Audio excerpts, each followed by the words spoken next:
Introducing Pubcoin. Pubcoin is the rewards program for pub sports contributors. Regular chat contributors share their play of the day, POD, in the YouTube chat, including the phrase POD in their message. At the end of the week, the amount of units earned are converted into Pubcoins. Pubcoin can be used as reward points for prizes, shop discounts, and contests. Hey, what's going on, y'all? It's Mills here, Pub Sports Radio. Do you guys want to challenge the personalities here at Pub Sports Radio? Do you guys think you're better than them at entering in your MMA predictions and picks? Would you want to get paid for it? $100? Here's how you do it, man. You sign up right here at the link below. It's just this easy. PubSportsRadio.com. Enter your email. Pick your weekly picks. That's it. Oh, and you get bonus points if you can predict how they're going to win in what round. Every single week, a new winner's getting crowned. So every Saturday on Pub Sports Radio. So come on and check us out. You can win $100 just for signing up. Only thing you need to do is see if you can beat us here at Pub Sports Radio by entering your UFC predictions and picks weekly. Do it. I dare you. See you guys soon.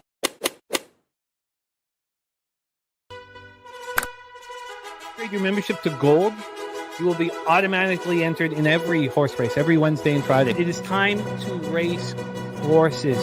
We are racing camels today. Shout out to the Gold members. We're racing in San Antonio immediately here. And we're off. 2 minutes, 74 canals on this racetrack. It's wide.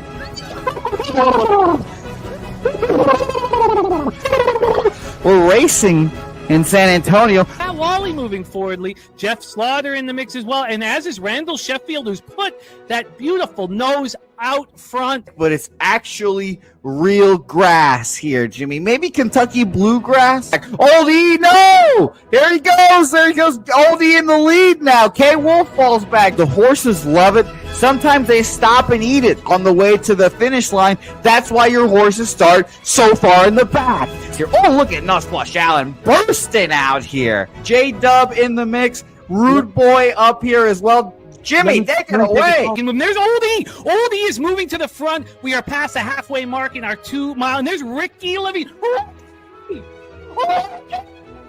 Oh my goodness, he's in the mix here. Jimmy, take it home. This is our first dog race ever. 19 seconds left in the horse race here. It's Fernando Mendoza trying to find the wire. 14 seconds left. Can Fernando Mendoza take this home? Here comes Kenny Can. Kenny Can wants a piece of the pie. Put his schnoz up front. Ricky Bobby, 9 seconds left. Can Donut Silks make a run? Can Res Mall make a run to be $50? You son of a bitch! Here comes Tori Coker. Kenny Can Smoke and Mirrors. Director 97 home. That is where comes Jason Meyer, the other auto custodian. Billy Friedrich. Jones one and all coming down the finish. Coin!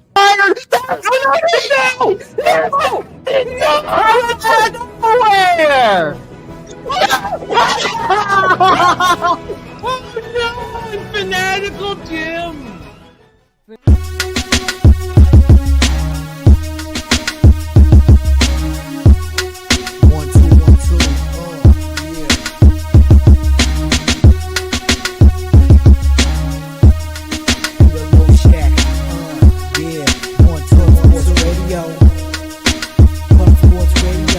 From the Clark of Peter Low Shack, legendary sports handicapper, more dapper than a Dom. Father young phenom, known as Jimmy, who declared one day that the bag was here to stay. Information like a PSA when we all PSR, Pub Sports Radio, bizarre. Is a man named Slaughter and he flipped the script. No competition in this they quit the trip. But we say we be pubbing, better with the bag and you love it. You want a top 10, we above it.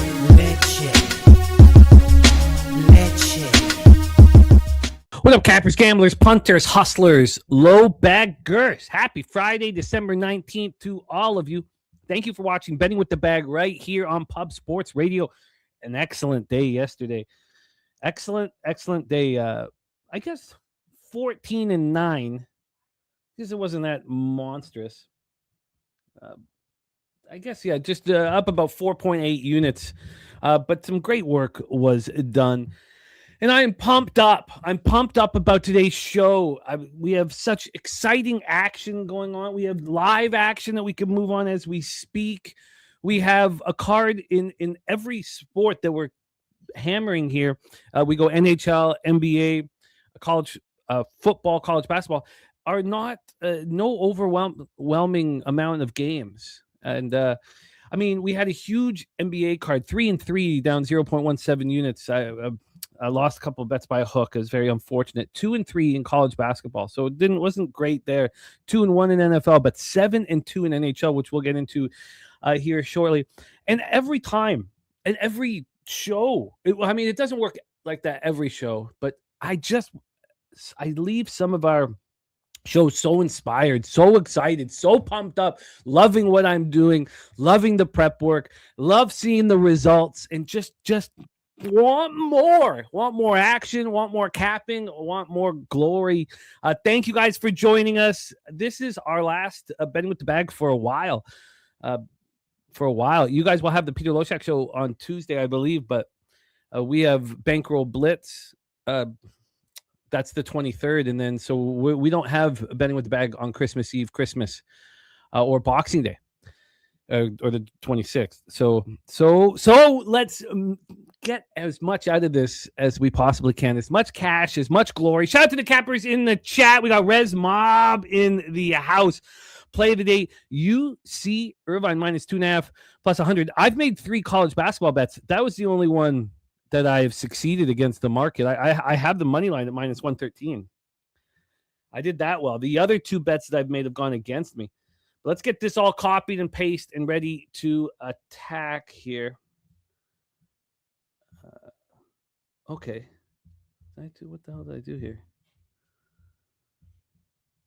Oh, maybe I've given you guys the wrong order. I think I've given you guys the wrong order because we're NHL, NBA, NCAA football. I think I might have put it under the description wrong. Let me just quickly take a look. Did I screw this up? I did. So, Jose, we're going into NBA second and then college football third. So Justin McKelvey joining us. We got Wine Time Sports joining us. So we're going into NBA second, college football third, college basketball fourth. So switching that order a little bit from what you see here on the description. That is my fault. Stacks plays of the day 1 and 2 are in. Memphis, NC State over 57.5, and the Sixers team total over 112.5. Let's get this all copied and pasted. Justin McKelvey will be joining us here on today's program. Wine Time Sports. Hopefully we get some Jose Bouquet. Billy Friedrich in the house, and he's on Western Kentucky. I love it. I'm on Western Kentucky. Spoons is on Western Kentucky, but that line has gone against me. I bet that as at the wrong moment. Timing is so important in everything, in all facets of life, especially when we pull the trigger on our action. So let me get this copied and pasted. But I'm with you on Western Kentucky. Unfortunately, I only have the +2, but you've got the big balls dangling around on the money line and plus. Oh, and you've moved on Kentucky tomorrow +2.5. Let's get this all copied and pasted. Billy, thank you for sharing all of this with us. Pig Milk is in. We'll be talking about that very basketball game here. Every basketball game we're going to be talking about as well. We've made moves on as well. Great to see all of you guys. The Goracle in the house. We got Billy Friedrich also. Oh, it says Mississippi Valley State 42.5. Still betting it. Action Jackson. We have Dizzy Donut, Swaggy, McNolegs ready to go. Luke Murphy says, I've never been on a Jake Paul match since every single one of them is scripted. I have my friend Arpy, Jeff Arp, wanted me to put action in for him on Paul and the draw. And that's not a risk I'm willing to take. I bet it. We bet it. I'm not taking that action. I don't know what the hell's going to happen in that fight, but I don't want to sit back and have to send Arpy $1,000. Urban Pope in the house, ready to go. Jojo Rabbit, we got 9 Legacy flank steak play today, Seton Hall. Yes, I'm nervous about that. I'm on the other side, but you're on the same side as Spooner. So you are in good shape here as well. Dougie Wise ready to get to work. Big Scott. Mama Bags from the Seattle call before she left the stream. So funny. Spooner was saying the same thing about her confidence in the Seahawks.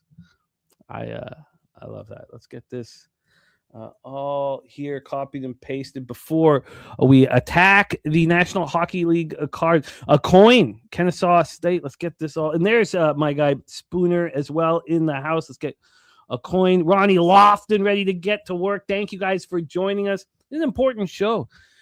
We've got lots of expenses here as the holidays move forward. So let's fatten our bankrolls. But I'm not going to use any of my bankroll for Christmas presents. The bankroll is the bankroll.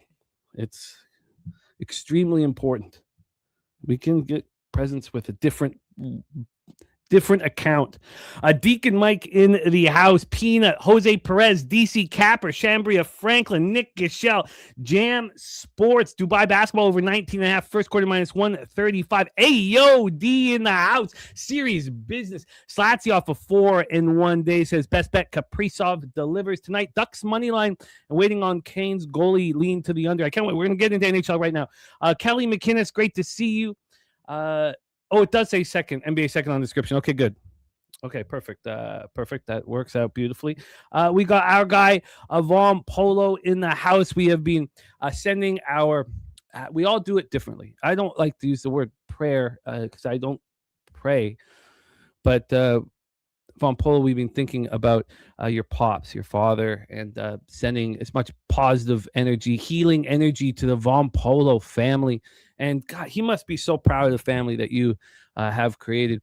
I was thinking the same thing about Kong, as yesterday was the 5-year anniversary of his mother's death, but how proud she would be of his family that he's been building, as your dad would be so proud of your family, VP. Much love, man. Thinking about you. Says Rams +2. Thank God for that, says Von Polo. Saturated in the house. And there's Spooner's action here, copied and pasted. We'll go over all of that. And let's get into the National Hockey League. Heist the bookie in the house. We got Rich in Van City. Yeah, that second half over was very, very comfortable. Very comfortable. It is Canadian money. Oh, and there's Kong right there. Says, I have the script for the fight. Jake Paul's going to lose a decision and gain a bunch of credibility for going the distance with Anthony Joshua. All a stunt, every bit of it. Yeah, I like that. That is something I could bet. I've been betting the over on almost all of Paul's fights. So I like that. I could still, I can work with that. We got Dizzy's action. Well, let's get right to work. Let's copy and paste Dizzy's action, and then let's get right under Spooner's action. Shepard says, Mama Back, talk that shit up. I love it. I love it. So let's roll here and attack. I didn't know anything about that, Billy. I'm sorry to hear. Wow, that's horrible stuff. I will copy and paste that just so I can look into that. Sorry to hear about that as well. Jojo Rabbit cashing Nakua 2+ touchdowns for +900 with the DK bonus. I love to see it. Thank you guys for joining us. Aubrey Travis says, why would you put a single penny on that fake Paul fight? Because if you open your arms up to corruption and have it as a part of your cap, you can let corruption work for you and not against you. Let's get to work here. Thank you guys for joining us. We get into the National Hockey League. Excellent day yesterday. 7-2 plus 5.07 units. The climb, the battle to the black is in play. In fact, I think it was just 2 weeks ago I was down 35 units. So we've moved this pretty. The speed of which we've gotten into single units is important. Oh man! Wow, Billy. Okay, that's awful stuff. Life can be taken away from you very quickly. So all we can do is, as I tell you guys all the time, love as much as possible. Love the people that you care about as much as possible. Enjoy the moment. Enjoy capping. Enjoy what we can control.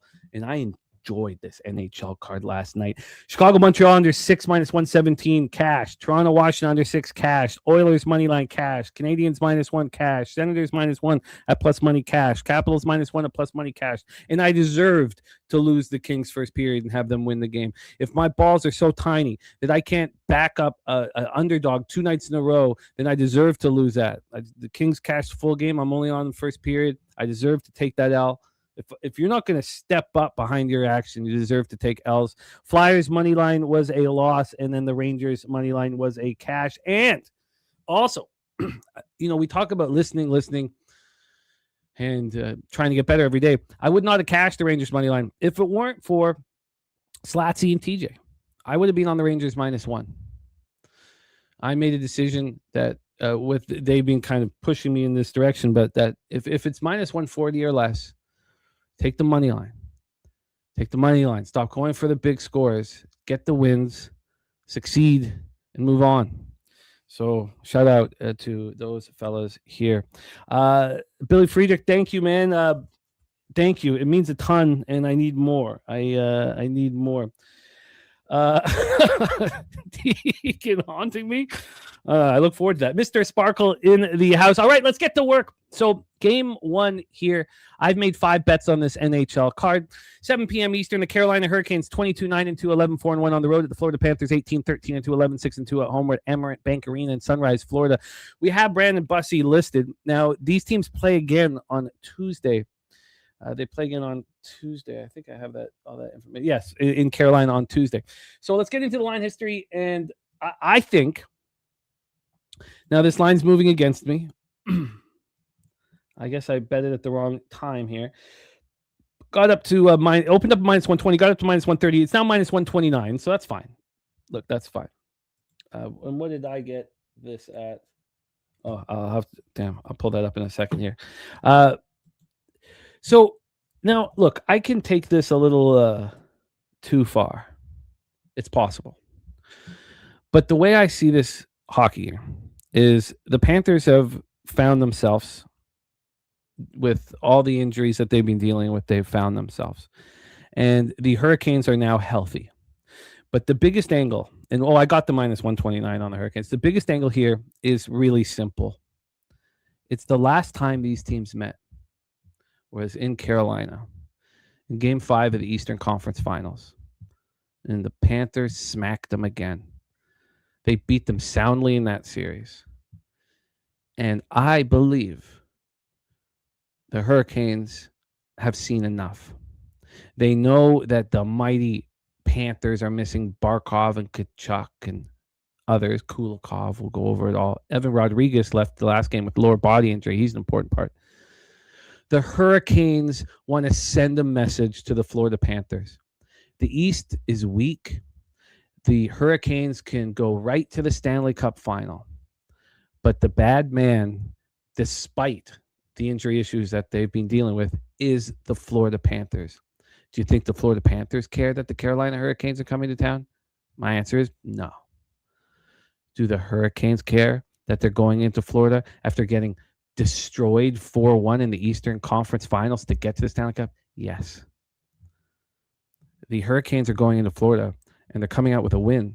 And then on Tuesday, when the Panthers come up to Carolina, Carolina's going to beat them again. Let's get into this. We've seen this line move about 8 or 9 cents towards Carolina. From a total standpoint here, we have a 6. It's -118 to the under. There's been very little movement. Opened up -120, now -118. AM is on the Hurricanes money line as well. Says the stingy goalies bet against the team that won its past 3 games while allowing a maximum of 3 goals in each of those victories. If they're at home today, bet against them. If the roads team money line is better than -135 here. I'm right with you guys. I'm right with you guys. And now this is just a 1 unit bet. Like, it's not like I'm just going to hammer this spot, but I do think it's the best bet on the card. I think this is the best bet on the board. Carolina power plays struggled all year, 15.5%. Their penalty killing is 18th at 80.4%. Florida power play, 19.1%. They're penalty killing 82.7%. Bobrovsky's not been very good this year, 887 save percentage. The Canes coming off their 5th straight win, 4-1 at Nashville on Wednesday. This is the first, so we went over all that. This is also the first of a back-to-back. They play at Tampa tomorrow night. And the Canes are finally getting healthier. This defense has been dealing with injuries throughout the season. Now it's just left winger Jordan Martinook who is out. Florida comes in off their 3rd straight win, 6 in 7 games, 3-2 at home over the Kings on Wednesday. They didn't deserve to win that hockey game. Just the Kings just kept shooting themselves in the foot. This is the first of a back-to-back for the Panthers. They host St. Louis tomorrow night. We talked about Gadjevich. We talked about Barkov and Kachuk. We didn't talk about Gadjevich. We didn't talk about Nosek. And then Evan Rodriguez we talked about. It's unclear if Rodriguez will be available. Here we go. Carolina Hurricanes, money line. I think it's the best bet on the board. At this point, if we put together a friends and family, that will be my leg. We roll on. Next up for us, the Vancouver Canucks at the New York Islanders. We're at UBS Arena in Elmont, New York. These Canucks 13-17-3, 9-7-2 on the road. Islanders 19-12-3, 10-6-2 at home. Thatcher Demko's looked very good since returning from injury, and the Canucks are coming off their 2nd straight win to start this Eastern road trip. 2nd straight win since trading Quinn Hughes. They beat the Devils 2-1 at Jersey on Sunday, and then they. Oh, sorry, is that right? Yeah, and then they won at New York on Tuesday. The New York Rangers. That's right. That's how it works. So, look, I don't know. Thatcher Demko's playing out of his mind. Maybe they felt like the best defenseman in the history of the Canucks franchise, and it's just him and Bure that you would argue about is who's the best player in Canucks history. Maybe he didn't want to be in the room. It's given them a little boost. It's very interesting what Rutherford was able to get out of the Minnesota Wild when he didn't come out like the editor of 17 magazine and say, Quinn Hughes doesn't want to play on the Canucks anymore, so we're going to have to trade him, like he did with the JT Miller, Elias Pettersson debacle that set the franchise back. It's amazing. It's amazing if you don't show how weak you are, that you might get a little something back for your players. Look, Rossi, I think, is going to be a good player. DeBrusk, Rossi, Besser. It's a pretty weak first line. Kampf is your second line center. Drew O'Connor is your third line center. Max Sasson has been better than we expected him to be. But look, this is as weak of a hockey team as you will find in the National Hockey League. And I don't care that they've won their first 2 games since the trade. But they're playing at an elite defensive level. They're not risking anything. Their coach was an elite defensive defenseman, Adam Foote. And Demko's playing out of his mind. I don't know how the Islanders are doing what they're doing. I don't know how they're doing what they're doing. AM is on the Canucks money line. Shout out to the nuke worker in the house. Canucks money line says the blow-up bet, a team that just blew out its previous opponent by a 3-goal margin or more. Do so only if the team in question is a road underdog.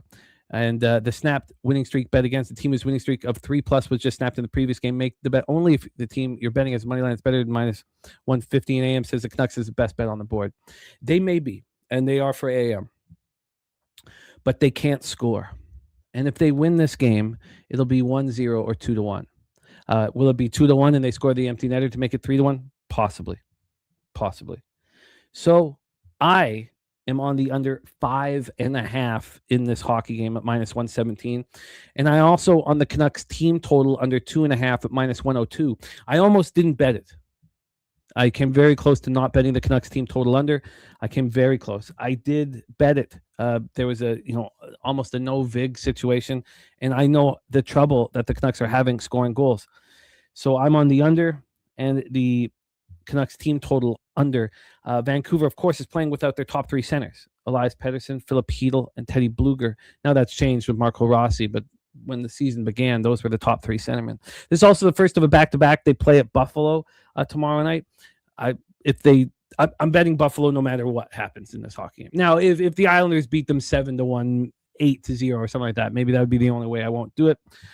Jay Stone in the house. Great to see you, man. Jay Stone, ready to rock. Billy Friedrich joining me on the under 5.5. The Islanders are missing Bo Horvat. That's a big loss. He wins faceoffs. He's been scoring at an elite pace so far this year. We know that they're without Kyle Palmieri and Pierre Engvall for the rest of the season. They're also missing defensemen Ethan Bear and Alexander Romanov. So I'm on the under 5.5. I got that at minus 117, and I'm on the Canucks team total under 2.5 at minus 102. And we roll on. Rod's Wacky says the over is 8-0 in the last 8 head to head. Yeah. I see how you succeed so heavily with these angles and trends, Rod. And that's part of the fun of us all capping together. We all have a different route to the bag. And I know you watch all these games as well. So you know these teams intimately. I watch all these games as well. I watch all the Canucks games, and they have a very, very, very difficult time scoring. And I expect to bet their unders in every game, just like I've been doing with the Chicago Blackhawks, betting their unders in every single hockey game. And he says he's not betting the over just because of that. No, I'm sure that you have many angles for whatever action that you make, my man. But I'm on the under 5.5 and the Vancouver Canucks team total under 2.5. And as I said, I'm going to bet either the Canucks team total under or the full game under in every game they play for the time being, especially when Demko is in net. Let's roll on.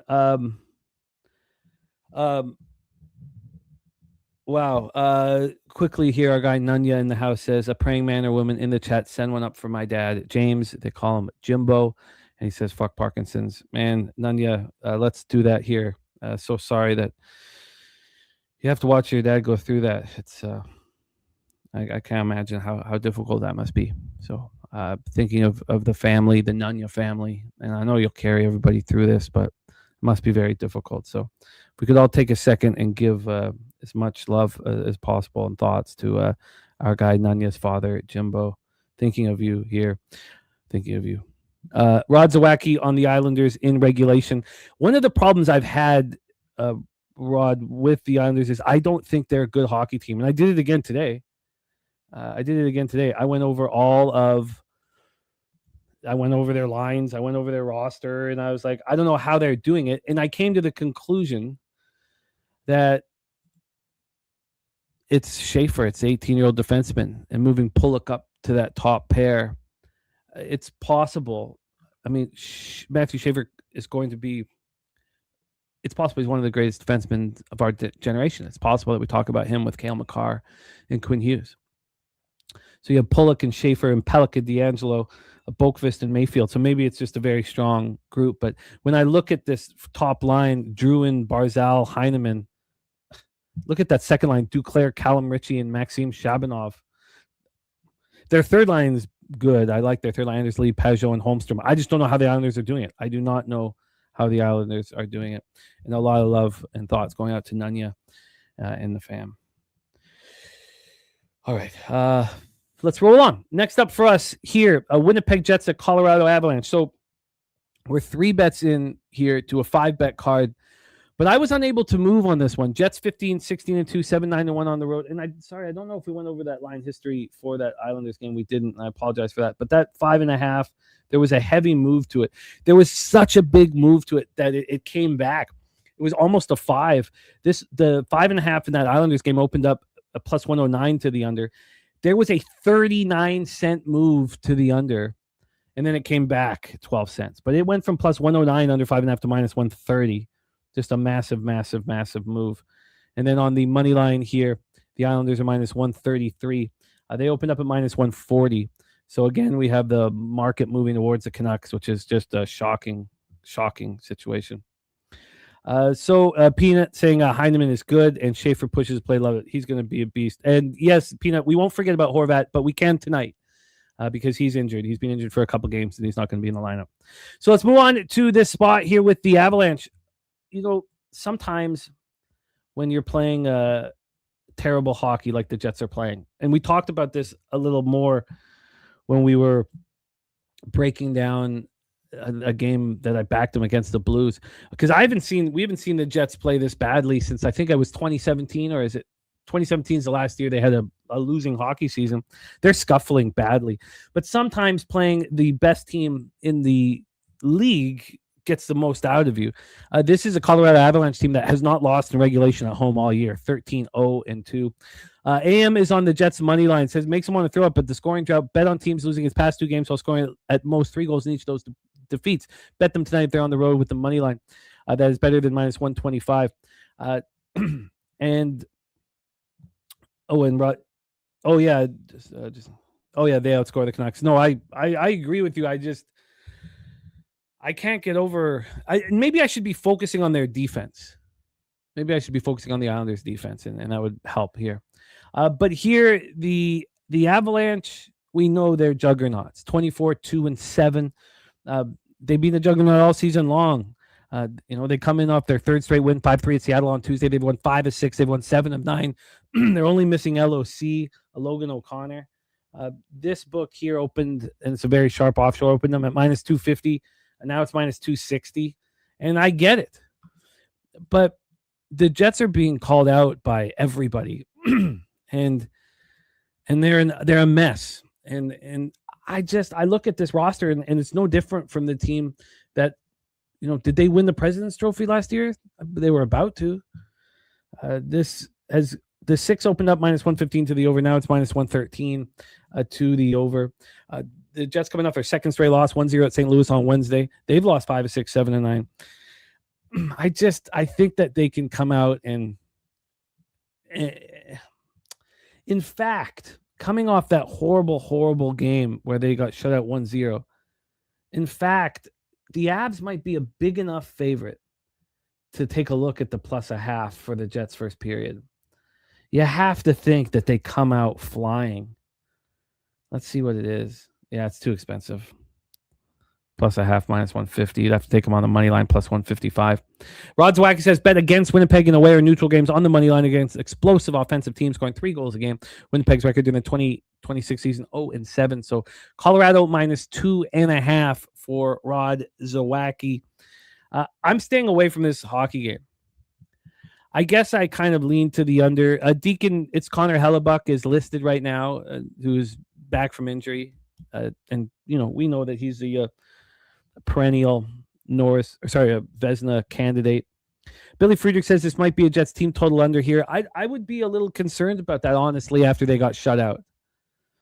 I mean, this is a team that their backs are against the wall. But I can understand. I can understand the plan of attack here.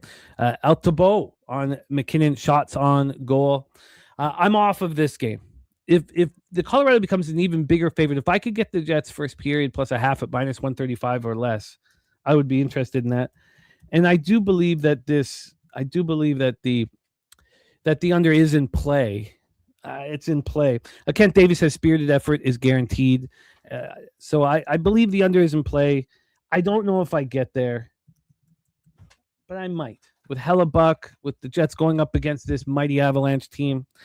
Philly Eagle Flyer on Jets, no goal first period. See, and I'm the opposite in this situation. I'm the opposite. I see a team get shut out. I think that they're just going to come out guns a-blazing, and I want to back them in the first period. I want to expect them to score. That's just sort of how I see things. Let's just take a look at how many goals the Jets have scored here. And I know we got to move quickly. We have NBA up next here with Wine Time Sports and Justin McKelvey. But they have scored 2 goals in their last 2 games. They put up 5 at home against the Capitals before that. But I get it. I can understand the thought process with you guys. Rod Zwacky also says, bet under the total in Colorado games after playing a game where 8 or more total goals were scored. The unders record during the 2026 season, 9-1. Yeah, I could get there. Let's move on to the next spot on the board. This is a double-up spot for me. I've been watching these teams two pretty close. Let's talk about the Devils in the Utah Mammoth. New Jersey Devils 19-14-1, 9-8-0 on the road. Mammoth 17-16-3, 8-5-1 at home. We're at the Delta Center in Salt Lake City, Utah. I've got Jacob Markstrom and Karel Vejmelka listed. I'm not entirely sure if they're both going to be confirmed. You guys can let me know in the chat here. We have a Markstrom 8-7-1, 3.56 goals against average, 874 save percentage. He's bad. The Canucks were very lucky to get rid of him. The Flames got him. We were very, very lucky. And the Flames were lucky to get rid of him as well.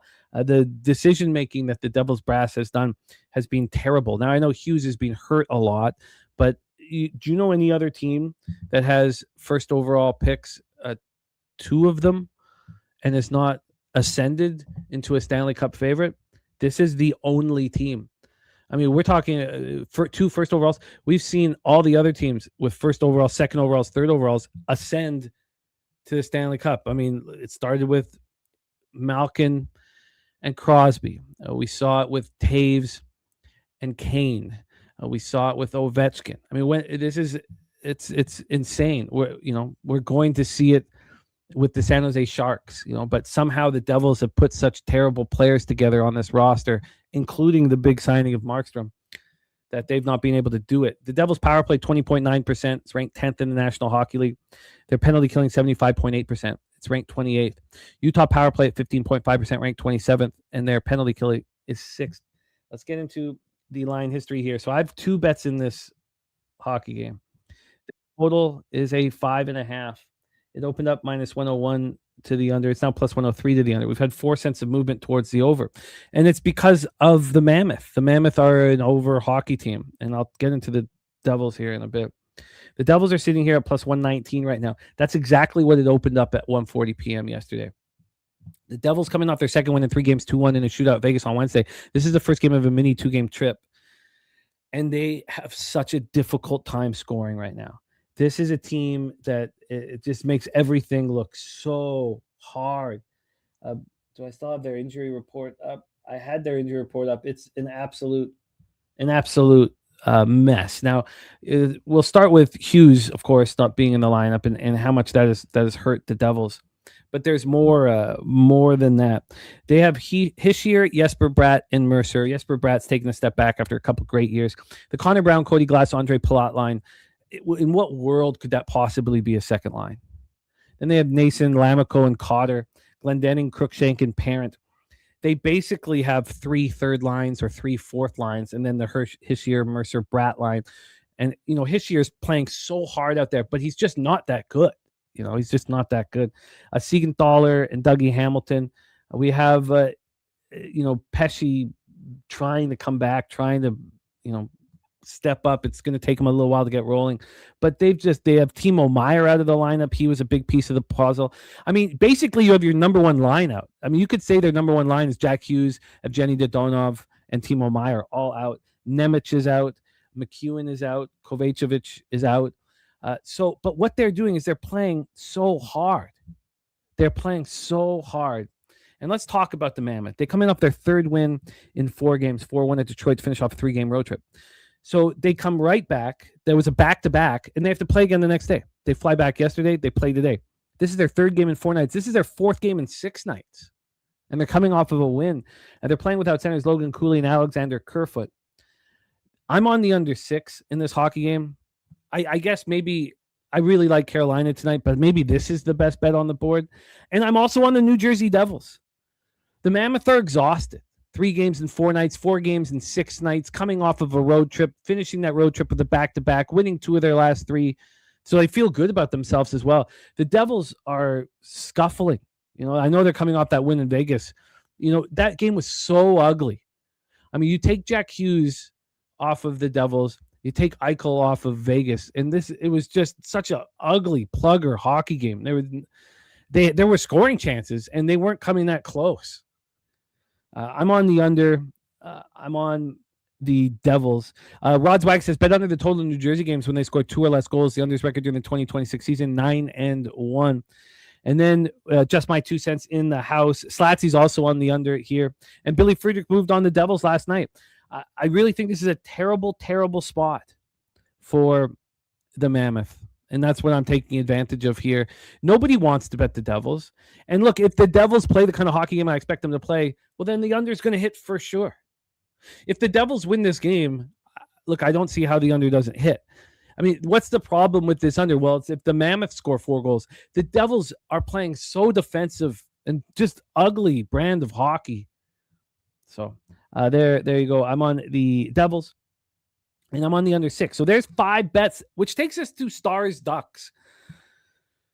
Initially, I wanted to bet the Ducks. We're at the Honda Center in Anaheim, California, where the Ducks are 11-4-0. But, And again, there's a big difference. And this, I thought maybe if we talked this out, I might bet the Ducks.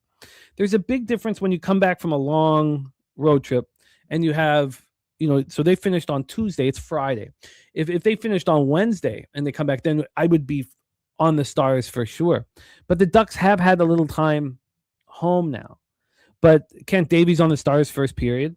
They're on the second half of a back-to-back. Now, they did win 5-3 at San Jose last night. This is the number one power play in the league with the Dallas Stars and their 8th-ranked penalty killing. And Casey DeSmith has been better than Ottinger so far this year. Ottinger will be the starting goalie. But Casey DeSmith's 8-1-3 with a 2.13 goals against average, 923 save percentage. Lucas Dostal is back. From injury, and he's been playing pretty well since he's been back. So this is the final game of a mini 2-game trip for the Stars. They host the Leafs on Sunday. Another thing that I could probably get talked into is an over here. Now that I think about it, let's take a look at this money line. It opened up with the Ducks plus 100. Now they're minus 103. The concern here is they're coming off this 2-2-1 Eastern road trip. It's not like they were, playing Western Conference teams. They're a completely healthy group, but this is the first of a back-to-back for the Ducks. They host Columbus tomorrow night, and they just lost to Columbus 4-3 in overtime on Tuesday. So, again, I would back the Ducks, but it's just coming back from that trip is not appealing. And then we have a 6.5 here. This opened up minus 101 to the over. Now it's minus 106 to the over. I think I could probably get there. I don't bet overs very often, but I think I could get there in this game. You have to. Now the Stars are playing. Let's just take a quick look at what the Stars have been doing over the last little bit, because they can tighten everything up defensively at times. So they have allowed. Oh, I guess they lost 4-0 at home to Florida. I think this is a game where goals will be scored. This is not what I expected to be interested in, but I am now interested in this over. Coin says Anaheim to make the playoffs plus 280 looks beautiful here in late December. I think I only got 270, but yeah, Coin, your 280 and my 270 looks very, very good. Also, they're over in points. Sharks over in points. Our futures are going great. Now that can turn and change very quickly. Markel, great to see you. Deacon Mike says Anaheim has the most games going over 3.5, 19 games. Yeah, I think this could be a sloppy Ducks game. And you have the Stars on the second half of back-to-back. Will there be any kind of... Another piece of this is that the Dallas has the number one power play in the National Hockey League at 32.1%. And then you have the Ducks penalty kill, 27 at 76.3%. Billy Friedrich saying the Ducks home games are 10-5 to the over. I did not expect this to be a part of the card, but I am now thinking that the over 6.5 is in play. Rod Swag says the under is 5-1 in Dallas Anaheim matches in Anaheim. And I guess that 12 goals the first time these teams met in Dallas would be a tiny bit of a concern. You don't expect that same thing to happen. But this Ducks team is just different, man. They are different. We're talking about these teams with first and second, third overall picks. Well, the Ducks and the Sharks are going to be powerhouses in the Western Conference for the next 5-10 years because of their picks. Now, the one difference between the Ducks young players, and we've talked about it quite a bit, their high draft picks, is they're big. These are big guys, all of them. McTavish, Seneca. I mean, these guys are big. And Cutter Gauthier plays big. They just have a big group of young forwards. So let's roll on here. But I think I add the over 6.5 in Stars Ducks. I think I do. And then I have some interest in that Jets Avalanche under. I think it's a well-played hockey game tonight. So I'm interested in both of those spots here. And then I've moved on 5 bets. 5 bets I'm in on these games. Hurricanes money line, Vancouver, New York Islanders under 5.5, Canucks team total under 2.5, Devils money line, and Devils Utah under 6 and minus 124. And this is one of the few times I've backed the Devils this year. I don't think they're a very good hockey team. All right, it is time to get into the NBA. Oh, and the 10-star play of the day from Rod Zwicky is the under 6.5 in Ducks Dallas, under 6.5. The fact that they scored 12 goals the first time these two teams met was one reason that would give me cold feet on moving on the over. 12 goals is now that wasn't recent, really, right? That was That was November 6th. 10-star play today for Rodzwecki is the under 6.5 in Ducks Dallas. Sweaty Butcher, perfect timing as it's time to talk the NBA. And we are rolling nice. Now, last night wasn't the best example. 3-3, down 0.17 units. Losing the under in LA Clippers, Oklahoma City by a point sucked. And losing the Bucks +4 barely sucked. Losing Cooper Flag by, that game went to overtime. He ended up with 23, sucked. But let me just go over this one more time here. The Washington Spurs under 241.5 we cashed by 25 points. So it's a double-digit favorite on the first leg of a back-to-back. We watch it cash over and over and over again, the under. And in LA Clippers, Oklahoma City, they scored 37 points in the fourth quarter. So in these situations, it requires a live bet on the under at halftime every game, every time, again. And I'm not a trend guy. Just there's certain trend and angles that this one I just can't get enough of. Double-digit favorite, first leg of a back-to-back, the under. And a lot of times the first half will be soaring over. So keep that in mind. It was a very easy live bet here. It is time to talk NBA. Let's bring on our NBA experts here, and they've been crushing it.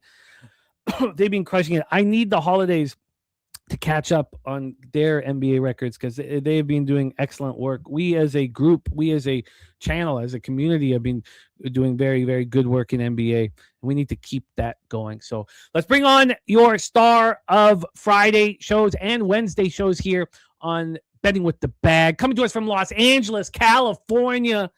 Excited to watch them cook. Star of Walk-Off Wagers, star of The Tailgate on Saturdays, and star of Betting with Bag. Please welcome Wine Time Sports. Wine Time, what's good, man? How are you?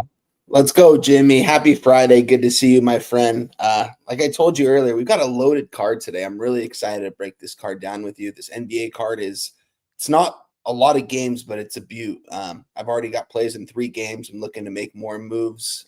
We've got moves on the college football playoff tonight. We have moves in college basketball that we're going to be talking about later. And who knows, we might be quacking later tonight on those Anaheim Mighty Ducks. I might be taking them money line plus 100. That's a really interesting spot. I kind of wanted to be on the Stars last night when I looked at it. The more I'm looking at it right now, I kind of want to be on the Ducks. And it's been fun watching them play, man. The kid Cutter, man, that kid's he's good, man. They've got some really good young talent over there. So it's been fun to watch them play.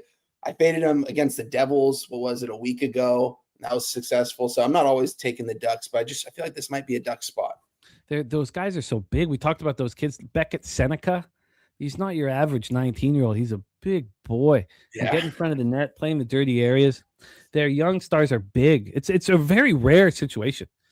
You almost never see the first, second, third overall picks as big guys. It's always, the highest scores that we've seen.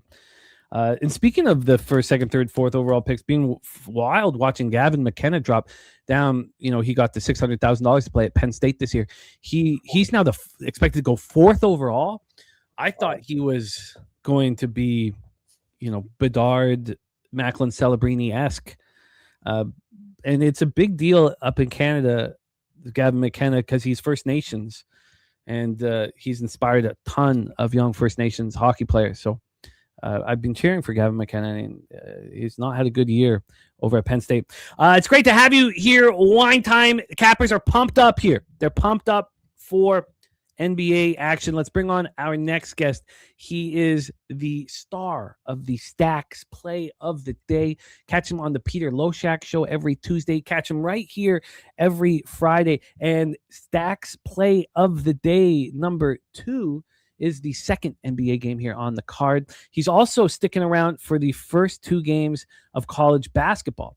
The first 2 games of college basketball are his spot. So he's going to join us for those as well. And we're going to be tracking his college basketball this year as well. So on these Fridays and on the Tuesdays, you're going to see him dropping college basketball action as well. Please welcome from Pennsylvania, by way of Georgia, our guy, Justin McKelvey. Stacks. What up, Stacks? Stacks.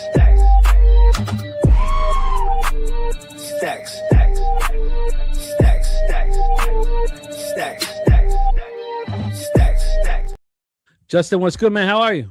Pretty good. How you? I'm good, man. I'm good. I'm excited about capping this card with you. How did yesterday go for you? It went pretty good. Pretty good. Had no complaints about yesterday. You have been running hot, my friend, and let's carry it over to right here, right now in the NBA. I can see Wine Time already itching to get that shot ready. But we just got one in. Oh, you missed it? I missed it. I was trying to get NBA set up, but I believe it. That's crazy. I don't know how I always miss it. Oh, yeah, Rod. No, it's good for him. Still, you have to admit, Rod, what's he got? 3 goals? 4 goals? I mean, he's got like 16 or 17 assists, but I've watched a couple of the games. He is pretty average out there.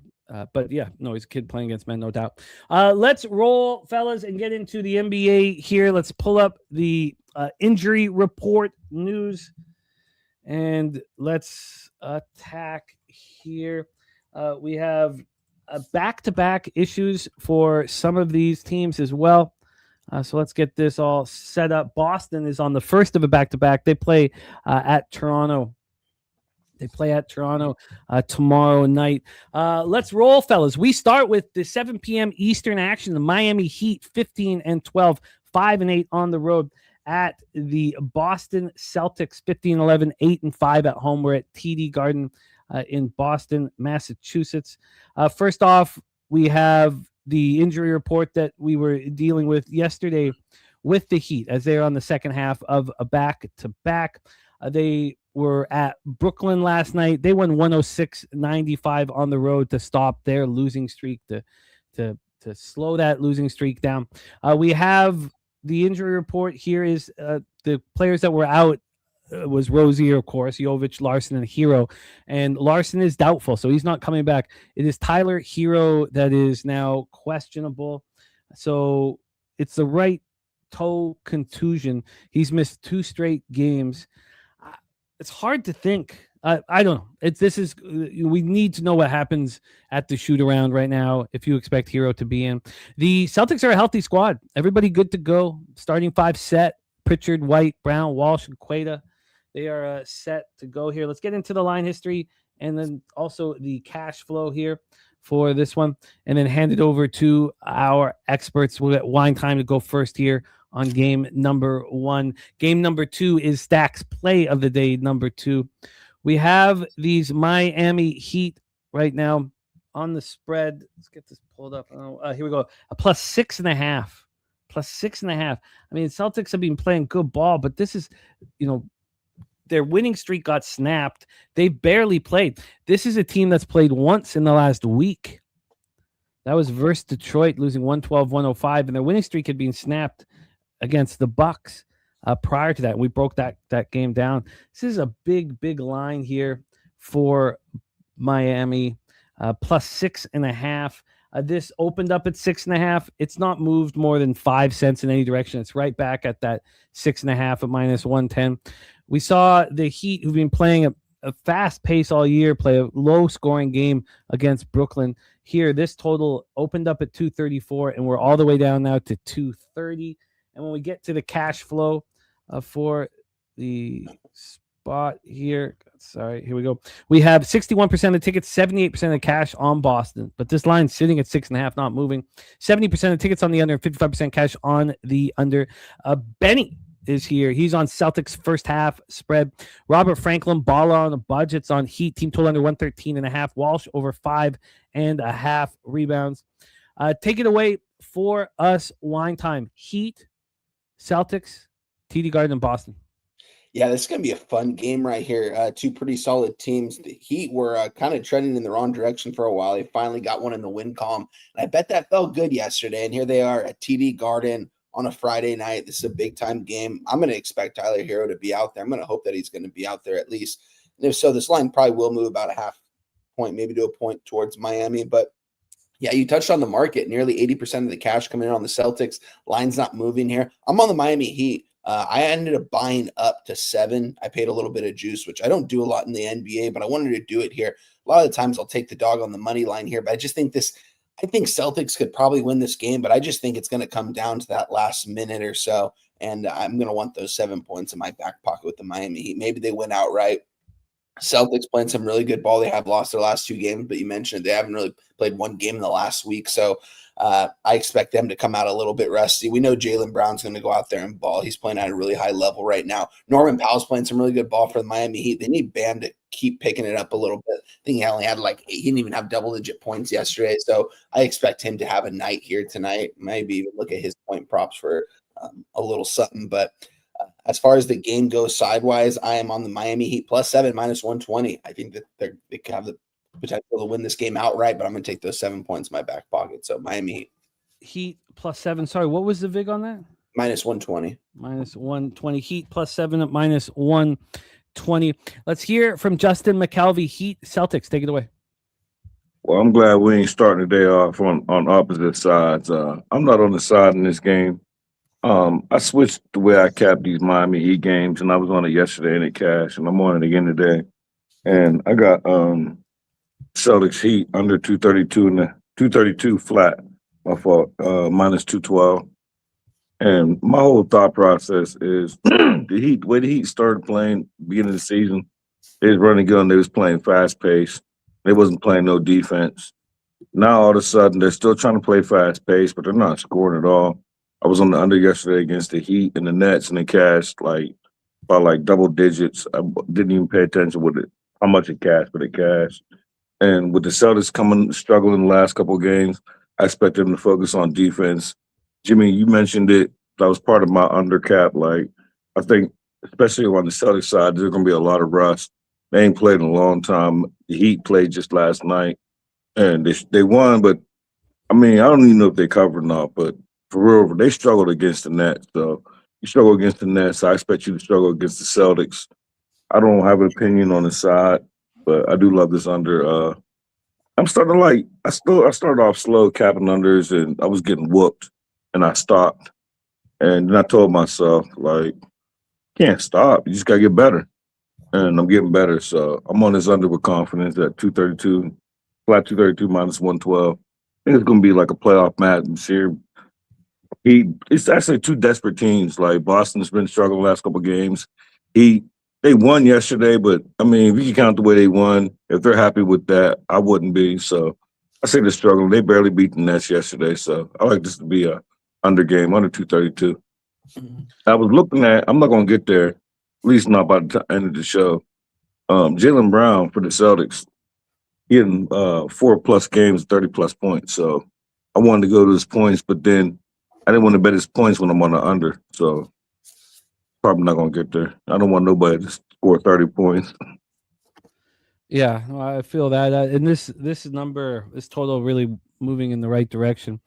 The best book to bet the over at is at Circa, which is a good sign. It's like what you want from Penny as well. You want if you're on the under, you want the lowest number to be at Circa or Penny. So you're in great shape there. 61% of tickets, 78% cash on Boston. I do agree with Wine Time on, if this line just sits there at 6.5 for 7, and they're just taking all the Celtics money, it's pretty appealing. So I will keep an eye out on it here. But great job beating the line. We have side and total from our guys. Wine Time on the Heat +7. Justin on the under 232. Let's talk Sixers Knicks here. As Justin predicted, the Pacers were a great bet last night. Now, Pacers didn't win outright. The Knicks won 114-113 and showed a lot of character. We broke that game down perfectly. We, as that line moved to 5.5, we knew that at that point, Brunson was going to play, OG was going to play, or Cat. We just knew that 2 of those guys were going to be in the lineup that were listed as questionable. And they showed a lot of character. You got to give that to the Knicks. After winning the NBA Cup, you come back and you win. You came back in that game, outscored the Pacers by 7 there in the final quarter to get the job done. So this is the second half of a back-to-back for them. And we have a lot of questionables here. Robinson questionable, Cat questionable, McBride questionable, and Hart questionable. And on the other side, we have Embiid questionable. So it's tricky. I think with Cat, not playing Thursday that you would think that, he's ready to go. He's only missed 2 games in December, but, there was a lot to lose here. Huck Porty, these guys, you don't want to see too much of them out there. So Mitchell Robinson, he missed the game as well. Let's take a look at his expectation here. We expect him to be in the lineup. I mean, it was an ankle injury, but we expect him to be here. I guess I would expect all the guys that were in, weren't in last night to play, but you don't want to keep it that clean and simple. But so if that's the case, then you would expect Robinson, Cat, and Josh Hart to all be in the lineup tonight. Now, if that is the case, I would also expect OG or Jalen Brunson to not play tonight. And I always find it dangerous to say things like that when you have no proof here, but I will expect one of those guys to be out. Is that fair? Do you guys think to say that right now that one of those guys will not play? Yeah, I mean, I think that's why probably even the line is where it's at. I mean, as hot as the Knicks are playing right now, Knicks are playing some of the best basketball right now. So, yeah, I think that's fair to say. One of those guys. The only thing is, Jim. I mean, Amazon Prime game at Madison Square Garden on a Friday night. I don't know if Brunson, if he's the kind of guy that's going to sit out for this game. So maybe it's Robinson. We'll see. Or OG.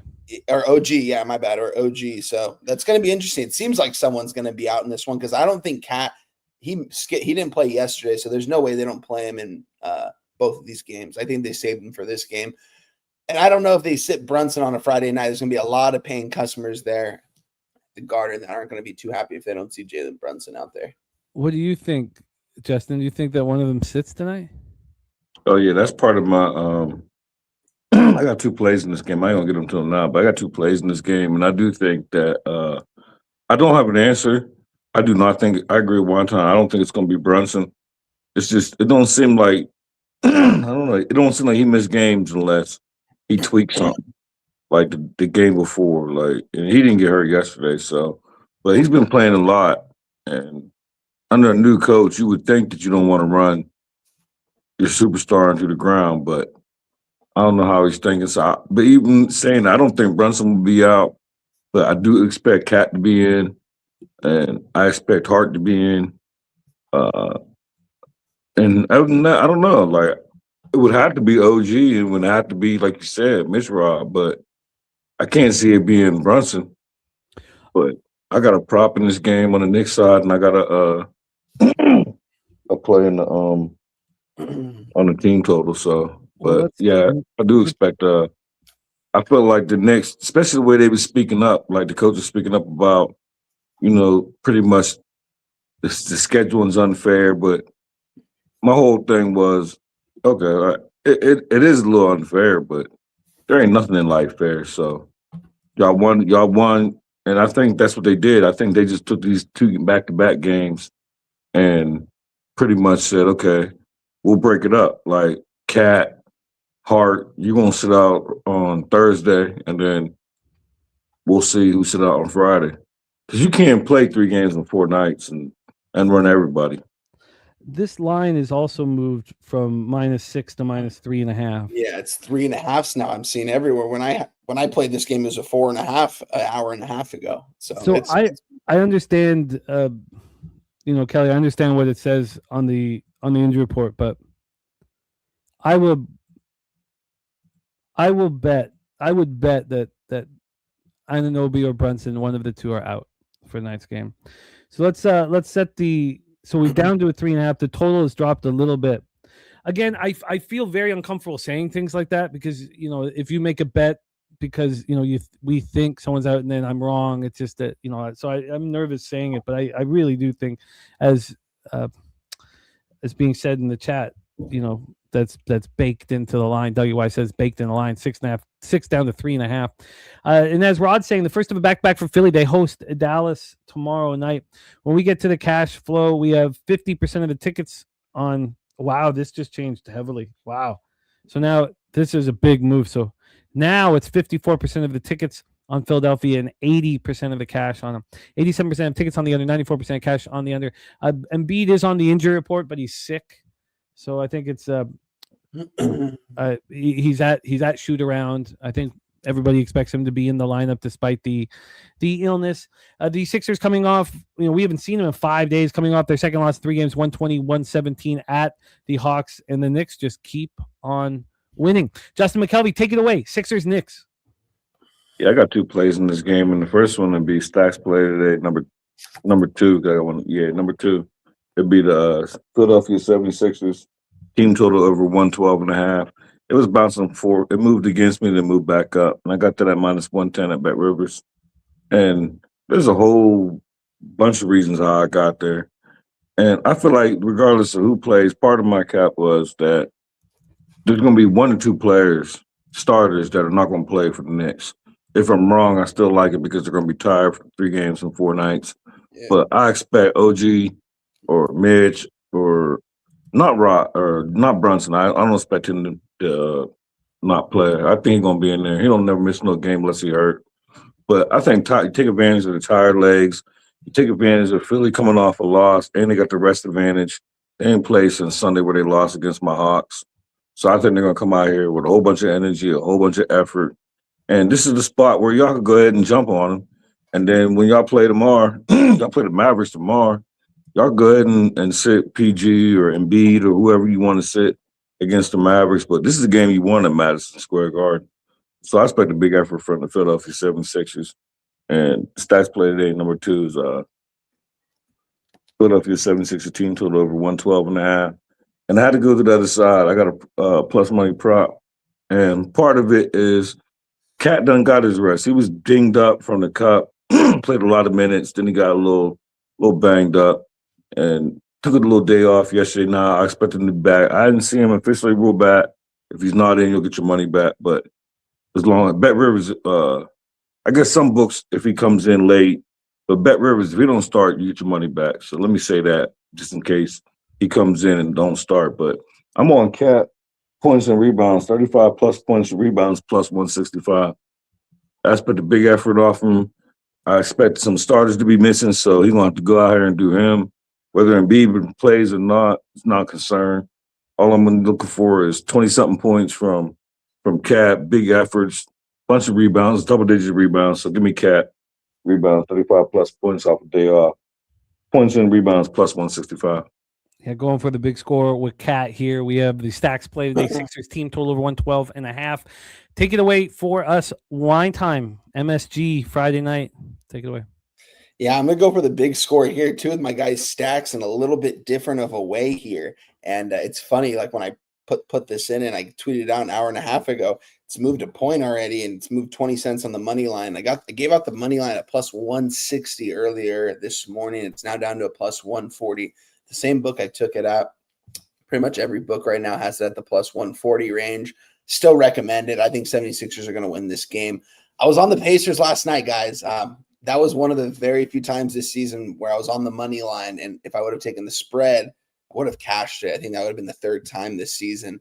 And, Pacers, they controlled that game from start to finish. It was just a crazy collapse there, but it is what it is. This is going to probably end up being 2 units for me. I'm probably going to end up moving on the spread to add another unit. We'll see as the day goes on, but I love Philly here. I think they're going to win this game outright. You don't even need the points. This might just be 2 units on the money line. So you can still get a good price at plus 140. I still really like it. I think the Knicks, they've been playing some really good basketball, but they've got to be gassed here. And as you guys mentioned, I think one of the stars has to be out for this one. If it's Brunson, that would be absolutely wild on a Friday night. I don't expect to see that. But if it is, then so be it. Or if maybe, who knows, maybe they sit Cat back-to-back games. I don't know. We'll see. But I'm on the 76ers here. I think they win this game outright, plus 160. You guys are in business here. Dougie Wise, Stephen Hairston, a bunch of you guys here on the Philadelphia 76ers. And we have wine time on the money line. Stacks on the Sixers team total over and Cat over 35.5 at plus money. Let's roll on. Next up for us here is Spurs Hawks in Atlanta, State Farm Arena in Atlanta, Georgia. Here we have been told by the cappers in the chat that I thought someone said Trae Young was out. I've got him fully in. Did someone say that they thought he was going to be out? Thought I read that, but I'm not sleeping at all. Yeah, I have Trae Young playing in this one. Yeah, I've meant no, he's out. They just announced it. Oh wow. Is that why the game's off the board right now, along with 2 other games? Yeah. It It's was off Coin. the board. Yeah. Thank you, Coin. No, Coin is right. He's out. Which I guess should have been expected. It's all good. Yeah, we don't need Trae out there. Yeah, it should have been expected. So the Hawks coming off that 133-126 loss. Trae Young only played 20 minutes and went 0 for 5 from 3. I thought because of how, only playing 20 minutes and looking so bad that maybe he would be back here for this one, but he is not going to be in the lineup. So we have the Hawks on the second half of back-to-back after a disappointing 133-126 loss here. We have not, so that's their second loss in 3 games. In the Spurs on the second half of a back-to-back here, beating Washington 119-94. 119-94, and that total, the total was 241.5 with the double-digit favorite on the first leg of a back-to-back. It's just it just keeps working. It just keeps working. And also look at these fourth quarters. Also, this 47. That's the highest that you're going to see with a double-digit favorite in control on the first leg of a back-to-back. What did we see in that Oklahoma City game? We saw 37 points were scored in the fourth quarter. These are live bets that must be made. Just must be made. 119-94 victory here for the Spurs. Just in complete control from start to finish. And what we expect is a tired basketball team. It's the exact same situation that we just saw and we just talked about with the Knicks. So let's take a look at the expectation here. We know that Trae Young will be out for Friday's game, so we'll get to see a lot more Nickeil Alexander-Walker. Now he's listed as out, so this is now refreshed. Zingis out. No question marks here for the Spurs. Everybody expected to be back in business. Such a deep rotation when they're healthy. It's insane for the Spurs. Let's take a look at the line history here. We have the Spurs minus 2.5. They opened up at 2, now sitting at 2.5. And from a total perspective here, we have a 239, opened up at 242. We've dropped 3 points to the 239. And when we get to the cash flow for this one, we have 80% of tickets and 84% of the cash on the Spurs.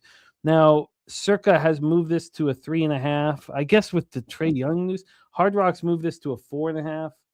This move at Circa was 10 minutes ago. So the move is now moving towards the Spurs, but do you think it's because of the 80% of tickets and 84% of cash, or do you think it's Trae Young announced out? Trae Young. It's Trae Young announced out, I think. Yeah, I think that I don't think he's worth that point and a half, though.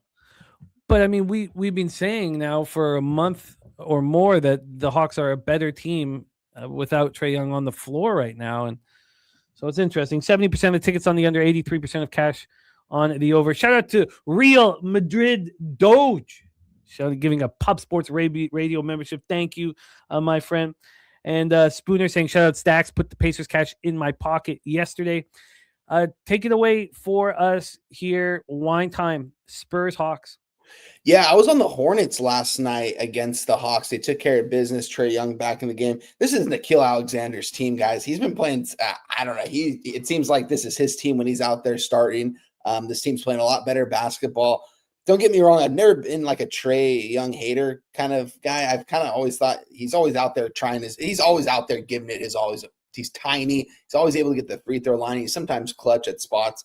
But I don't know. I think this team is better without him at this point. And I like that he got announced out. I wish I would have waited. I wish I would have known that. I could have got a better price on the Hawks. I moved on him this morning, plus 130. Could probably get a better number available right now. They're going to win this game outright. We talk about it all the time. Friday night in the ATL. It seems like every Friday night they play in Atlanta. It's just there's just something about the ATL on a Friday night where we have to get behind, and I'm behind them here today. I think they win this game outright. Look at the Spurs, their last 5 games. Took care of business easy against the Wizards, coming off the Cup championship loss to a really good New York Knicks team. Before that, they take care of business against OKC, take care of business against the Lakers. And here they are, a small favorite against an Atlanta Hawks team that, Trae Young is going to be out for this one. I don't really think people understand that they're better without him at this point. I think they're going to start realizing that, but the fact that they gave us another point might take it again at a better number. I love the Hawks here. I'm going to be locked in watching this game. It's going to be a fun game. So give me the Hawks money line plus 130. Fucking love this play. Hawks are going to win this game. Wow, I like the sounds of that, especially as this line is climbing here as well. Give us a better number. A lot of confidence here from our guy Wine Time Sports. Let's hear Justin, your Atlanta Hawks here. You agree with Wine Time? Absolutely.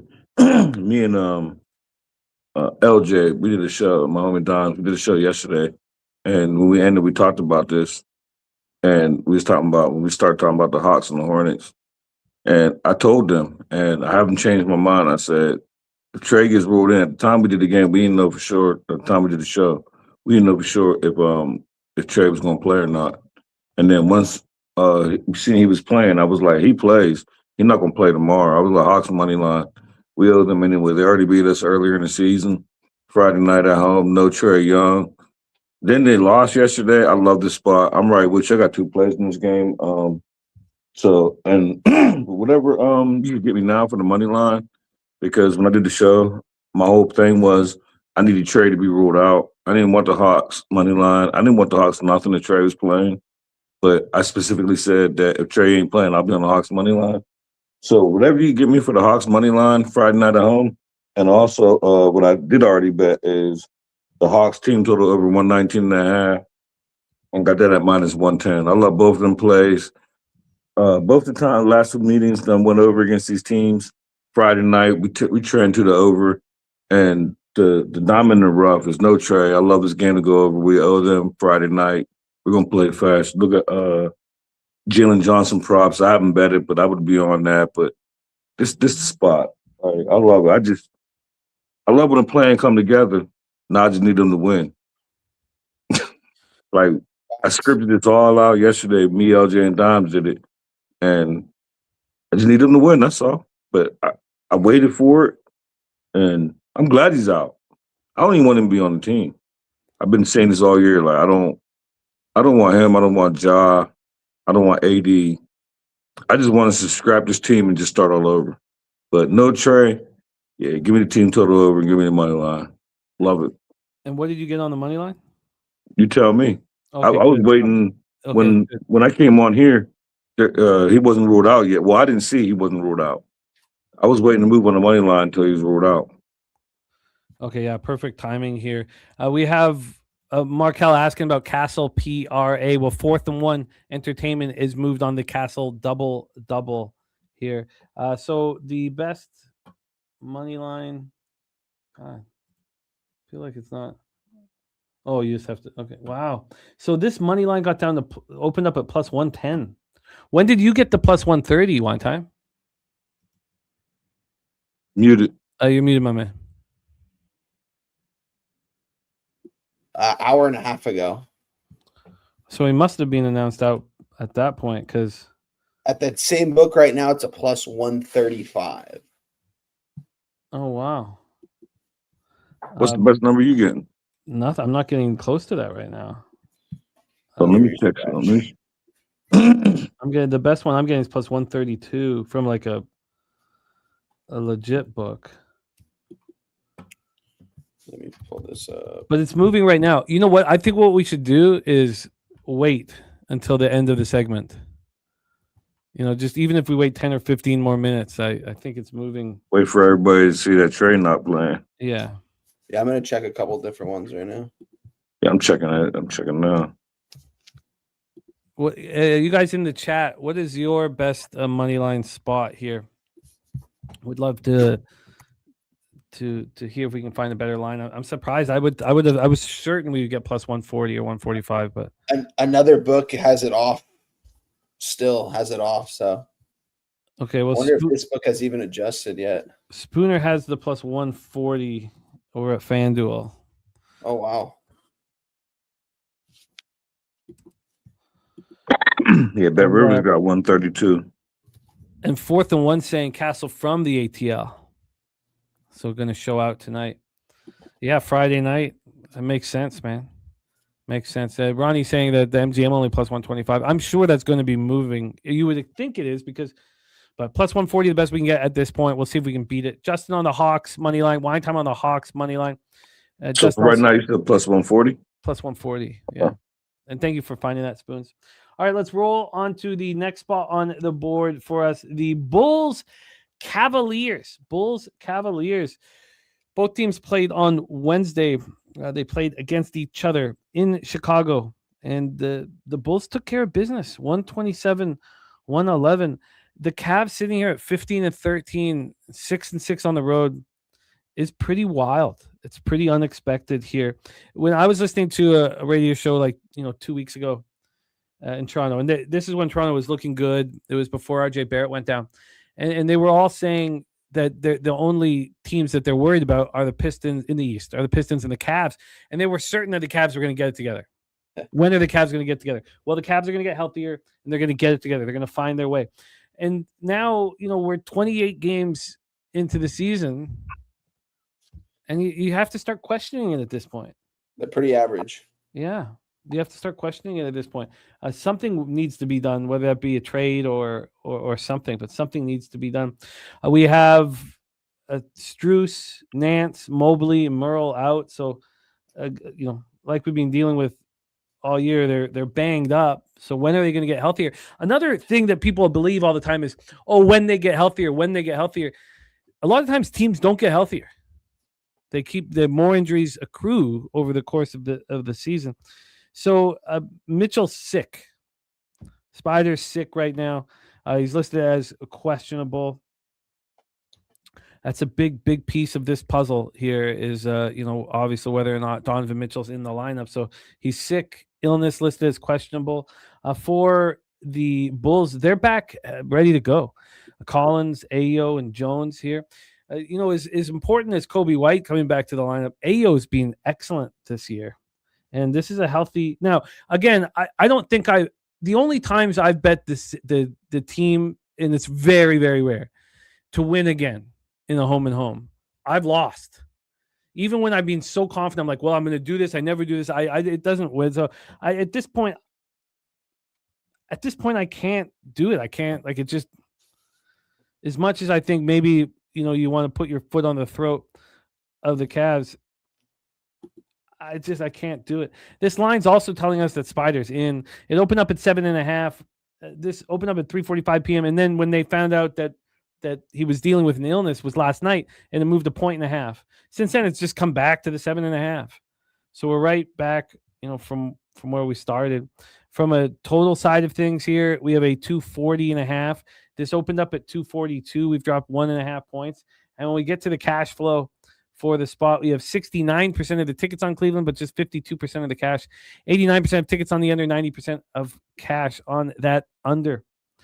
Jam says just cannot bet the Cavs right now to cover any spread. Rand's talking about how the injuries are hurting them. And Urban Pope says it's a perfect time for the Bulls to make a run. Stephen Harrison says, I know this makes you want to back Cavs, but I just don't believe in this team. They may win, but I think it's close. Justin McKelvey, take it away. Bulls, Cavs, Rocket Arena in Cleveland, Ohio. I'm not going to keep you long at all. I don't have nothing in this game. I despise both of these teams. I can't get them. Yesterday was the first day I got the Pacers right, so they're okay. But it's them Pacers, Bulls, Cavaliers. It's like those three teams. I don't know. Like the Bulls, I was on the Bulls early in the season. They was coming through. Now all of a sudden they suck. The Cavaliers can't cover a spread. It's like the Bulls they don't only suck when they play the Cavaliers. And in spite of if he's sick, like I was on his props yesterday. He cashed for me. I was on over 30.5. He got 32. But 7.5, I don't want the Cavs as the favorite period, but let alone 7.5. I don't play the revenge of switching of, take the Bulls this game and take the Cavaliers the other game. I don't do that in doubleheaders no more. Not doubleheaders, but home and homes. So I'm off that. I don't even think that way no more. So I wouldn't be on the Cavs thinking because they just lost to the Bulls. Wonton gave out the Bulls. Shout out Wonton. He gave out the Bulls money line the last time they played, just the other day. Him and Durr gave out the money line. So I don't want nothing to do with you. I don't want Giddy props. I don't want Mitchell when I think he's sick or if it's manipulation. So I left this game alone. I got action in the last game. Yeah, I can understand. I can understand completely. You have a healthy Bull squad. The Cavs have been playing terrible, but they just got slapped in the face. Are they not going to show any kind of character, any resolve, or any heart? Maybe having Jalen Tyson at the 3 and Dean Wade at the 4 puts you in a situation where you can't get anything done. Let's hear from Wine Time. I don't think they're good enough. Yeah, that's very, very legit here. Wine Time, take it away. Yeah, shout out to my guy Guns for his calls on these line functionality things, and it's interesting. I don't look at it for NBA, but looking at it for, just the game on Wednesday. The spread was a 5.5, and the Cavs got smoked. And here we are at a 7.5 after they just got smoked. I think writing's on the wall on this one. I think the Cavaliers could name their number against the Chicago Bulls team that is not very good. I was on them on Wednesday. It just made sense to move on them on Wednesday. It doesn't make sense to move on them again here. Told Jimmy a couple weeks ago I wanted to fade this Bulls team going forward. Can't always do that. Some spots that just like shout out at you when there's a lot of money on a certain side, the line's not moving. It's kind of a fishy line, especially as bad as basketball as the Bulls have been playing. I know the Cavs aren't playing that good of basketball right now, but they're a lot better than this Bulls team. I think they have the two better players on the court in this game, and it's probably not even particularly close here in Mitchell and Garland. And I think that they can easily take care of business against a Bulls team that I don't have any faith in. I'm going to move on this right now. I'm getting a 7 at -110 currently. Cleveland Cavaliers -7, -110. I think they can name their number here, guys. I think they win this game by double digits. This game isn't even going to be close. Like, this could be a spot where I move on them first half and full game, and they put their foot on the throat and don't let off the entire game. Cavs are better than the Bulls, and coming off that disgusting, what did they lose by 15 points? And they were getting blown out the entire game at home. Here they are back at home on a Friday night. I don't know. To me, it screams Cleveland. Let's just look at the market here really quick. And yeah, so 66% 44% of bets and 48% of money is on Chicago. So I wouldn't say, Cleveland is definitely more of the public side. And let's just look at the total really quick here, guys. We've got the highest total on the board, and yet 89% of tickets and 88% of cash coming in on this under. The line's not moving. Something tells me this goes way over. Something tells me Cleveland Cavaliers team total over, the game over, Cleveland Cavs -7. For right now, I'm going to leave it at the -7, -110. Only thing I played. So give me the Cavs. I get it. You're making a bet that nobody wants to make, and those hit at a very high level. I'm only writing down the under, or my fault, the over. I'm not writing down the Cavaliers. I'm not against you. Yeah. I can't do it. I hear you. Yeah, that over does look good too. This might be like a because the last game, even though it was a high total, I think it did go under. So I don't know. I hate these teams. I'm gonna start going to Cavaliers games, some regular season games soon. But my sister-in-law gets them. But I don't know. This isn't. Last year, it seemed more appealing when I agreed to it about this year than don't seem that appealing now. Like Cavaliers, I don't know. These are just two teams that just you can't even say that the Cavaliers are playing and like for the regular season because it's not like they're winning and not covering. They're not even winning. So it'd be different if they was winning and not covering. It'd be like cruise control, but I don't know. I just think it's time to break that team up too. When they fail this year, go ahead and break that team up. Try getting somewhere else, Spider. Well, let's roll on. We are doing college basketball next, but in saying that, we will get to the Memphis NC State game with at least 15, 20 minutes to bet it. So don't worry about that. We're going to get to that Memphis NC State game, the Gasparilla Bowl. We'll get there. Let's roll on here. Let's roll on. Our final spot on the board is the fun one. Oklahoma City Thunder 25-2, 12-1 on the road to the Minnesota Timberwolves, 17-10, 9-5 at home. We're at the Target Center in Minneapolis, Minnesota. Minnesota in a great spot here. This is game 3 of a 5-game homestand. They play at Denver on Christmas Day, but they have Milwaukee on Sunday, the Knicks on Tuesday. So this is a rested team coming off an ugly 116-110 loss at home to Memphis on Wednesday. And you have to think that the Thunder will bring the best out of them. Now, I did back them against the Thunder in their last game. They were 9.5-point dogs at OKC. And it got to 10. I think it was actually maybe it was between 9.5 and 10.5. They lose by 8. They were in that game until 20 seconds left, and they still lose by 8. They still lose by margin. It just shows what the Thunder do to you. That was November 26th, so that was the last time, and that was the only time they've seen each other this year. And, you want to test yourself against the NBA champs and the best team in the league. And so the Memphis game should have been a spot where we should have faded Minnesota. This game means something to them. Then we have the Thunder on the second half of a back-to-back. They are, there's nobody can say anything negative about this basketball team. They're absolutely elite. Hartenstein is going to be in. So you have your set with Shea, Dort, Jalen Williams, Chet, and Hartenstein. Now, Ant is still questionable. Conley out and Clark questionable. So let's get a better look at exactly what's going on with Ant. He was at shoot around, nothing to worry about. It's a foot injury, but we haven't seen him in 3 straight games. So how long will he play here? I mean, that's a problem. Maybe I take back the fact that this was circled on the calendar, but Ant will be in the lineup. Let's get in. If he was healthy and ready to go, and you knew he's going to play 38 minutes, maybe it'd be easier to back him. We have this total at 233. Look at that.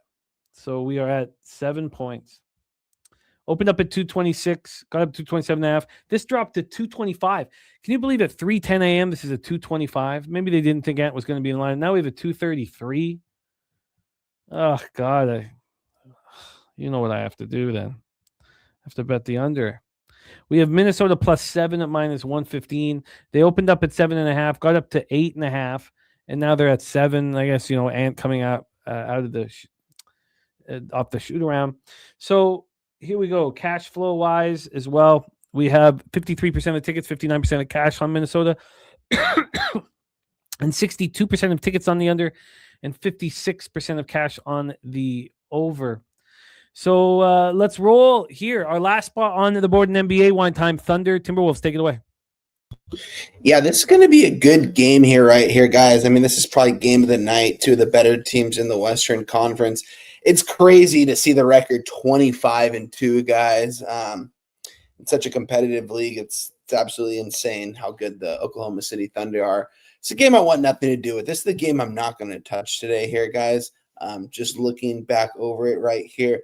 53% of bets, 59% of cash on them. Circa's hanging a 7 right now, and if you look at their ticket splits, it's 70% of tickets and 93% of cash coming in on the Timberwolves.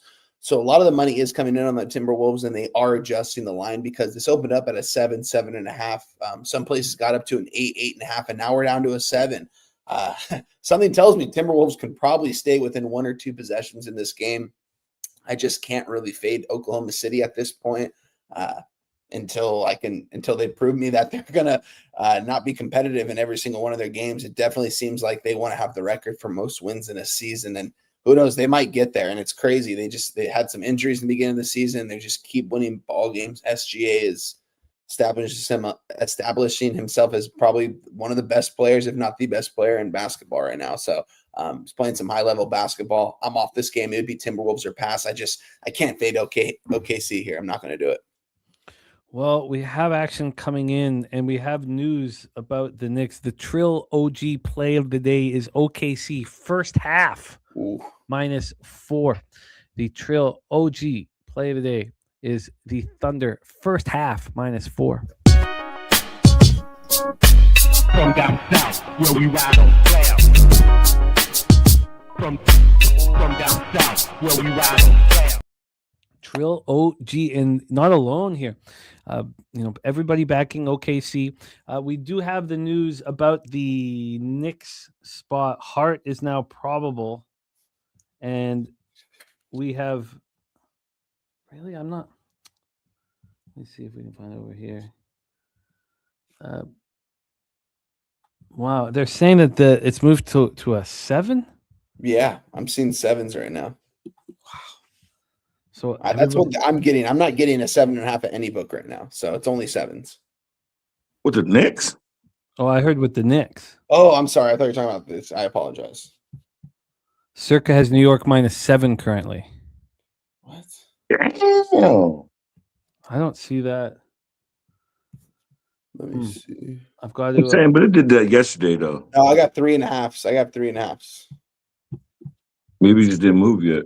Let me refresh a couple things. Tariq saying it's changed to 7.5 at some spots. It's Okay, off the board. off the board. Okay, I'll keep waiting for this to reemerge. Wow, that's wild. While we're talking, though, take it away for us, Justin. We have Thunder, Timberwolves. Well, I guess me and LJ, we could both win. We're just on different sides.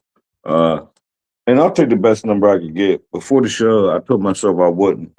But I believe Ant's going to be in. And what I personally got when I woke up, because I circled it last night, I'm on the Timberwolves. I personally got plus 8.5, minus 112. But I'll take the best number you get, even if it's worse than that. I'll take a 7 or 7.5. I don't think they win this game outright, but I do think that this was a circle spot. I think he was right, Jimmy. I think Ant could have came back against the Grizzlies and didn't. I think he was figured, okay, go out there, sit this one out. Got the Thunder coming in next. Thunder coming off the bat-to-bat, which they usually don't care. They still win these games. There's not a chance I would be on the Timberwolves money line, but more than 2 possessions, I just think the Timberwolves are going to fight hard. Like, they've been getting whooped on by this OKC team like everybody else in the league. But 5-point, 4-point win from the Thunder, I see it coming. They're not bad off for back-to-back going back to last year, but I don't know. Timberwolves, especially coming off if they would have beat the Grizzlies without Ant, I wouldn't be on it. But the fact that Ant, that I think sat out, I think he could have played. I think he purposely sat out so he'd be ready for this game.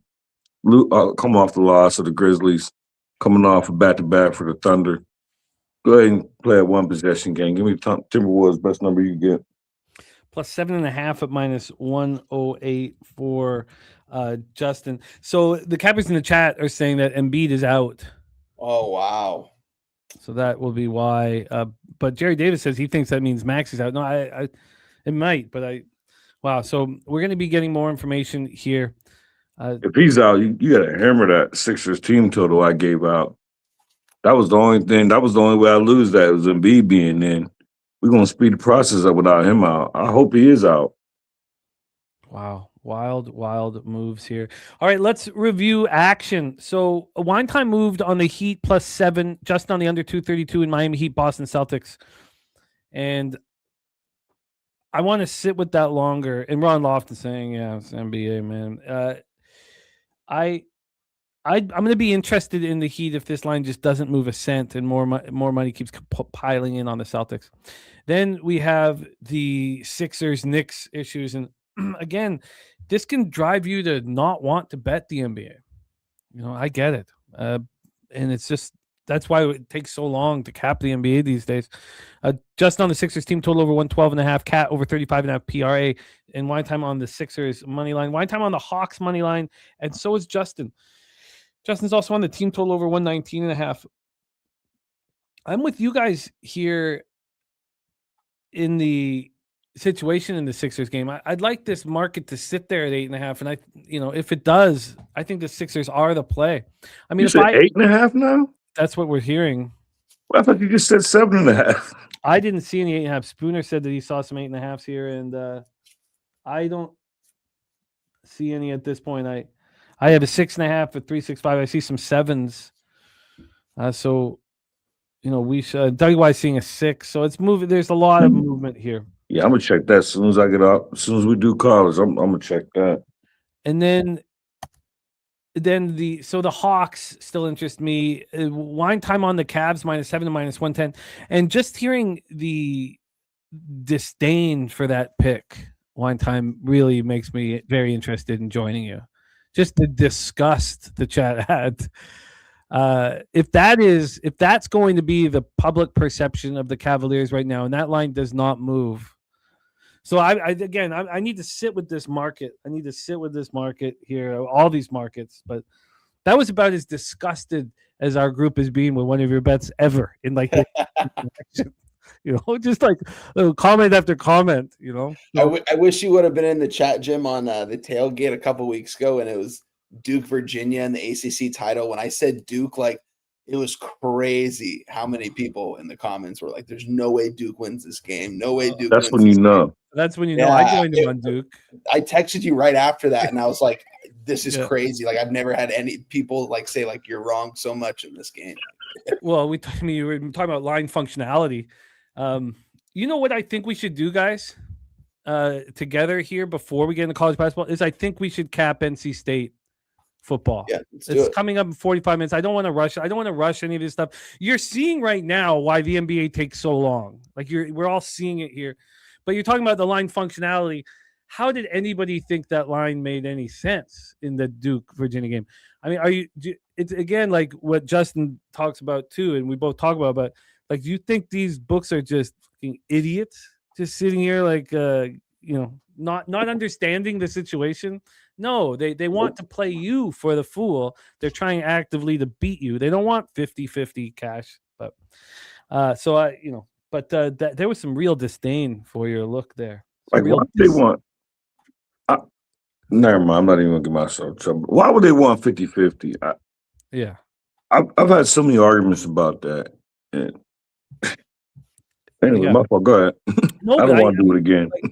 I was at a wedding in the summer, and this guy was like, well, they want 50-50 action, and I was like, come on, man, but you can't talk to certain people. They believe what they want. They think you're the idiot. They think you're the idiot. When I'm like, no, the books are trying to be. They think, yeah, right, yeah.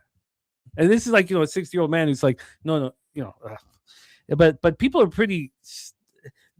The people who believe that the books are actively trying to beat you and don't want 50-50 cash are so certain of it.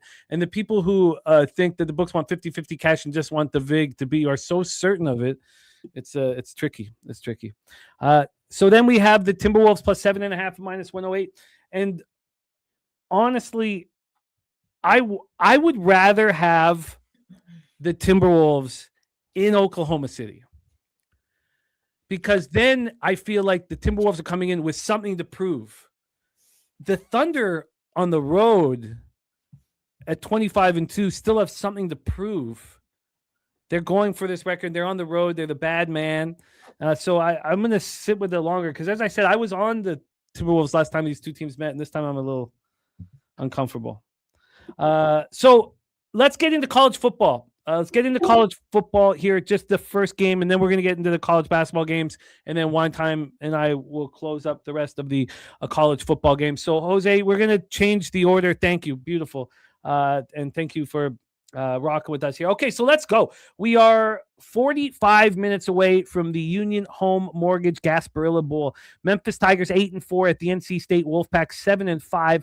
We're at Raymond James Stadium in Tampa, Florida. 78 Fahrenheit, mostly sunny, 8-mile-per-hour winds. And Kripke, I copied and pasted something that Kripke mentioned.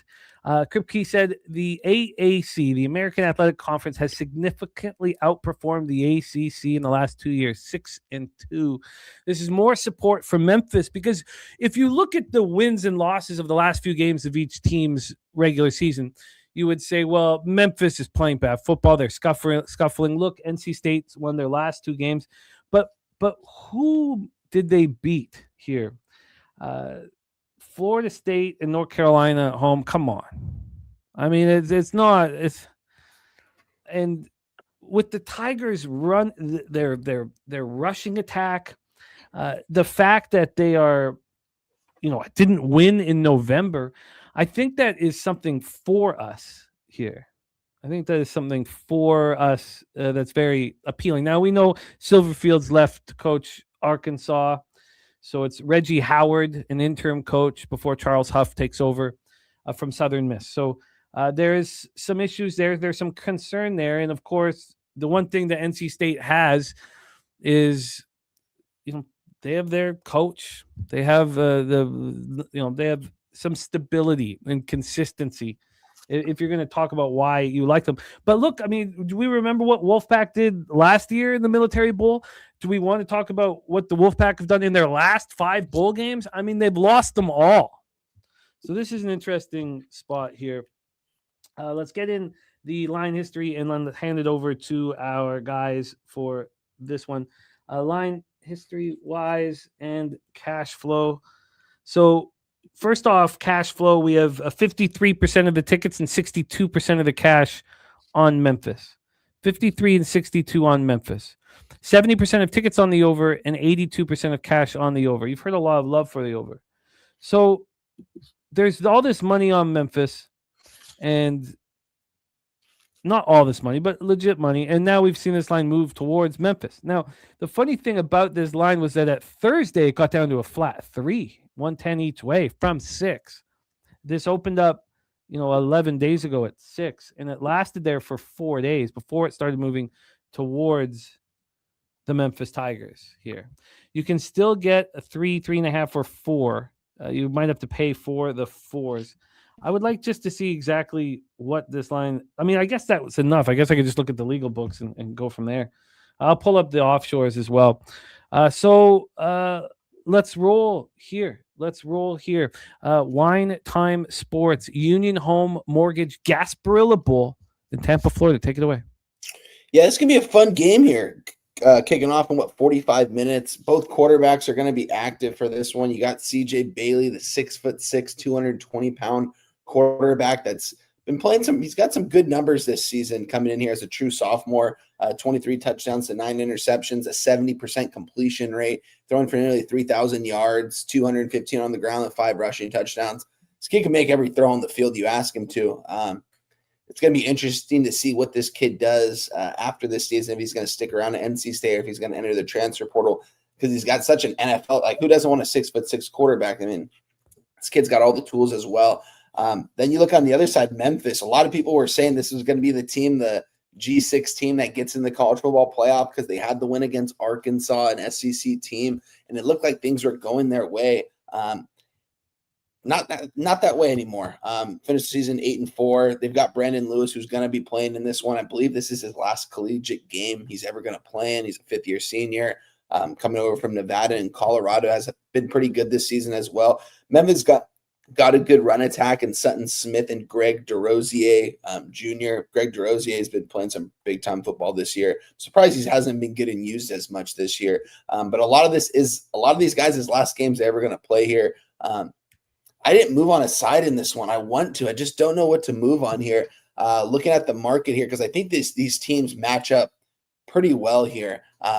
Right now, I know you already touched on the market, Jim, but 53% of bets, 61% of cash coming in on Memphis right now. Circa's hanging at 3.5. Some books are hanging at 3. South Point's hanging at 3. This opened up at a 6, and a lot of the money is coming, or a lot of the money early came in on NC State, and now it's coming in on Memphis. The tough game here. I'd probably take Memphis here if I was going to take something. I think I'm just going to stay away. Looking at the total here really quick. Again, 71% of tickets, 84% of cash on the over. Circa has a 57. A lot of places have 57s. This opened up at a 57.5 at some spots. It's kind of been going up and down. Got up to a 59.5 at one point at some spots. We're down to a 57. Something tells me maybe this game goes under, but with both of these quarterbacks, I like both these quarterbacks, and I think both teams can move the ball. So I'm staying away from this unless Stacks can talk me off, or if you end up moving on this game, Jim, or if someone in the chat changes my mind. But I think I'm going to end up staying off this game. We've got really good game tonight at 5 p.m. that I'm really looking forward to. So I think I'm going to stay away from this as of right now. I have a couple questions, but I'd like to hear Justin's thoughts on the games, and then I will hit you with them. Justin, take it away. You're muted, Stacks. You're muted. It's funny that my fault. It's funny that I'm still here for this game. This is actually Stacks play day number 1, and I'm on the over. Memphis, NC State. I got over 57.5 minus 112, and mainly as Memphis is a dog. I've been on a lot of their overs all year, whether they've been home, whether they're dogs, especially as a dog. They're 3-0 ATS as a dog to the over, and I just think with the last game being played, NC State always plays the over. I hate both their defenses. And I just think that what's his name, Lewis for Memphis. I think he's gonna go out on a big game. I haven't bet it. Only reason why I haven't bet it is because Bet Rivers for all the bowl games and NCAA basketball, they give you like one profit boost, the live bet. So I want to live bet Memphis. Hopefully they go down 7-0 and I get a better number and get a little profit. But I love this over. The line moved against me, and it was moved against me before I even posted it as stacks. But everything that I've seen that this game's gonna go over, I don't even think it shouldn't even be a sweat. I don't know why it's moving against me. It started moving against me before we even came on here. I didn't even expect to talk about it. And when you was talking about hockey, I was looking at it like, why this line moving against me? And I had no thought about coming on here and talking about this game. But I'm glad we did because I'm not concerned with that. I'm not concerned that it's moving against me. You can get a 56.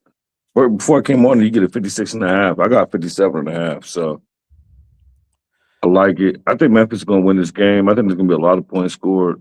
Well, I think the backdoor, not the backdoor, but I think NC State's going to have to, even though they're the favorite, they're going to try to score a lot of garbage time touchdowns. And I don't know, back and forth. NC State fails somehow towards the end. I think they lose this game outright. But I haven't bet it, but the stats play today, number one, is they're over 57.5. Yeah, I can understand that. And the reason, I mean, first off, this market is screaming right now that Memphis is the play. Screaming it from the top of a mountain. And, you have Nuke Worker saying NC State going to win by double digits. And I believe that the optics are perfect for gambling. One time. Oh, jealous. Very jealous. Now I could go grab. Oh, you did it already. But... Let's see. All right. So I didn't even have it on screen stacks. I was looking at I have so many tabs open right right now. now. Be holding it up. The optics here are perfect, I think, for gambling because I don't respect NC State's 2 victories there to close out the year. And I mean, let's just look at this. Okay, so I have 2 questions now. Do you think that Navy would beat NC State? Probably, yeah. I think they would, depending on where it was. If it was at Navy, I think they would. Do you think that Navy? I don't. You don't? No. Do you maybe if Navy was home and it was the bowl game and NC State didn't have time to prepare, but I don't think so. How about this? Do you think that Navy, ECU, and Tulane are better than North Carolina and Florida State? Yeah, I mean, I think North Carolina is a really bad football team, and I think Florida State really underperformed. So Tulane's is in the college football playoff. ECU has been playing some really good football this year, and we know what Navy did. I mean, if they didn't lose to Notre Dame, some people would have said, if they would have beat Notre Dame in that game that they got blown out, and people would have been maybe saying that they get into the college football playoff. Then they play their rival Army. We know anything can happen in that game, but I still think Navy's a good team. So I would probably say Memphis had the tougher schedule. And going down the stretch, both those teams, like Florida State, I mean, they were heading in the wrong direction, playing some really bad football when NC State played them. So, who's the better team, right? Who has the better quarterback here? I mean, Lewis definitely has the more experience. I do really like CJ Bailey. I think he's got a good future ahead of him. But yeah, I think I want to be on Memphis here. If I want to move on at first half or full game here, I'm looking at it right now, or even like a team total. I think you would want the full game. Let me pull this up. 50 minutes. I have one more question, and Urban Pope says fade the interim coach here. This is extremely important to Reggie Howard's career, this game. Extremely important. So it's not like it's kind of, I think, a different interim tag. It's not like some guy's coming in who doesn't care. This is the most important game of Reggie Howard's coaching career. And do we believe that Brendan Lewis, because we know that he's the dual threat, but can he attack NC State through the air? Because NC State secondary is weak. If we think that Brendan Lewis can throw for 300 plus yards, Memphis can cover this football game. So let me ask you that one time. Do you think that Brendan Lewis is capable of throwing the ball for 300 yards? Because that's was commonplace for him earlier in the year. I mean, he threw for 317 against Tulane.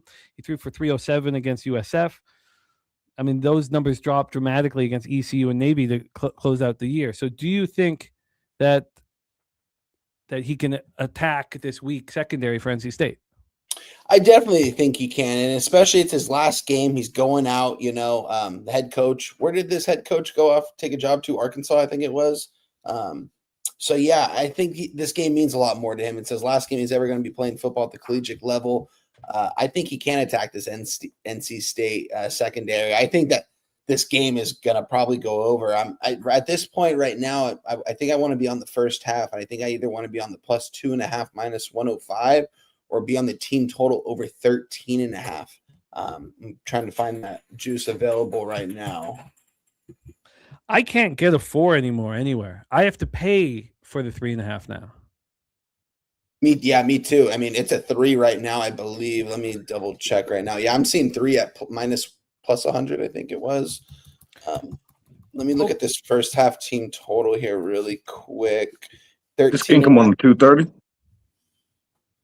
13.5 at -105 is the team total first half. That's what I'm going to give you guys. I'm going to give you guys Memphis team total over 13.5 -105 in the first half. I think they're going to be able to put up 2 touchdowns in this first half. So, yeah, lock me in on that, Jim. Memphis first half team total, what was that number again? Sorry? 13.5 -105. Okay. And you can lock my my stacks in. Yeah, 57.5 -112. I am going to bet the Memphis Tigers +3.5 right now. I'm going to bet it right now. It's -115 at 365. It's going to cost me money. I'm going to bet it. This game pops off in 32 minutes. It's going to take something I started doing, Jimmy, and it might be reckless, but it's been really profitable. And in situations like this, it didn't work out last night because of the Pacers. But what I do is, like, I'm going to bet I'm going to have to get off here, finish college by 2:25 so I can put this in because I'm on my phone. But I'll bet it, like, for a unit and then on the spread, and then I'll take the money line and parlay it with, like, the 76ers money line or the Hawks money line, and still bet the side. You know what I mean? Like, bet the side for a unit and then bet the money line parlay for a half a unit. And I don't know. It's been pretty beneficial to me. That's probably what I'm going to do here. I'm gonna, just in case I don't get that number, since everybody's seeing, everybody up here like Memphis, I don't want to miss the pre-flop number just in case Memphis come out here and dog walk these boys. So I'm gonna tell Wonton, and I'm gonna put I'm gonna take the spread here. I'm gonna take the spread and the money line. I'm gonna pair the money line with the Hawks money line. It just moved to, I can't get the 3.5 -115. Yeah, mine's -125 right now. Pretty much best number available for the 3.5. Fuck. I mean, it's, God, I should have just been a little bit faster here. I think that we want that hook. You think we need it? I don't think we need it. It's a luxury. It's a luxury. Yuck. I'm going to pay for it, though. Okay. Now I have to go to an offshore and bet it. And see what -119. Okay. All right. I'm in. Memphis +3.5 -119. I am in here. I'll put it out here. I'll post it on X in a little bit. I'll pop it in the Discord here in a little bit. Mark Sisowski taking the plus 3.5 minus 115. I said MGM. I got to pay minus 119 here right now. I don't have an MGM count, but all right. Let's roll. Let's get back into college basketball here. Nervous being on the other side of the nuke worker, but it's not always going to be comfortable. King Me says, why do you guys think 76ers jump back 6.5? Because Embiid's not playing, King Me, and Hart is in, and it sounds like the Knicks are going to go, that nobody's going to be out here. And Spooner says Hard Rock has the 3.5 at minus 110, MGM has a minus 115. All right, let's roll into college basketball. This is great timing. We got a Spooner in the house here. The first two games we have are games with Justin, and then he needs to have time to get his action in, which we will make sure. Yeah, I got 24 minutes. Yeah, we'll be good. We'll make sure that happens. So let me just set a couple things up here properly. But the first spot here for Justin. Now, every game we're talking about, one of us has bet. I did not move on this game, but I came close. Here, let me just get this all moved over properly so I can set this one up. Okay, we started at 5 p.m. Eastern with the Milwaukee Hoops Showdown. It's going off Pfizer Forum tonight. And the next game there is obviously the big one. But here we have the South Dakota State Jackrabbits at the Milwaukee Panthers. Let's get the line history up here and see if we can get cash flow information. And I'm not sure if we will. But South Dakota State Jackrabbits here, they're coming off the 87-72 loss at Wyoming on Monday. That was at home. They have traveled here. Now, I don't think this is going to feel like a Milwaukee Panther home game or anything like that, but they have traveled. The Jackrabbits played at Northern Iowa to start the year, and then Oregon. Those are two tough games, 65-58 at Northern Iowa. They lost, and then 83-69 they lost at Oregon. They traveled again at Northern Arizona. They beat them 75-62. They traveled at Ball State on Tuesday, 68-64, before losing this game on Monday. They also have to play at number one ranked Arizona on Monday. I'm not entirely sure if this is a huge look ahead spot, if there's concern, if they're all talking about playing the number one team in the country on their floor, but the Jackrabbits that's who they play on Monday. I came close to moving on Milwaukee. I came close here. They're coming off taking out Indiana or losing to Indiana State 70-68.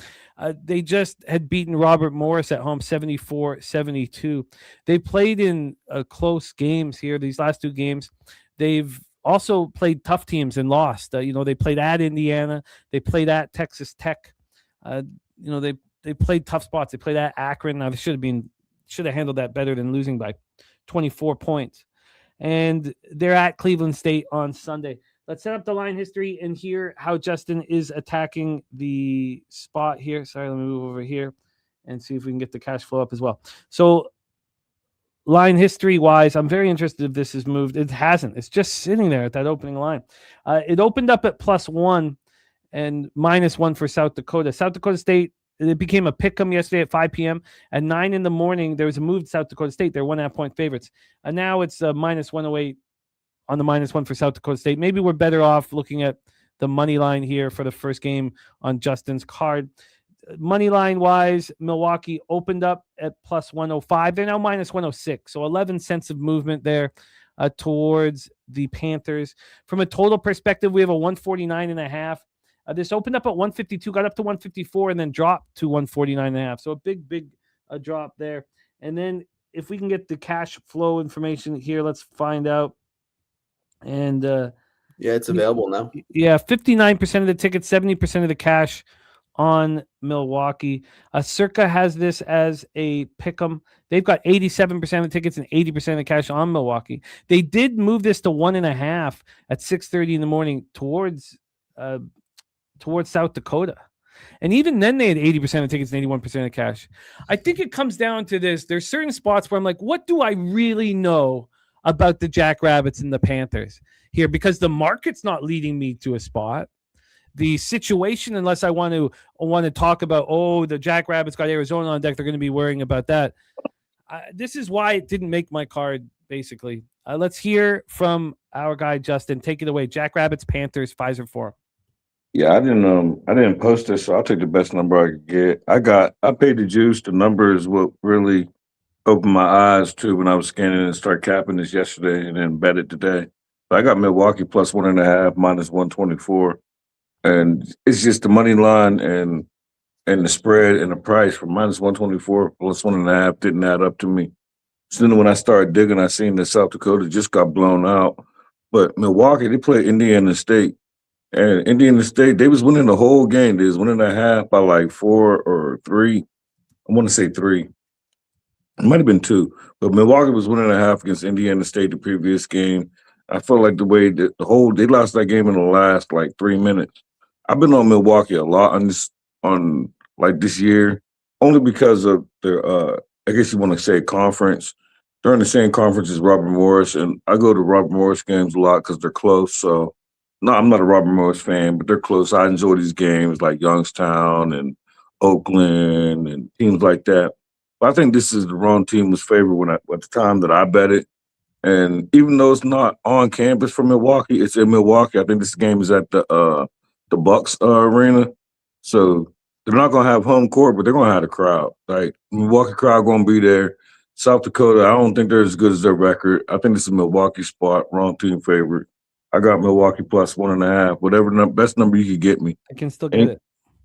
What's the odds for plus 1.5? Plus 1.5 and minus 110. That's what I need. I can still get it. All right. Justin has moved on the Panthers. That was a great game they played against Robert Morris. It was a fun game to watch. Wine time, take it away. Justin McKelvey's first spot on the board. Are you interested? I am, and I did move on this game, guys. I am on Milwaukee, Wisconsin, University of Wisconsin, Milwaukee, money line plus 110. So I am with my guys Stacks on this one. Started looking at this a little bit. I saw that, Milwaukee had a 4-6 record, South Dakota State 7-6, and I was like, why are they favorite? They're at home. Looked into it a little bit. They've got a really good forward over there in Danilo Jovanic, averaging 13 points a game. He's probably going to be the best player on this floor here, and I expect him to go off. I don't know if we're going to get a big crowd here at this game. I know a lot of people are on winter break right now, as people have mentioned in the chat. So I'm hoping they get a nice crowd out there. And again, you mentioned it. They've got a big game against Arizona on deck that they're probably going to get smashed in anyways. But I like Milwaukee, Wisconsin here. I think they're going to take care of business, giving to me on the money line. The market's not really getting me there at this point now that I'm looking at it. I don't even think it was available when I tweeted this out 3.5 hours ago. I don't even think we had a market in this game. But yeah, 70% of tickets are coming in on Milwaukee. Line right now is at a pick 'em at some spots. So the line's not really moving. It's kind of moved back and forth from 1.5, from them being a 1.5 dog to a 1 to a pick 'em. It's going back and forth right now. I like Milwaukee though in this spot. It's also an early spot on the card. I think this is a 2 p.m. game here for me on the West Coast. So keep it short and sweet. I'm with Stacks. I'm on the money line though, plus 110. You guys are in business. I get it. And Spooner says Milwaukee spot in his opinion. Jackrabbits were supposed to lose their last game. Milwaukee wasn't. I'm gonna stay off the game. Simply put, when you look at the records of these two basketball teams, I became interested in Milwaukee. Right away. I was like, okay, well, but I didn't get there, and I'm okay with that. Kelly McKinnick said neutral site. It's still in Milwaukee, Wisconsin, though. It's still. Yeah, that's why I said it's not on campus. It's in the Bucks Arena. The Milwaukee Bucks. Yeah, it's not on campus. Marquette's home court. Yeah. Oh, that's where it's at. Marquette's home court. Well, it's Pfizer. They play. Oh, okay. Marquette plays a Pfizer. Yeah, Bucks. Yeah, in Milwaukee. Yeah. Yeah, you're in business, fellas. You guys are both in business. So we have Milwaukee money line for wine time. Milwaukee plus 1.5 minus 110. Let's roll on. Ronnie Lofton also going to be moving on Milwaukee money line. Let's roll. Next up, we have a game that's made me very uncomfortable. This line has moved away from me. I don't know what Justin's action is on this game, but I know he has action. Our guy, Morgan Spooner, is on the other side of me. He is on Seton Hall in this spot. Let's get Spooner's action. He's on Seton Hall plus 2.5 minus 110. I timed this poorly. Everything I did with this game is the betting college basketball in the morning or the night before. It's such a panic when you check in the line every couple hours to see if this line's moving heavily against you or with you. This is not good for me here. I moved on Providence -2.5 and -108. Let's take a look at what's gone on with the line history, and I can explain why I did move on Providence. But let's take a look at the line history first, because that's going to make me extremely uncomfortable. When I went over the games, I've got one bet that both Spooner and I are on together. We're 5-0 on those spots right now. And we moved on together, but we're against each other in my other two bets. I'm very, very nervous about that. We have this total at 152, heavily juiced to the under. I see a lot of 151.5s on the board. It opened up at 154.5. This got up to 155 at 10:15 this morning, and now we're all the way down to the 152 or 151.5. So we've had a big move towards the under. On the spread here, we have -1.5. Well, that's a little better. This opened up at -1, and this was a -3 at 4:47 p.m. yesterday. Then this got all the way down to a flat 1 at 9:55. I bet this earlier in the morning here at the 1.5. It got up to a 2 at 11 a.m. and then back to, oh, that's good. So I didn't know it got back to a 2 at 10:57 in the morning. And now it's at a 1.5. I'm looking at ones, though, on the board. So we have a line move towards Seton Hall. Cash flow wise here, we have 86% of the tickets and 89% of the cash on Seton Hall. Well, I like that. That's very comforting. I want to be up against that market. 62% of tickets on the over and 66% of cash on the over. We have this Providence team that lost their first Big East game, and it was incredible. 113, 110 in double overtime at Butler. I mean, come on. It snapped their 3-game winning streak. All of those 3 games that they had won had come at home, and then they go out to Butler, and it's a phenomenal basketball game. 6 days ago, it was on Saturday. Seton Hall also played on Saturday. They destroyed Rutgers. They've also proven that they can travel, even though we've only seen it once. They went to Kansas State 2 weeks ago, 13 days ago, and they beat them 78-67. They only have 1 loss on the year. From an optic standpoint, I like Providence here. And now the concern was, is this going to be a packed Amicum Mutual Pavilion in Providence, Rhode Island, or not because of the Christmas holiday? So that is a concern backing Providence here. We have Nunya on the Friars as well. So take it away. We're going to start with Justin again because he's got action on this game. These are the 2 spots that he has moved on, and then we will hammer the rest of the card wine time. But take it away, Justin. Seton Hall, Providence. Yeah, I'm not on the side, but I wanted to hear everybody out. Like, I have Providence underlined, and it moved against me, so I haven't bet it yet. But I do like Providence. I felt like the line said everything, even when it was at 2.5. I felt like it was everything was adding up. Kind of like when I was on Creighton against Xavier the other day. And it's different things because Creighton was on the road, but there's no reason that Providence, this line should be going to Seton Hall. Seton Hall only got 1 loss. I'm impressed with them, but I just think this is, even though they don't call that no more, but in my eyes, it's always going to be the dunk on a Friday night. Like, it's just something that you don't want to do. So, if anything, I still got it. Kind of like what you said, hearing that Spoon's on the other side or likes the other side, it worries me. But I got it underlined. I want to be on Providence, and now that it got lower, I kind of want the money line. I'll listen to hear everybody out, make a decision. But what I am on under, Friday night at the dunk, again, I know it's not called a dunk, but I'm always going to call it a dunk. Give me the over, the best number that you could get me. They're 6-1, 2 to over at home, especially on Friday nights. Like, this is just, I understand the line's moving against me. It was moving against me before I sent you this game. It started trickling down, and then while you was doing hockey, it was getting lower and lower and lower. And I'm okay with that. I love this over. I think Providence wins this game going away. Not double digits, but I don't think it's going to be. It might start off slow, like close first half, but I expect them to win by 2 possessions when it's all said and done. I expect it to be a lot of points, mainly by the Friars. So best number you give me, Providence, Seton Hall over.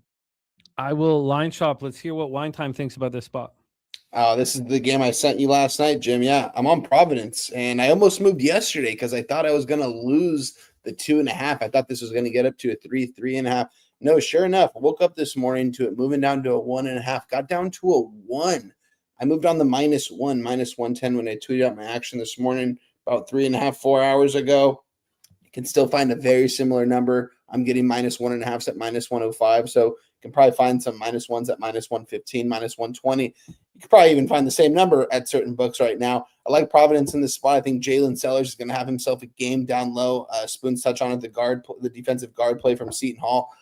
This guy's going to be a handful for him today, I think, at home. I think this is a must-win game for Providence, guys. Look at their upcoming schedule. St. John's, UConn, Xavier, like they're going to lose those games.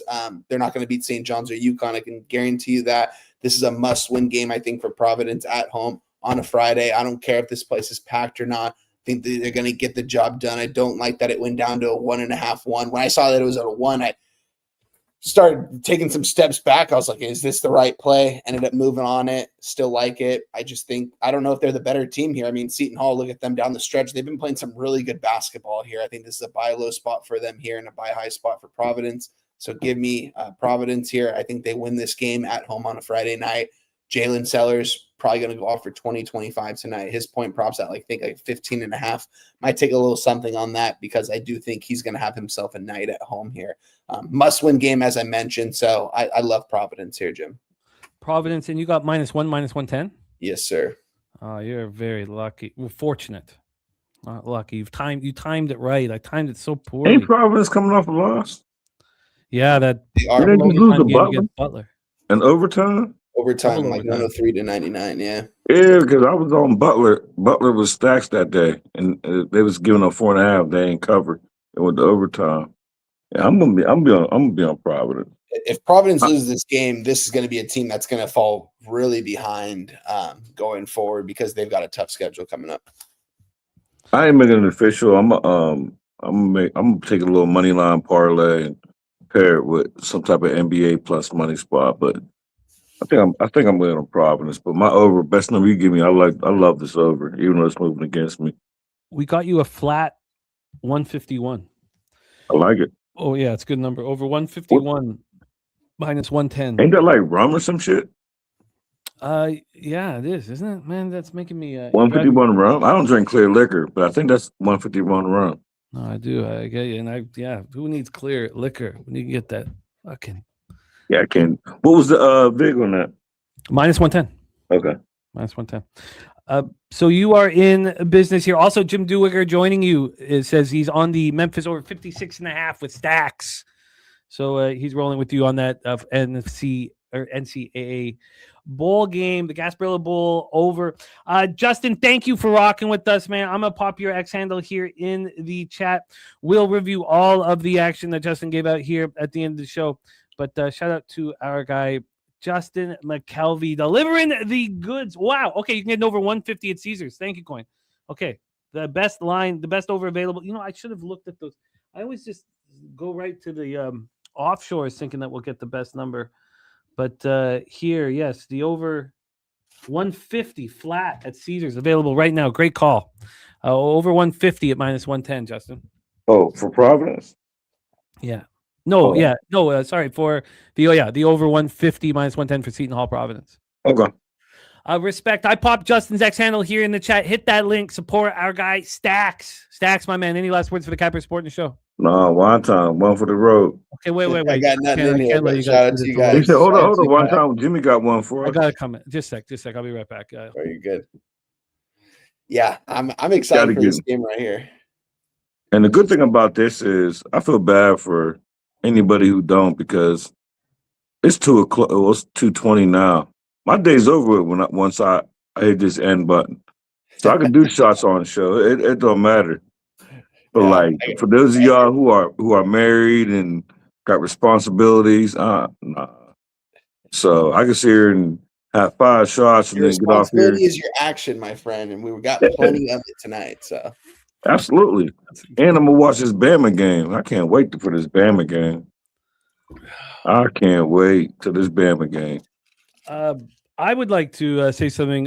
Justin, to your family, have a wonderful Christmas holidays, my friend.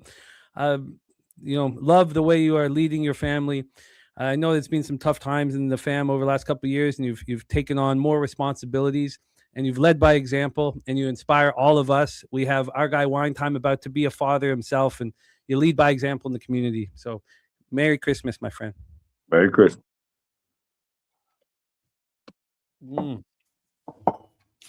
Oh, yes. I remember you. All right. Much love, Justin. Have a great day. And I'll be in touch over the holidays, my friend. Shout out to you, Stacks. Good stuff, my guy.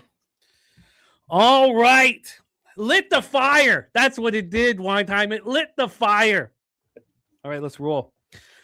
Day drinking. Let's go. Dizzy Donut, let's get that. Let's get that for you here. All right, we have our next spot on the board. So, look, I don't want to get too excited about what's happening here with Spooner and I on the same bet that we don't talk to each other beforehand. But we're both on Western Kentucky, and now you're going to hear one game where I got the right line, and I bet it at the right time. Here I didn't again, but we are not alone, Spoondog and I, because our friend Billy Friedrich is also on the Western Kentucky Hilltoppers, Bowling Green, Kentucky. Pig Milk play today, Western Kentucky Hilltoppers.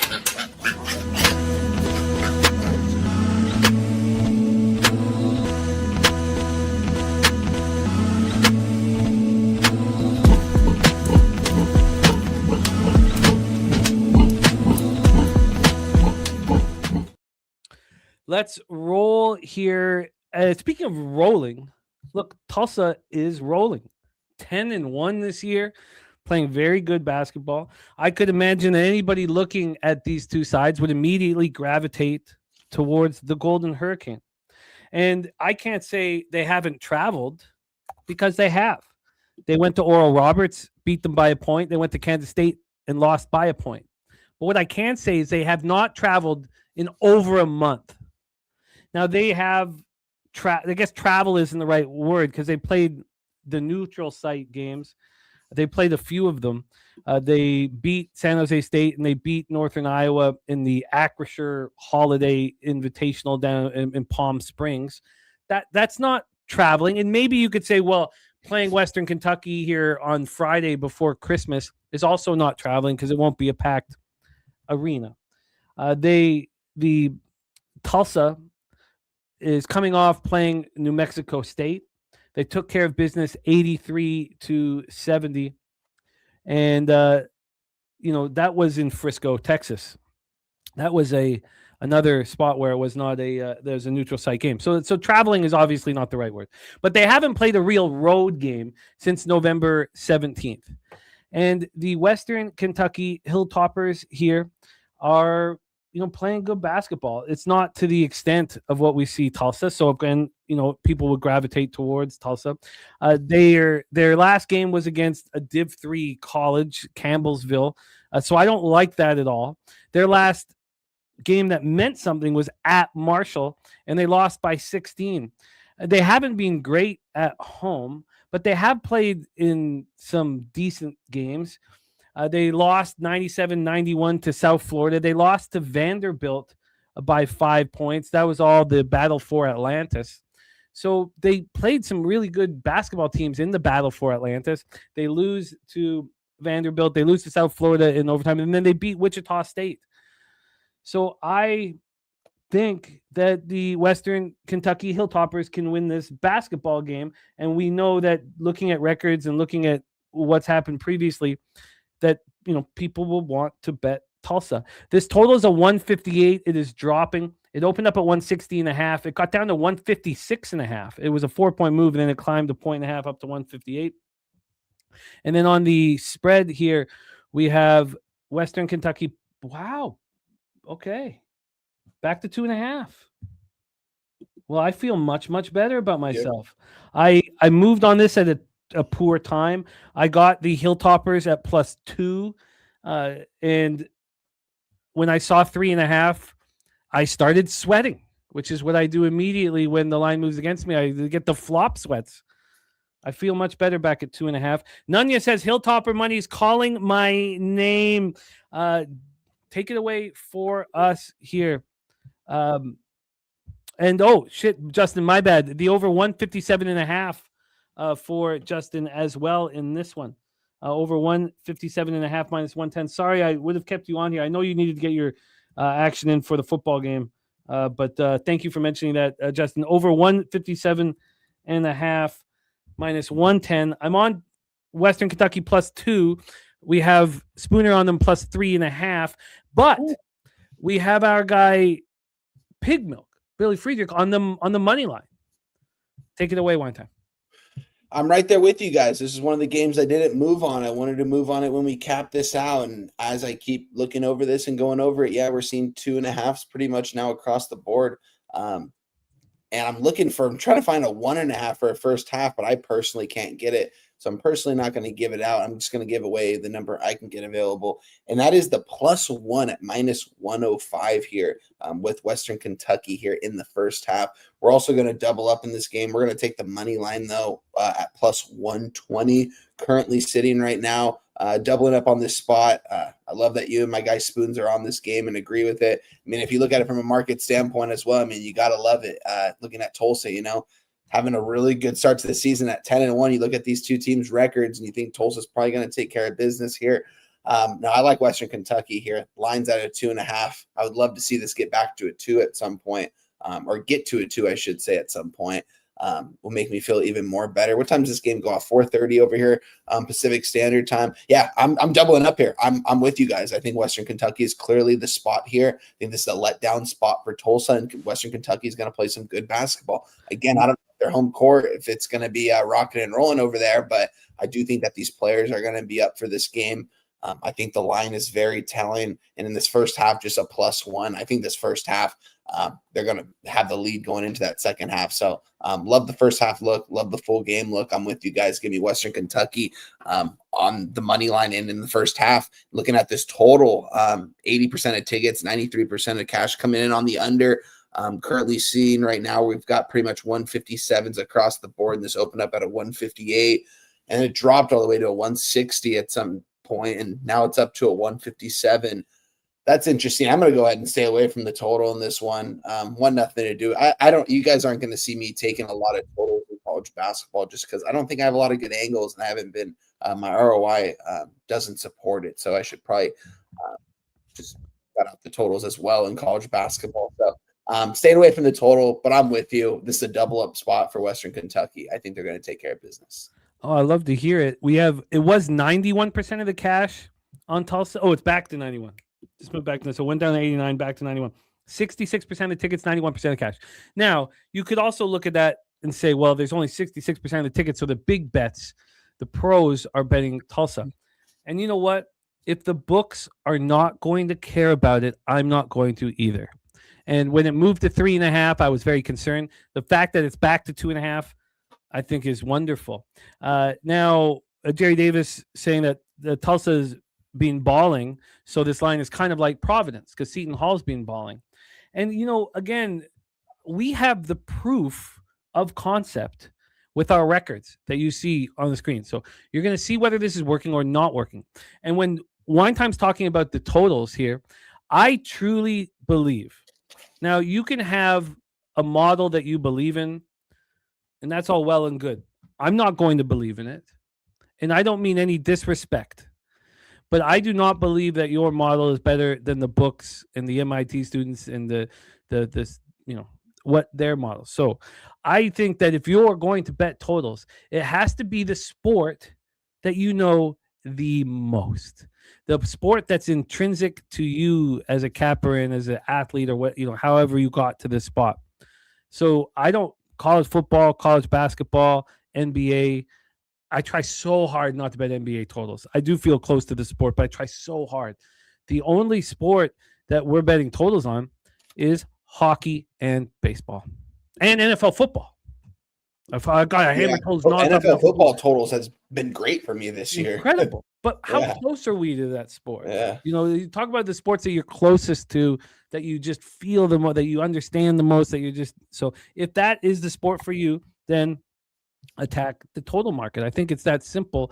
I do not think that it should be based on your model. Now, look, TJ has worked on his baseball model for 12 years, right? So he's sharpened it, but he won't make a bet based on just the model. The market has to correlate with what his model is telling him. And we can talk all about that here. Spooner says Western Kentucky is 75 spots away from the Ken Palm ranking. Says no one capping this game statistically with X's and O's or models backing Western Kentucky. Ken Palm's line is factored in the book's model. It's not going to be that off. And you know, it's funny, Spoon. I stopped looking at the Ken Palm rankings about 3 weeks ago or so ago, because it was not helping. It was putting me in the wrong direction. Again, you know, should we believe Ken Palm's model? I mean, you could say yes, we should. Do we have proof of concept or not? You guys saw my college football record up there. I shouldn't be listened to in college football. So some sports, maybe, you know, it's again proof of concept. All right, let's roll on, because this next one, and again, Jerry Davis is going to say, well, all of your bets today are the same sort of situation, and they are. Belmont Bruins, UC Irvine Anteaters. We're at the Brent Event Center in Irvine, California. This is the only spot one time where it worked in my favor. I got UC Irvine at the right time. I got them at minus 113 on the money line. Oh, no, it's coming back. Damn it. So this was a minus 150 an hour and a half ago. I'd beaten the move by 37 cents. There was a 15-cent move back to Belmont about 45 minutes ago. So that's too bad. But I still beat the move. Minus 113 is pretty nice. Yeah. We have here on the spread, for those of you looking at the spread, the Anteaters are minus 1.5, minus 113. The UC Irvine Anteaters on the spread opened at +2 at 1:40 p.m. yesterday. And by 5:30 p.m., 4 hours later, this is a -1. 30 minutes after that, it's a minus 1.5. And by this morning, it's a -2. So now we'll get into the X's and O's here. And also, we should have some cash flow information in this one as well. And do we? Yes, we do. Now, this is a little different. But remember, if you're going to be on the side where the tickets and the money are, the line has to be reacting. If the market is not reacting to the side where the money and the tickets are, you should be very nervous. 58% of the tickets are on UC Irvine and 93% of the cash. And they've gone from dog to favorite. Now, they haven't gone from dog to favorite everywhere, because at 10:10 p.m. last night, when Circa dropped the line, they were already -1. Circa's got the same story as everybody else. 54% of the tickets, 93% of the cash. So this should be a 2 at Circa. It's not. So look, there's very few situations where we're going to be, look, this is so easy, this is so simple, it's so cut and dry, we got this all set up. So this isn't quite there. Let's talk about the situation here and the why here, because Belmont has been absolutely rolling. Shout out to Kyle Macedo, our guy Kyle Macedo, gifting a Pub Sports Radio membership. Thank you, sir. Does that call for another one? I think it does. Kyle, I think it does. Shout out to my guy right there, gifting a Pub Sports Radio membership. Shout out to you. Kyle, Merry Christmas, Happy Holidays, my friend.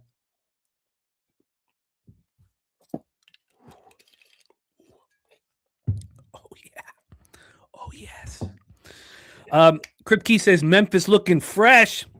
Kripke, I need you to tell me that in person in San Antonio while we're doing exactly this. But let's roll here. Let's talk about the why. Now, it's so important because so many different cappers will get to the bag in a different way. And the X's and O's are very important. The Belmont Bruins are 11-1. They're winning and winning and winning and winning. Now, they did lose to the Richmond Spiders, 84-76 to start the month. Their only loss this year. They've been winning and winning and winning. They win on the road and they win at home. But they haven't traveled that far. Now, maybe that's a small thing. Maybe that's a big thing. It's one thing when you go over to Evansville and beat them by 5. But come to Cali. UC Irvine Anteaters. We've watched their ascension, and it's taken a while, but we've watched their ascension over the last little while in the Big West. They are rolling. Now, they played a couple. This is also a team that only traveled once or twice. They played at Utah Valley and at San Jose State. But they're very comfortable at home, and they've beaten rivals. Now, you could say UC Riverside and Cal State Northridge are bad basketball teams, and nobody would debate you with that. But they beat them both by margin. They took out UC Riverside at home on December 4th by 13. They took out Cal State Northridge by 14. So the question mark is, well, they haven't played in 13 days. But this is college basketball. And what do you want in college basketball? A coach who wants to coach and practice. And so this isn't like in the NBA when we're like, what have these guys been doing for the last weekend? We know that Irvine's been practicing nonstop, and that's what college basketball is. Less games than, the pros. So I am a little nervous here. I am a little nervous that the haven't played in 13 days. Look, I'm trying to kind of look at it through rose-colored glasses, saying they've been practicing, so that's not the most incredible thing. But then I want to also fade records. 11-1 team coming in that hasn't traveled to Cali. I want to fade it. I want to bet against it. And that's what I'm doing here. Nunya says, I ain't shitting. Belmont going to win by 23 plus. And that is exactly what I want. Now, I don't want my friend like Nunya to feel that way, but I want who I'm going up against, who because it's not like horse racing where you're actually betting against the people you're looking in front of, but you need other people on the other side who believe in the 11-1 team, or the line is going to, get out of whack. So I'm on the UC Irvine Anteaters. Take it away for us. One time. Another spot I really like here, Jim. Haven't moved on it yet, but I'm about to move on it right here as we speak. Yeah, this game is actually, I just Googled it. This event center is an 8-minute drive from my pad. Be cool to go to a game at UC Irvine. It probably doesn't fit, probably be about 5,000 to 10,000 people there, but it's a beautiful campus in beautiful Irvine. So shout out to them. And yeah, this is going to be a little bit of a culture shock, I think, for Belmont coming here over to the West Coast, Southern California, Irvine, a really nice city. They have to travel. UC Irvine's been chilling. They've been chilling here the last couple weeks, and I think that they're feeling good going into this game. They're playing some of their best basketball the last 4 games of the season specifically. Belmont, you mentioned it, their record. Yeah, UC Irvine's the favorite here. I just think it's a very tough travel spot for Belmont. If Irvine had to go to Tennessee to travel for this game, I probably wouldn't be on Irvine. But the fact that they're in Irvine, they've been chilling there for a while. I think they're ready to rock and roll in this game. Give them to me -1. A lot of these kids that go to UC One time Irvine, I got NC State just scored a touchdown. I don't know. I want to live bet Memphis just one time here. It's +7.5. I got to go get my phone. No, you're good. Take your time. Yeah, I got this. Yeah, you're good. Going back into this game, guys, I like UC Irvine here. I think that this is definitely the play here. They're a favorite for a reason, going against 11-1 team in Belmont, traveling over the West Coast, as I mentioned. This UC Irvine team, I don't know a whole lot about them, but I do think that they're going to be up for this game. A lot of these kids, too, I'm pretty sure probably are from the area, the Southern California area, so they've been chilling. They've got their families in town. Their family's definitely going to go to this game. So, give me UC Irvine here. The best number I was able to get available is -1 at -120. Money line available right now is like -130, -135, and I don't even want to pay the juice. I'll just take the 1 and take a push if they win by 1 point. Give me UC Irvine -1, -120 here. I think that this is the spot, and if you're looking at it from a market standpoint, I mean, I think that tells you even more. I think everything correlates here. The travel spot, the situation, the market. Let me look at it really quick here. 58% of bets. Oh, wow. 58% of bets, 93% of cash coming in on Irvine. So a lot of the money is coming in on Irvine, some of the bigger bets. There's not a whole lot of people that are going to be betting this game here. So I do think that that's a little bit more of respected bets. Circa's hanging a 1 right now, drop down from a 2. So That's interesting. We'll see. I like UC Irvine here, though. I think the spots that we talked about in some of these games, I think we're going to be more right than wrong. And these doesn't mean we're going to go 100% in all these games, but I do think we're on the right track so far today. So I'm with you. I'm going to be on UC Irvine. I am on UC Irvine -1, -120. Now, one of the benefits of our friend Wine Time Sports is that for us East Coast cappers, we get late night action because he is a Los Angeles capper. So the 3 spots that Wine Time is attacking are our late games in Cali, which is great. 10 p.m. Eastern pop off for us out here. Friday night action. Who's looking for Friday night action? Let's roll. Let's just moved on Memphis +7 -130. Just moved. Okay, that's a great sign for me because I got the 7.5, but -115. There's always an extra 5 cents here. And cappers in the chat telling me not to do it, but it's all good. It's JP says, is Belmont better than Cal Baptist? I don't think these are fair questions. I think Belmont is better than UC Irvine. Yeah, that's not the best team. Is not who wins the game. Look, I think the Rams are better than the Seahawks. Wine Time and I were on the Seahawks last night. When we were talking, when it came down to game time, I told Troy that it was noise. Because we've been talking about the noise canceled score. Why are the Seahawks going to win this game? Because of noise. And then what does Rashid Shaheed do? Noise. That place was going nuts. I've been to Lumen Field a couple years back. I went to a game. It was a day game, though. It was Russell Wilson against Colt McCoy against the Cardinals. And the Seahawks were I think they were a -1 in that game. Russell Wilson against Colt McCoy. And, of course, my ass took the Seattle Seahawks. And, of course, who won that game?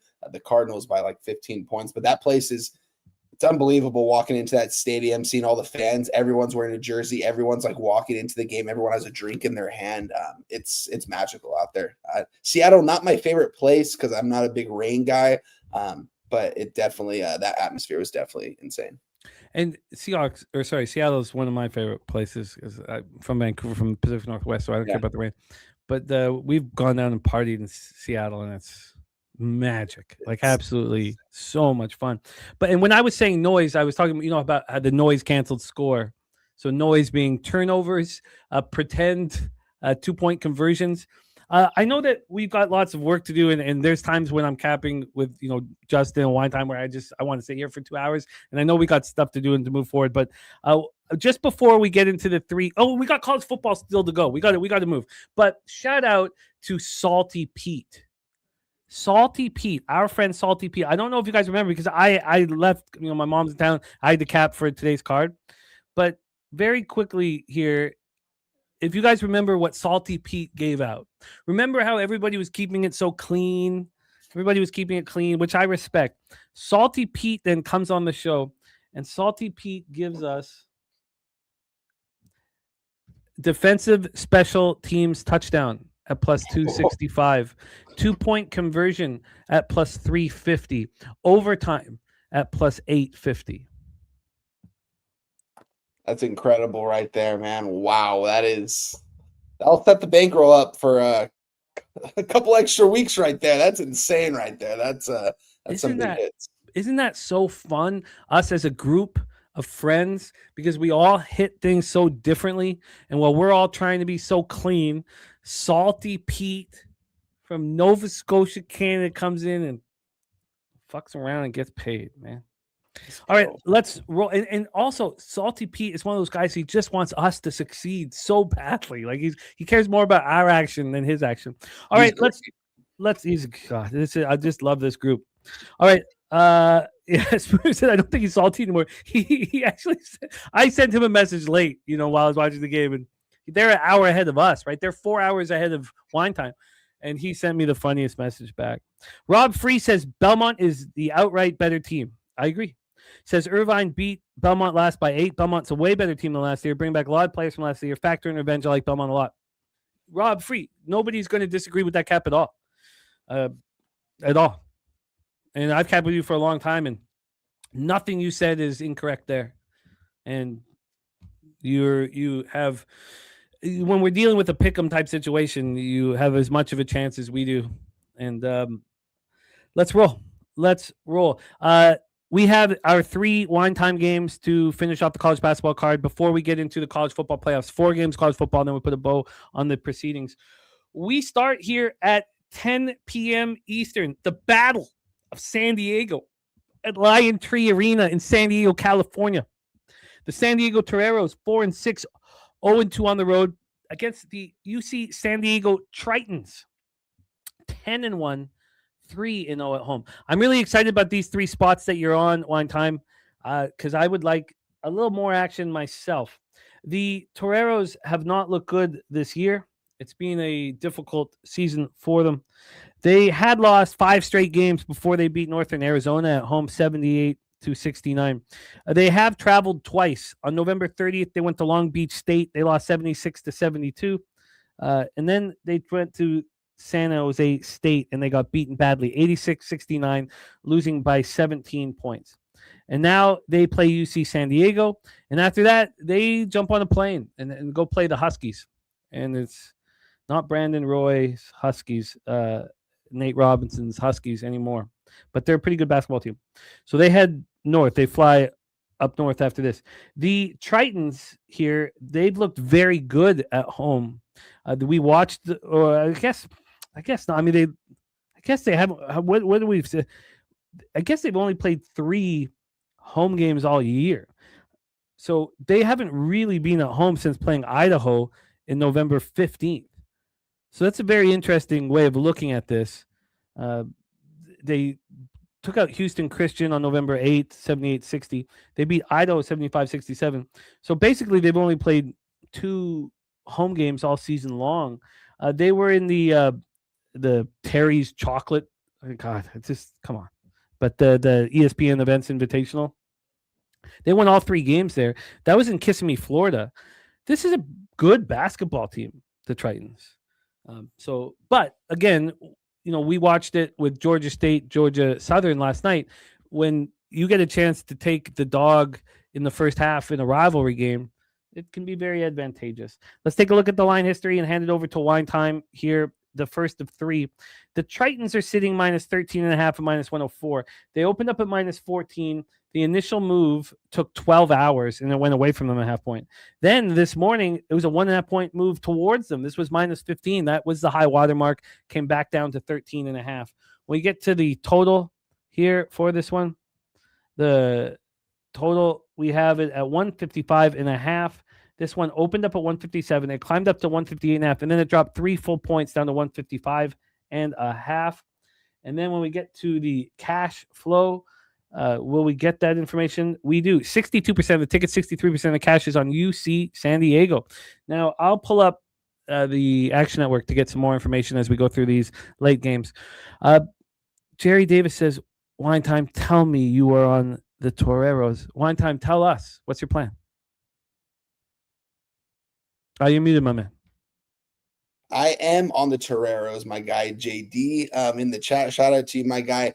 Battle of San Diego right here. I think UCSD came off a very impressive victory against LMU, a team that we're going to be talking about here shortly. I think they played a really good game of basketball, really good defense.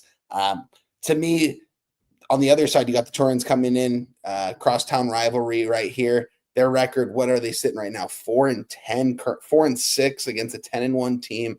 To me, this is a big time rivalry game. I think USD is going to want to step up big time in this game. I think the spread is too high. I actually don't think it's too high. I'm surprised it's not honestly like a 15.5 at this point, as good as UCSD is playing and as good as defense as they played in that last game. Watch that game really closely. And here we've got 62% of bets, 63% of money on UCSD.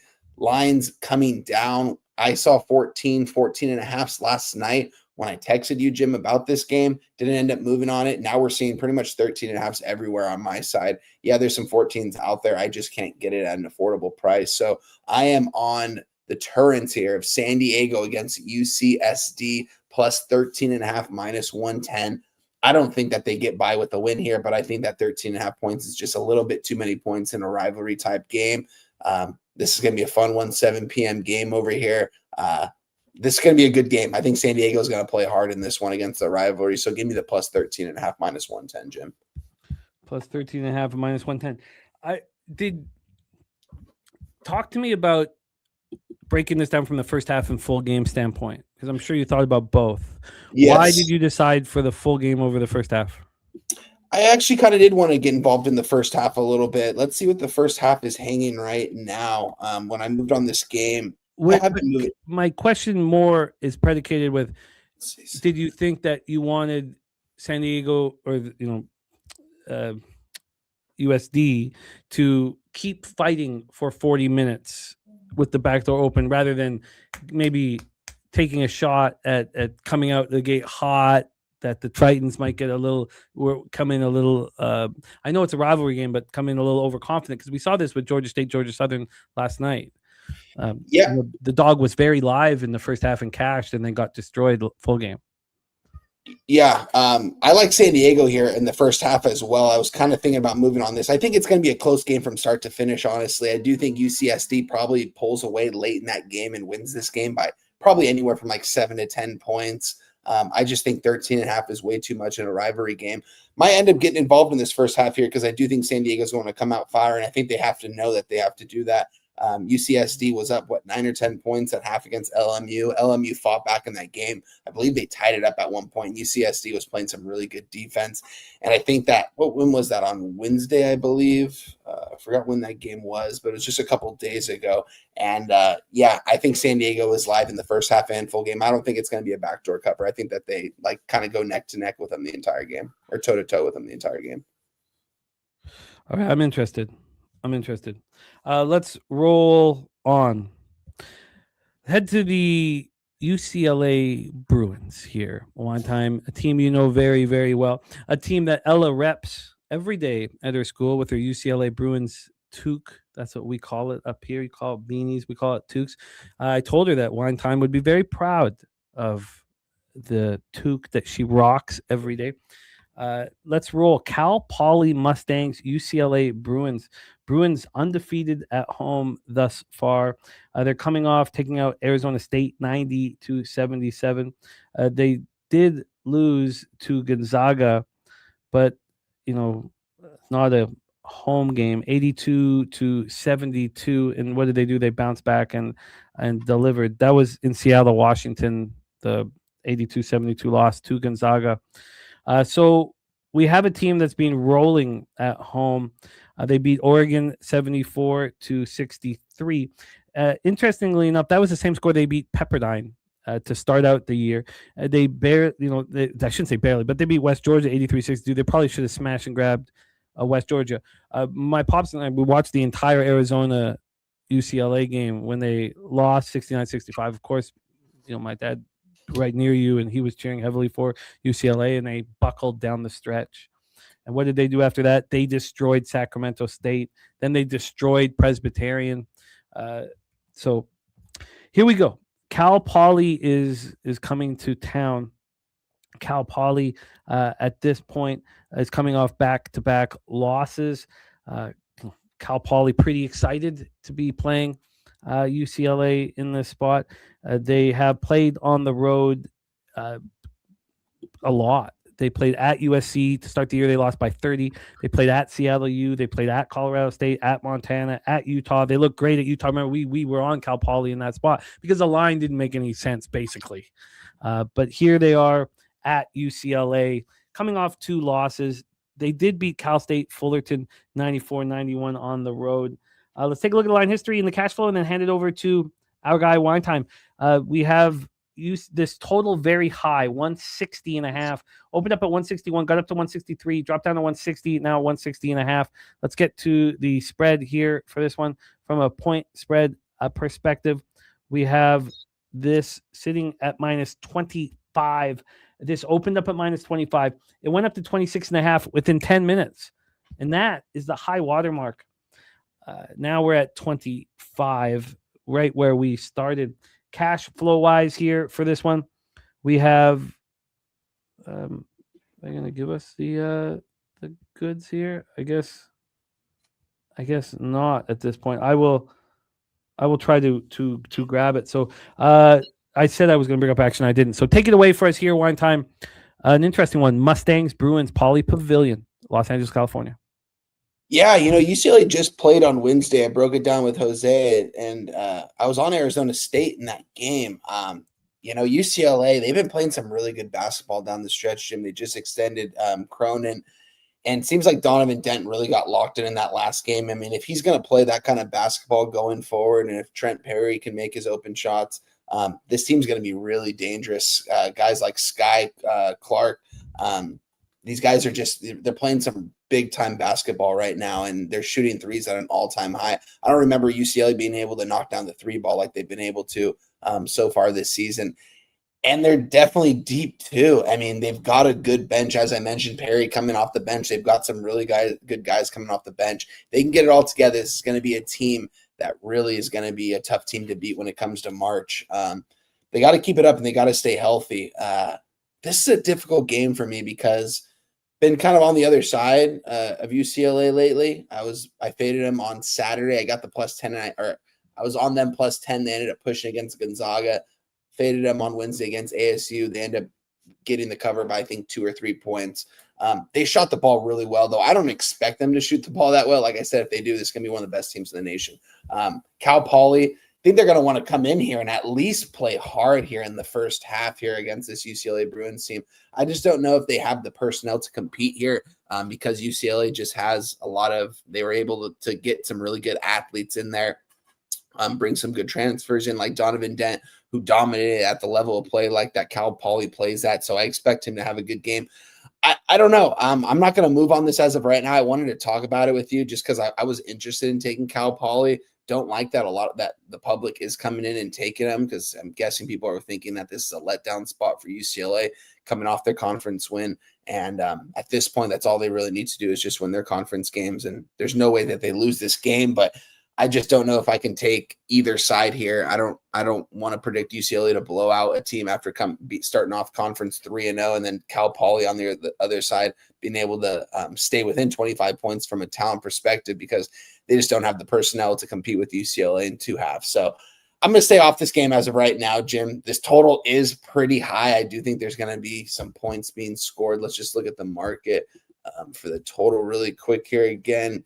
Oh, wow, 60% of tickets and 94% of cash coming in on the under, and this line has only moved a point. I'm staying off totals, but I would only be on, I think, Cal Poly here. I'm not going to do it, though. I'm going to stay off this game. Let's talk about the final spot here on the board for you. North Alabama Lions. By the way, Jay Peasy said Cal Poly hit or miss. A lot of points, so he was looking at first half. Warbucks on the other side of he's on the Tritons down in San Diego. Let's talk about the final spot on the board. North Alabama Lions, 5-5, 2-4 on the road. At the Loyola Marymount Lions, 7-4, 4-3 at home. We are at Kirsten Pavilion in Los Angeles, California. Loyola Marymount on a 3-game losing streak. They just lost to the Tritons, 67-57. North Alabama, man, they went into Jacksonville State, beat them 73-66, then went into San Francisco, beat the Dons 65-63. And then Alabama A&M, a game beautifully broken down by our very own Morgan Spooner. We talked about that game for almost an hour after our live stream. And look, money talks. And so North Alabama coming off a loss in a pretty interesting rivalry spot. This is a team that has traveled, and now they play Loyola Marymount. Now they're in Los Angeles, California. Warbuck says too many points, North Alabama. Urban Pope says Loyola Marymount smash, and we have Cal Poly on Spooner's card. I meant to have this up while we broke down all of these games. He's on Belmont, so he's with you guys on Belmont. But he's on Cal Poly plus 25.5. Also on St. Mary's. We're very fortunate to have Spooner dropping all of his action here for us. I'm going to pop it in the chat in case any of you guys missed it. This is Morgan Spooner's action right there. But let's talk about this final spot on the board here for college basketball. We have Loyola Marymount minus 9.5 at minus 110. They opened up here at -9. So it's a half-point move. There's still some flat nines. For whatever reason, this isn't coming up right now. I mean, I have too many things open, but I'm not getting the line history. I do know how it opened. And I guess we could look over at the cash flow to get a better idea here what it's doing. By the way, we didn't talk about it. 63% of tickets, 71% of cash on Cal Poly. 60% of tickets, 87% cash on the under in the game we just spoke of. Here for this North Alabama Loyola Marymount, it's a 140.5. This total opened up at 137, so we've climbed 3.5 points. The initial move was towards the under, and then it's just climbed and climbed and climbed. Now 140.5. Take it away for us here. Our final spot in college basketball on the board. Floor is yours, my man.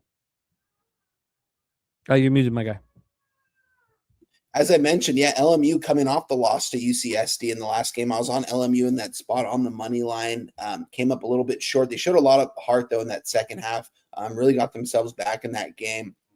Couldn't just really make any buckets down the stretch in that one. With that being said here, North Alabama coming off a loss. I mean, impressive win against San Francisco a couple games back. And what were they, a 16.5-point dog? Really impressive by them, so shout out to them for that. Loyola Marymount, I think they know that they could have came back and won that game against UCSD a couple days back. I think they're going to want to come out here and pound these guys here. I think they're going to want to come out and beat these guys from double digits from start to finish. I think LMU is going to have some mismatches from a guard perspective. Their guard play is really good. I like both of their point guard and their shooting guard over there. Both of them can get to the rim, shoot the three ball. Both of them averaging around 13 points a game. I expect them to have themselves a night here. North Alabama coming to town here. Definitely going to be thrown off a little bit time zone wise. And I think LMU is just going to want to lay the hammer down on them here today. I don't like that we don't have a cash flow right now. But at the same time, this game is way later on in the night. But let's look at action really quick, Jim. I have it opened up right here. Let's look at this really quick here. We've got 24% of tickets and 18% of cash coming in on LMU right now. That's per Action Network. Don't know if we can believe that or not. Sometimes it can be accurate, I guess, at times. But this line opened up at a 9.5. It hasn't really moved. We saw 10.5. We saw 11. Circa at one point had 11.5. Now they're back down to a 9.5. So curious to see if they're gonna Wager Talk is going to come out with a money split for this game. I don't think we're going to see it though for an extra game like this. So probably won't see that, but I'm on LMU here. I think they beat these guys by double digits. Give me the 9.5 -110. I think you can actually find a 9 at some spots.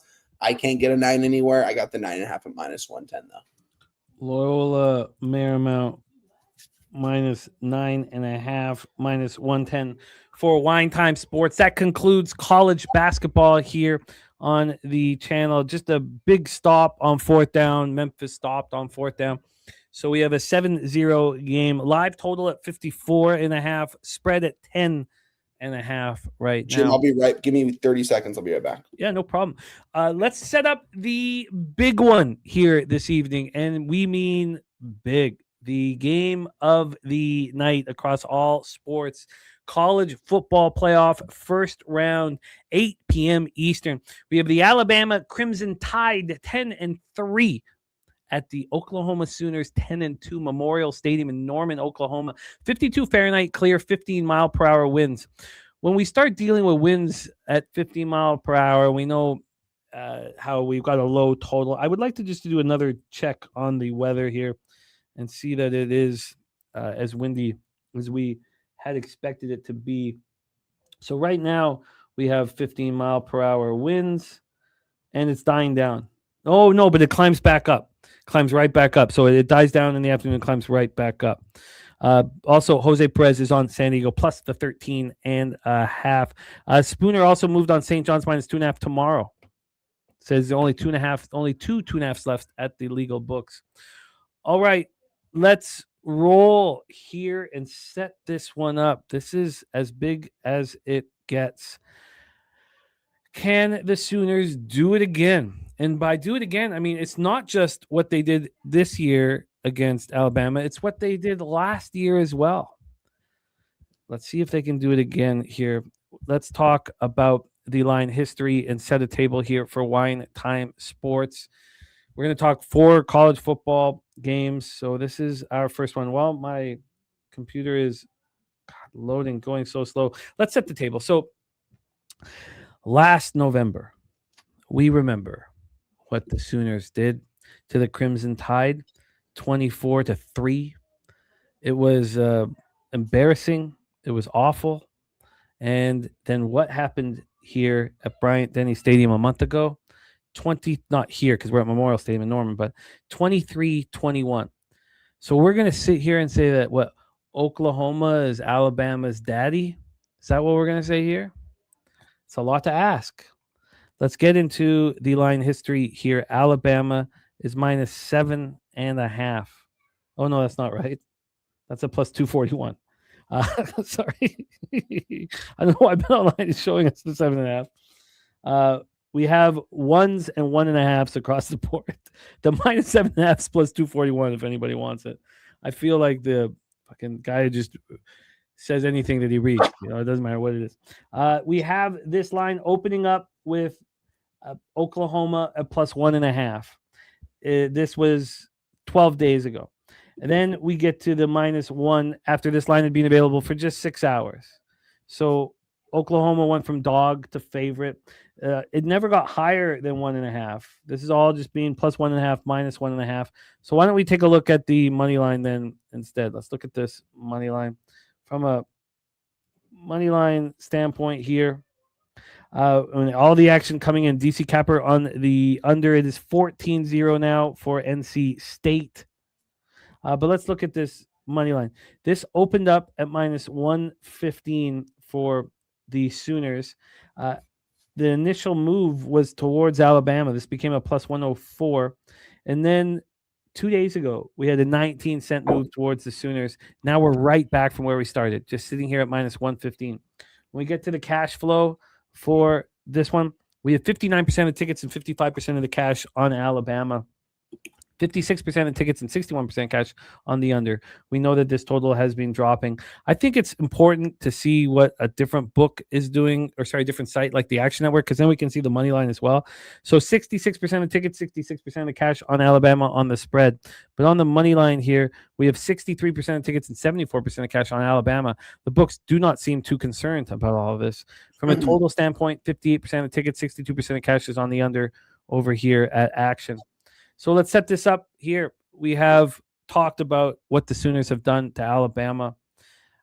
Now, let's talk about that 23-21 victory. Betting Alabama live in that game was as easy as capping gets.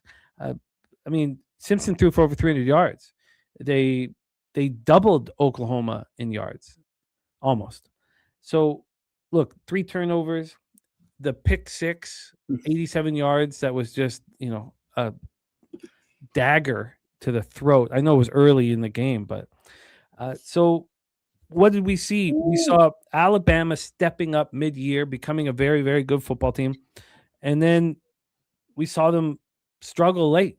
We also saw them struggle on the road or in any neutral site game. They didn't win a single road or neutral site game by over a score. Jam Miller is off the injury report. He's going to be back. But also, John Mateer for the Sooners, he's been battling injuries. So him having a little bit of time off. We have a defense with Oklahoma that has been so good this year. 14 points per game. We're talking about the second in defensive success rate. Mason Thomas back as well. It is a very, very tough defense. But I do find it hard to believe that Oklahoma is just going to keep beating them over and over in the most important spots. I just find that hard to believe. Let's take a look at the total for this one because we have DC Capper on the under. We have 41s that you could pay for and 40.5s. Now, remember, this opened up at 40.5. This got down to 39.5. We have wind, but we don't have it's not cold. It's a nice day. Take it away here, Dizzy. I did love Dizzy. I did love Goracle singing "Take Me to Church," man. It's something we're gonna gotta keep going back to for the rest of our lives. Wine time, take it away. The game of the night across all sports. The floor is yours. Yeah, shout out to them for having a college football playoff game on a Friday night here, 5 p.m. Pacific Standard Time over here. This game's going to be played in Norman, Oklahoma, guys. There doesn't get much more hostile environments than this. Yeah, you have A&M that we're going to be talking about here shortly. You've got Penn State, you've got Ohio State, you've got Michigan, you've got Iowa, you got Oregon, you've got all these home crowds. Norman is they're right there up with them in Norman, Oklahoma, and I think this place is going to be absolutely rocking. They've been down there since 7 a.m. this morning. Their time partying, tailgating, getting ready for this game, guys. I came on here on Monday. It's funny that you said that Oklahoma was kind of owns Bama. I said it. Kalen DuBois is muchly, in fact, the son of Brent Venables from Oklahoma. That is his son. He's going to treat him like his son this weekend. He's going to show him who's boss here. He's going to take advantage of some mistakes that they're going to make mentally on the offensive side of the football, specifically Ty Simpson. We saw him make a ton of mistakes in that first matchup earlier this season, but it goes back to even before that, even when he wasn't the quarterback last year when Oklahoma took care of business in Norman. Then they go into Tuscaloosa, take care of business when they got outgained in pretty much every statistical category. But you mentioned the defense, the pick six. It just BV knows how to scheme it up defensively. He's one of the best guys at doing it. He's calling the defensive plays out there very much so. And there's not a guy out there I probably trust more calling defensive plays than BV. I think it's going to be a very interesting matchup when they play Indiana in the Rose Bowl. Shout out to my guy Moose. He's going to be at that game. I definitely think it's going to be Oklahoma. And it's crazy for me to come on here and say that, yeah, they're going to beat Alabama 3 times in a row in less than, a year and a half calendar time. It's tough to do that. But I think Oklahoma is built for this. If you look at their defensive front, it starts with the guys right up front. It starts with guys like Jaden Jackson, who's playing. He's probably the best true sophomore defensive tackle in all of college football right now. It's hard to run the ball. And this guy, you got a guy like Mason Thomas coming off the edge, who's got, I think, like 6-7 sacks this season. It's just been a monster. And we know what Bama likes to do, guys, and that's throw the ball all over the field. That's how they've been successful. They haven't been able to run the ball. You have to be able to run the ball successfully against Oklahoma, and no one's been able to do that. Nothing changes here. Jam Miller, yeah, he's had some time to get right, but I still don't think it's enough time. Wow, is that a pick six by Memphis? Close. All right, fuck. We're back. Damn, that sucks. All right, well, with that being said here, I think John Mateer, you mentioned it, him finally being able to get back healthy. He had that hand surgery, came back extremely quick, and he never quite looked the same. Although I don't think John Mateer is a guy that we're going to be seeing playing in the NFL by any means. I think he had a really good season at Washington State last year, took a step up in competition. Going to be interesting to see how he does next year while healthy, because he's definitely going to come back. They've got some guys out of the backfield. Jaden Ott, I'm surprised that this guy has not gotten involved at all. This guy was supposed to be getting drafted 3 years ago out of Cal, and here he is on his 6th year of eligibility, being the 3rd string running back for Oklahoma. It's just crazy to see. But I think Oklahoma has the pieces on defense to stop Bama, to stop them from scoring. So I moved on this in a couple different ways, guys. I didn't tweet it out when I went on to Medicate Monday. So I tweeted out another number I took because I doubled up on this spot. I moved on Oklahoma, gave it out on Medicate Monday plus 1.5. We're not going to give that out to you guys. We're going to give you guys the money line at -110 here. Went from a dog to a favorite. I still like it. Like I said, they're going to win this game outright. Not only that, we are on Oklahoma, Bama under 20.5 -120 in the first half. I think it's going to be an extremely low-scoring game in the first half. I don't think Oklahoma is going to run away with this game by any means, guys. I'm not saying they're going to come out here and dog walk Alabama. I think it's going to be a very close game, but I think at the end of it, the defense is going to win this game for them. They're going to make the stops that they have to when Alabama gets into their red zone and they have to convert on 4th and short, and they're not going to be able to do it. Also give me Alabama team total under 9.5 -120 in the first half. I dare them to score double digits in the first half. I dare him to. I don't think it happens. So we moved on this game in 3 different ways. Oklahoma money line -110. First half under 20.5 -120. Bama team total under 9.5 -120. You are in business here. Wow. So they're going to beat them again in the most important spot of the year again. Wow. I think so, Jim. I'm just a little bit surprised because everyone knows that. Looking at the market right now, Bama was more public. Last night, I think they were 62%, but it's been around the 57 to 62% range. I'm surprised not more people are on Bama because everyone knows that, and people are going to say, no way, Bama loses 3 times in a row to them. Because that's hard to believe, Bama losing 3 straight games to anybody, but I just think Oklahoma has their number at this point. I'm going to be a lot more excited to see Oklahoma, Indiana than Bama, Indiana, because I think Indiana would probably take care of business against Bama. I think this Oklahoma defense is for real, and I think we're going to see that here today. We're going to continue to see it, I should say. Wow. That gives a lot of food for thought here for me. I want to be on this under as well. I expect to be on the first half under and full game under here when the show's over. But I just find it so hard to believe they're just going to take him out again. I get it. I mean, it's hard to do that in general in any sport, beating team 3 times in a row. The number 9 team in the nation, Alabama. I mean, this is Alabama, guys. I mean, I get it. Trust me, this is going to be more of a game. I think the total will be more in play. Love that first half under in particular, but full game too. I just think this is going to be a chess match. Like, it's going to be a fun game to watch, a boring game to watch, and I'm excited for that. So, and if it's a boring game, Oklahoma wins. Wow. Absolutely wild. Okay.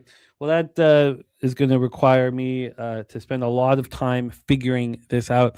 Wow.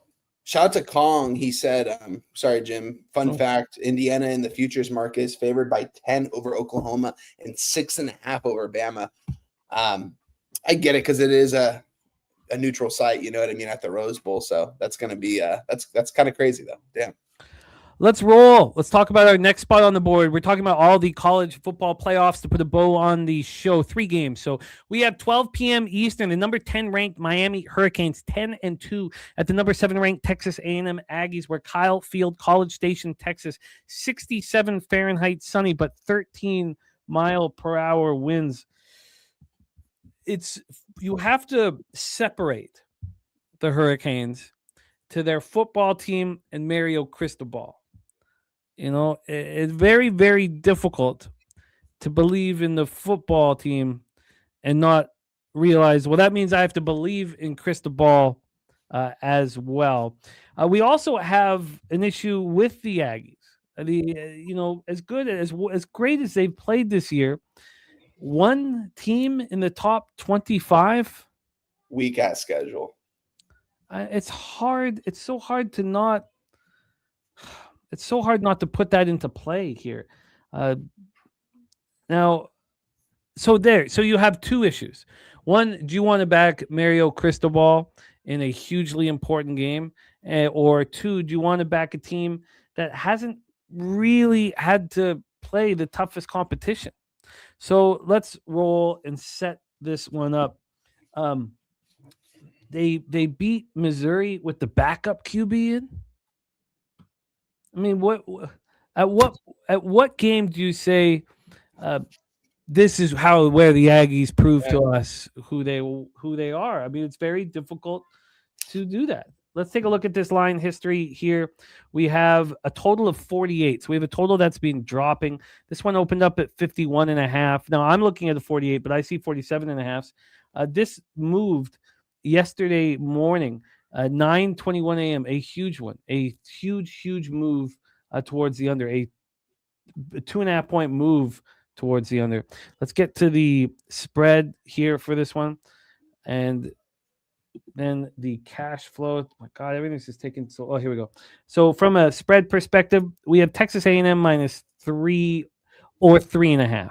You know, you pay for the 3, it's going to cost you -117, or you could basically get a +100 on the 3.5. This opened up basically there. There hasn't been much movement. And then when we get to the cash flow for this first big spot tomorrow, God, sorry, I'm going to get it up here. Didn't have it up. Why don't we talk about the cash flow here as we roll through Wine Time's breakdown? Wine Time, take it away. The Aggies hosting the Hurricanes. This is a good game right here, Jim. Shout out to my guy, Dabby Cab. If you're listening, turn it down because we're going to be talking about this game tomorrow. Going into this game here, guys, listen, shout out to Texas A&M. They've had a magical dream season. I didn't think that they were going to do it. Even looking at their schedule from afar, I thought it wasn't that weak. And as it got further into the season, it only kind of got weaker. I mean, what is their best victory at this point? I mean, is it against Notre Dame? I get it. No, it was a very impressive victory over Notre Dame, the way they did it. It's also early on in the season.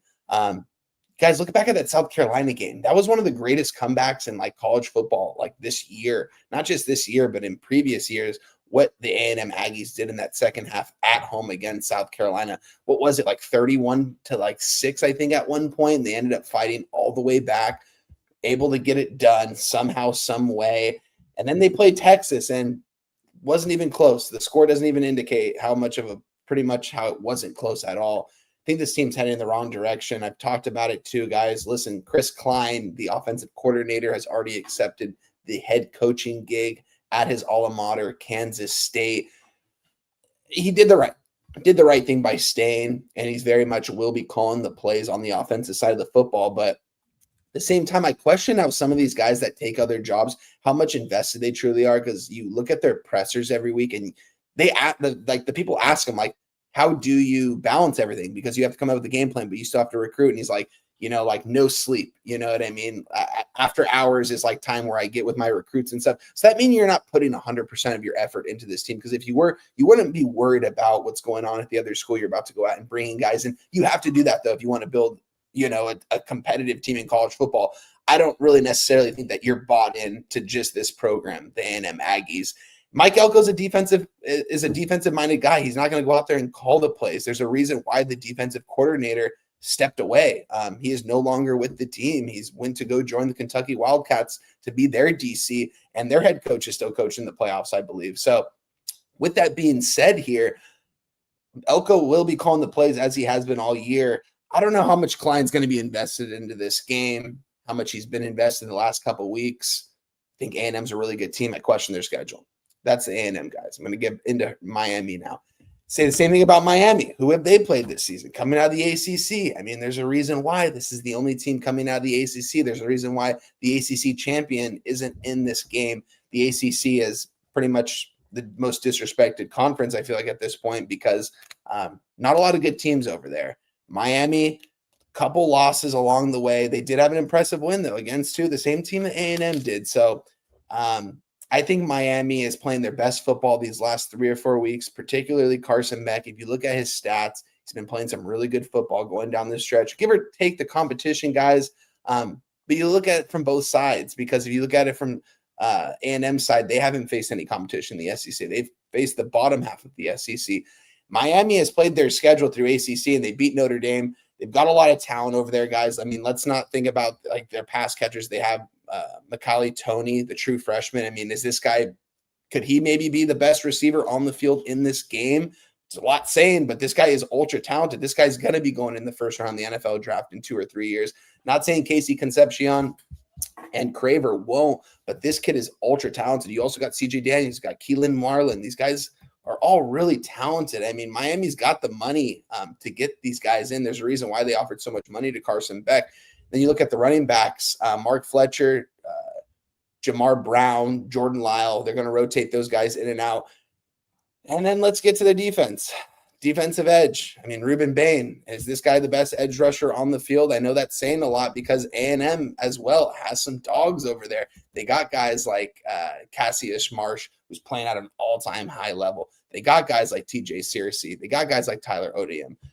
It's going to be a good game, and I think you're giving me 3.5 points with Miami. I'm going to take it, and I get it. Miami is going to be the most hostile environment they've been in. Shout out to DJ Big Boss yesterday. He was telling me, he's like, out of everyone, like, you're the one that always tells me how much, like, these home field advantages, like, work out. Why don't you think this is going to work out at Kyle Field?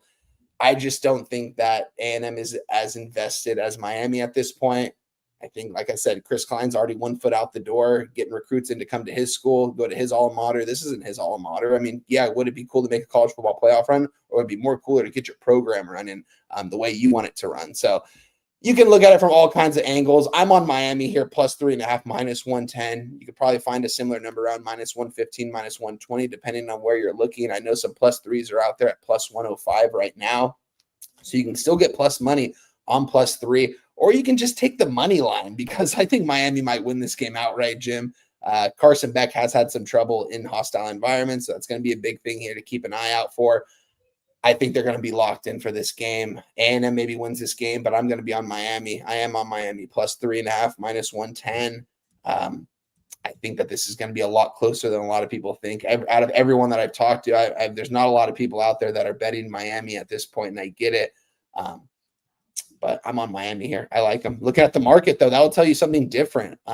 Looking at the market right here, 52% of bets, 64% of money coming in on Miami. Line is moving, though. Line's moving to a 3. You know what I mean? This line was at a 4 at one point. So I like the movement. I'm on Miami here, Jim. Did you think the Aggies were going to be public? I thought they would be a little bit, actually, yeah.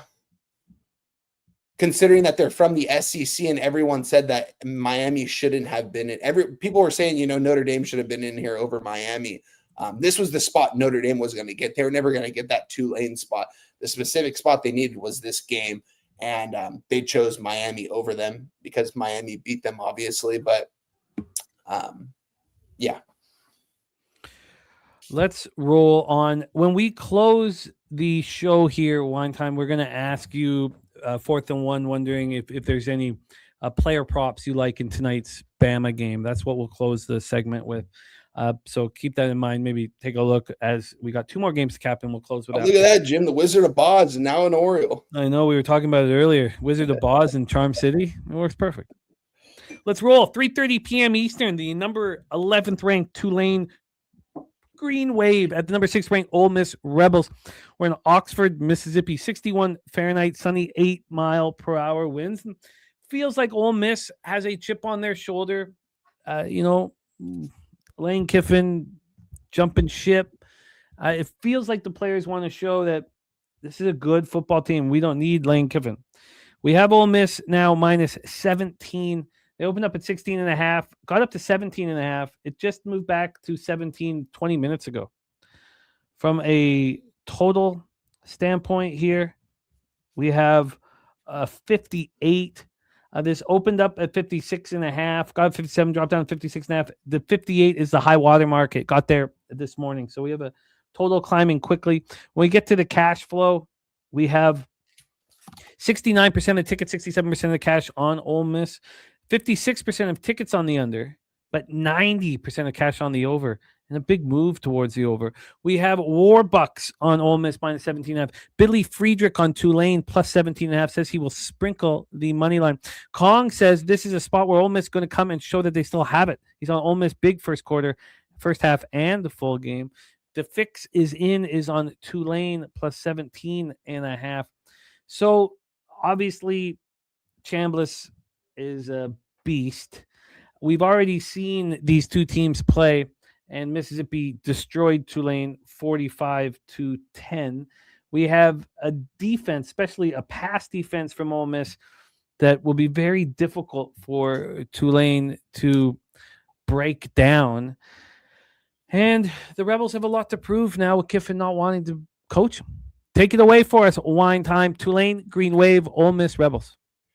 Listen, guys, I'm going to be the one person that you guys are going to probably hear this from because I haven't heard it from anyone. Out of all the stuff that I've watched over the last couple of days, all the interviews, everything that I've heard, everyone, Ole Miss is going to smash these guys. I haven't heard one person say Tulane could even stay within 20 points in this game. I find that a little bit hard to believe, guys. Ole Miss did it early on in the season. I get it. Everyone's saying, what's changed since then? I mean, Tulane's playing their best football lately. When did this happen? Months ago. Also, who's calling the plays over there, guys? Our guy, Lane Kiffin. Listen, what he did, I'm not even gonna touch on that topic. But listen, Charlie Weiss is coming back to call the plays. He was never calling the plays. Lane Kiffin will never give those duties to anybody else, despite whatever the name says it on him. People said he was calling the calls. I don't believe that for 1 second. Everything goes through Lane Kiffin. He's an offensive mind. He's done that his whole life. He's been an offensive coordinator his whole life. He's not going to ever turn the offense over to someone else. And what did old Charlie Weiss do? He ran right to Lane when Lane said, come with me to LSU. We ain't coaching these guys. Then all of a sudden he's like, okay, we're going to let him coach. And then he comes running back to Ole Miss. I don't like that. I think that they probably should have promoted someone within. I think he should have went over and stayed with Lane. A lot of these players came out later on and we're saying like, they didn't like Lane anymore. They lost a lot of respect for him. And I get it, guys. He left him high. He left him dry. I get it. I think Tulane's going to play a better brand of football here in this game. Listen, John Summerall's already taken the head coaching job at Florida. We already know that. And as I mentioned earlier, Klein's 1 foot out the door. Is this guy 1 foot out the door? He could be. I just think this is kind of a disrespectful spread. A lot of people said Tulane shouldn't be here, and I probably agree with that. At the same time, I see in no way without Lane Kiffin calling the plays here that Ole Miss beats these guys by 20-plus points again. I told DJ Big Boss, he said yesterday, he said, is James Madison going to be the upset of the day? I said, no, Tulane might be the upset of the day. Sprinkling that money line at plus 610, just a small sprinkle, guys. Not giving out officially, but I see a world where Tulane somehow stays within this game and keeps it close because the whole world is counting them out. Everyone's saying Ole Miss is going to play for their coaches that stayed there. I don't really buy all that. I think Lane Kiffin, he was kind of the mastermind behind this whole thing. There's a reason why he got the job at LSU. Not saying I like him as he's probably the biggest douchebag out there. I mean, don't get me wrong, but at the same time, guy still knows how to scheme it up against any defense out there. I'm on Tulane here, Jim, plus 17.5 minus 110. I love this play. I'm really looking forward to this. I love that. I haven't heard one person say that they're on Tulane here. And I'm not saying they win the game, but I am saying I'm throwing a little sprinkle on that because you never know. But I am on the plus 17.5 minus 110. I think the breakdown is extremely. But I from an X's and O's standpoint, I get Ole Miss is it's the talent perspective. It's not even close. Although Tulane did get a lot of guys in the transfer portal, but it just, to me, 17.5 points is just a little bit too much, especially considering they blew them out by 30 points in that last game. It wasn't even close. Jake Retzlaff got benched in that game because he incompleted, I think, 10 straight passes. There's no way they play that bad again. No way they play that bad again. If they do, you guys can come for me in the comments, but I'm on Tulane here. I love it. That's a hell of a breakdown. Very, very appealing. I will be looking closely at it. We have one more game before Wine Time touches on the player props tonight for Bama, Oklahoma. Urban Pope, I mean, talking about the interim coaches, I mean, he's certainly nailed it in this NC State Memphis game. Memphis trying a 55-yard field goal. Let's roll. James Madison Dukes at Oregon Ducks. We're in Eugene, Oregon. Weather's pretty nice. 47 Fahrenheit, cloudy, 5-mile-per-hour winds. And we have a situation where we already heard from our friend TJ, who's making a massive investment in the James Madison Dukes in this game. Do you want Tulane and James Madison on your card? Possibly. Let's take a look here at the line. We have it sitting at 21. It was at 21.5 when TJ moved initially on it. This opened up at 21, dropped down to 20 and 20.5. It was at 21.5 10 days ago. It was at 22.5 last Friday. And since then, it's been moving towards James Madison. They are juiced 21 at this point. Let's get to the total. From a total side of things here, we have a 45.5. This one just sunk.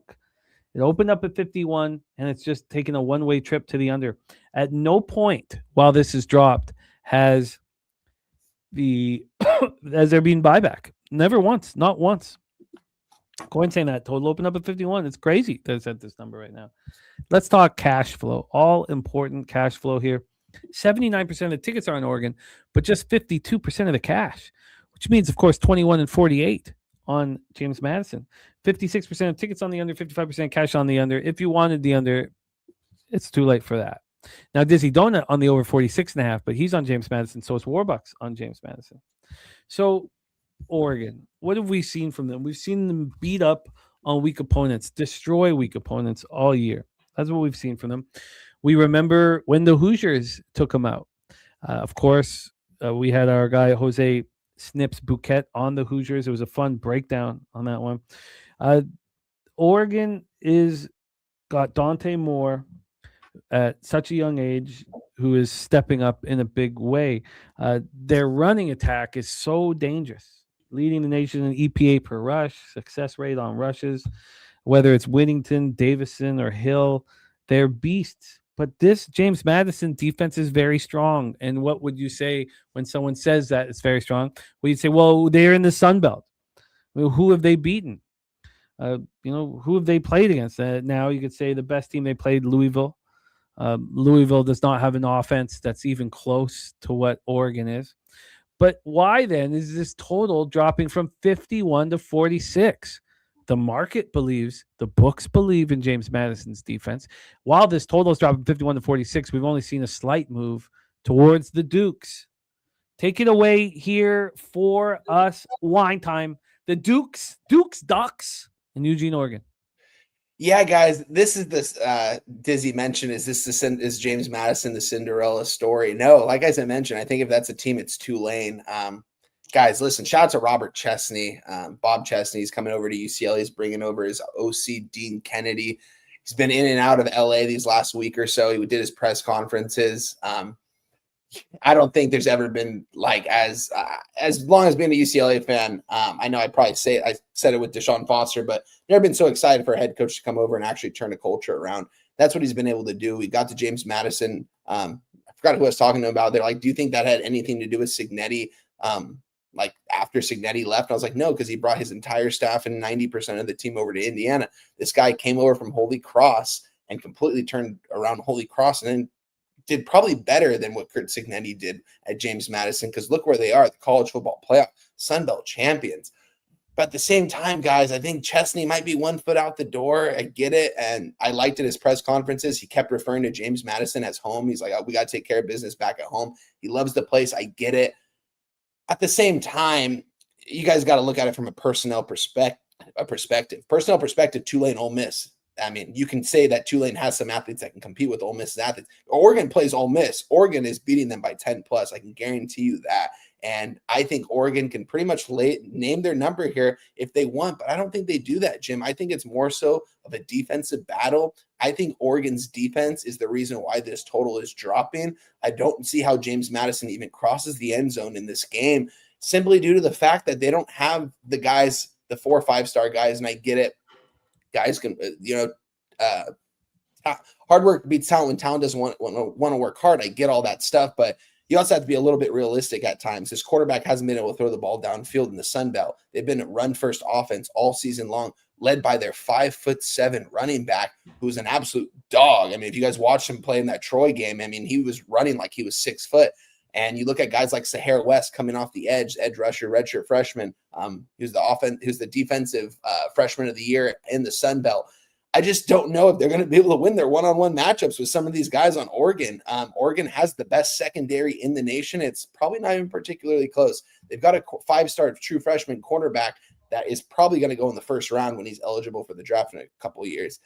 They also have just a very experienced secondary, and I don't know how James Madison's going to be able to throw on him. If Oregon gets up early in this game, they're probably going to run this game out, continue to run the ball down James Madison's throat. Chesney's a defensive-minded guy, so I do think they'll be able to hold Oregon somewhat in check, but by how much? I mean, 24 points. I see this being like a 24-7 type of ball game, maybe 24-6. Maybe James Madison settles for 2 field goals because I don't see their offense being able to explode against probably a top 5 defense and the best secondary in the nation in Oregon. So I don't know. I haven't moved on it quite yet because I don't know if I want to lay 21 points.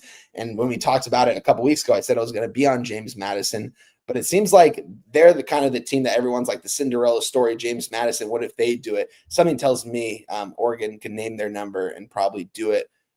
But I think I'm going to more so focus on the James Madison team total under. Not going to move on it quite yet, guys. I want to let it sit for a little bit longer, but I think I'm going to move on James.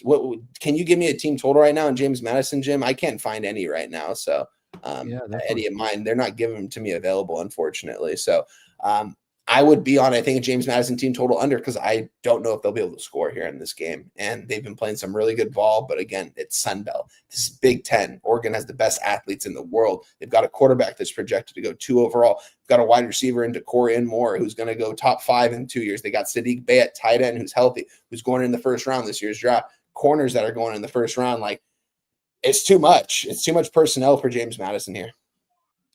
The problem is that the books are dealing with whether or not the 14.5 or the 13.5.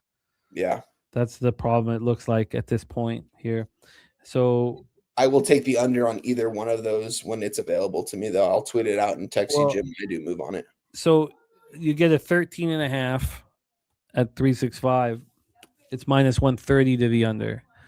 Pinnacle's offering a 14.5, and the under's minus 177. Wow. So they don't want you to bet it. Yeah. Interesting. As this total continues to drop. But team totals on both sides. Oregon's team total is 35.5. Wow. Minus 159 to the under. Over at 365, Oregon's team total is 34.5, minus 125 to the under. So why is Pinnacle they're not offering alt lines on the team total. They're not offering a 13.5 with a decent vig. Why is that? Yeah, I think they know that this is going to be a low-scoring game right here. Defensive battle between two defensive-minded coaches. Can I hear why do you think TJ is so bullish on the Dukes? Just the other side of it, the. I get it. I mean, the Cinderella story. I think that's what a lot of people are backing. You know, when they got in, a lot of people are like, why are they in? And now all of a sudden people are UCLA fans are rooting for James Madison. I don't really know if the rest of the nation is. But I mean, if we're looking at the market right now, I mean, it's like in Oregon, and I get it. So I don't know. I thought James Madison would be pretty damn sharp, and it does look kind of sharp because we're seeing some 20.5s pop up somewhere when this opened up at a 21.5, I believe. So I don't know. I could maybe see, just because that it's so much for Oregon to cover. He thinks that they can stay within this game, but I get it because I wanted to be on James Madison, but then I started looking at it from a personnel perspective, and it's not even close who has the better athletes here. And I get it. Signetti brought a lot of guys from James Madison over to Indiana, and they translated well. And Indiana just beat Oregon. You know what I mean? A lot of those guys went over and were playing at James Madison. So I could be wrong here. You know what I mean? James Madison could stay within this game. That's why I'm not going to move on Oregon. And I'm just going to stay away from James Madison because my fear is that they can't get the ball in the end zone. Their defense could keep them in this game, though, to back TJ up, because the defense is really good. We saw what they did against Troy in their conference championship. We've seen what they've been doing in these second halves. Chesney goes in the locker room and makes these crazy second half adjustments and completely shuts down these second half offenses. So it's going to be tough to do against Willie Stein and Dan Lanning, though, when they have the billions of dollars in NIL money that they have to spread around the field. You know, I think it's just too tough. So what is official for you at this point? You're waiting? Nothing. It's going to be James Madison team total under. I don't care if it's a 13.5. If it's a 12.5 tomorrow when I wake up, I will be moving on it. Anything less than a 12.5, I probably won't, because I don't see them scoring more than 10 points in this game. I don't see them getting in the end zone in this game. And if they get down behind early, they can't just keep settling for field goals. I don't trust the offense enough. And I get it. It had a great story, playing some good football, well coached, but it's just going to be too much, I think, with Oregon. We have wine time here on the Oklahoma Sooners minus 110, the first half under 20.5, and Alabama first half team total under 9.5. We have them on the Miami Hurricanes plus 3.5 minus 110, on Tulane plus 17.5 at minus 110. And then we'll see what he adds. And 4th and 1 entertainment, our friend wondering if you were attacking the player prop market in Sooners Crimson Tide, who would you be betting on? Let's look at it really quick here, guys. I'm going to pull it up. If I'm curious, actually. I want to talk to my guy Cab about it because he's been great in props. Let's see what the rushing yards prop is for Jam Miller. 38 and a half. That's my guy. 4th and 1. Take the under 38 and a half rushing yards minus 114 for Jam Miller. I love that. I don't think he gets 25 rushing yards in this game, and he's their number one back. I don't see where they can. I don't see where they can get it. There's going to be a lot of plays where he ends up in the backfield. I don't think he's 100% healthy. If he was 100% healthy, it'd be a little bit different. But he's been banged up all season long, and I think that tells you right there, 38 and a half rushing prop for your number one running back from Bama. It's kind of crazy. If you were going to bet a touchdown prop, who would you be looking at? Touchdown prop. That is interesting here. Let's pull that up right here. And after this, we are going to be racing. We're going to be racing camels to put a bow on the week here. Jose Bouquet will jump on with us and we'll race some camels. Wine time, if you were moving on a touchdown prop, who would it be? John Mateer plus 140 right now on a rushing touchdown.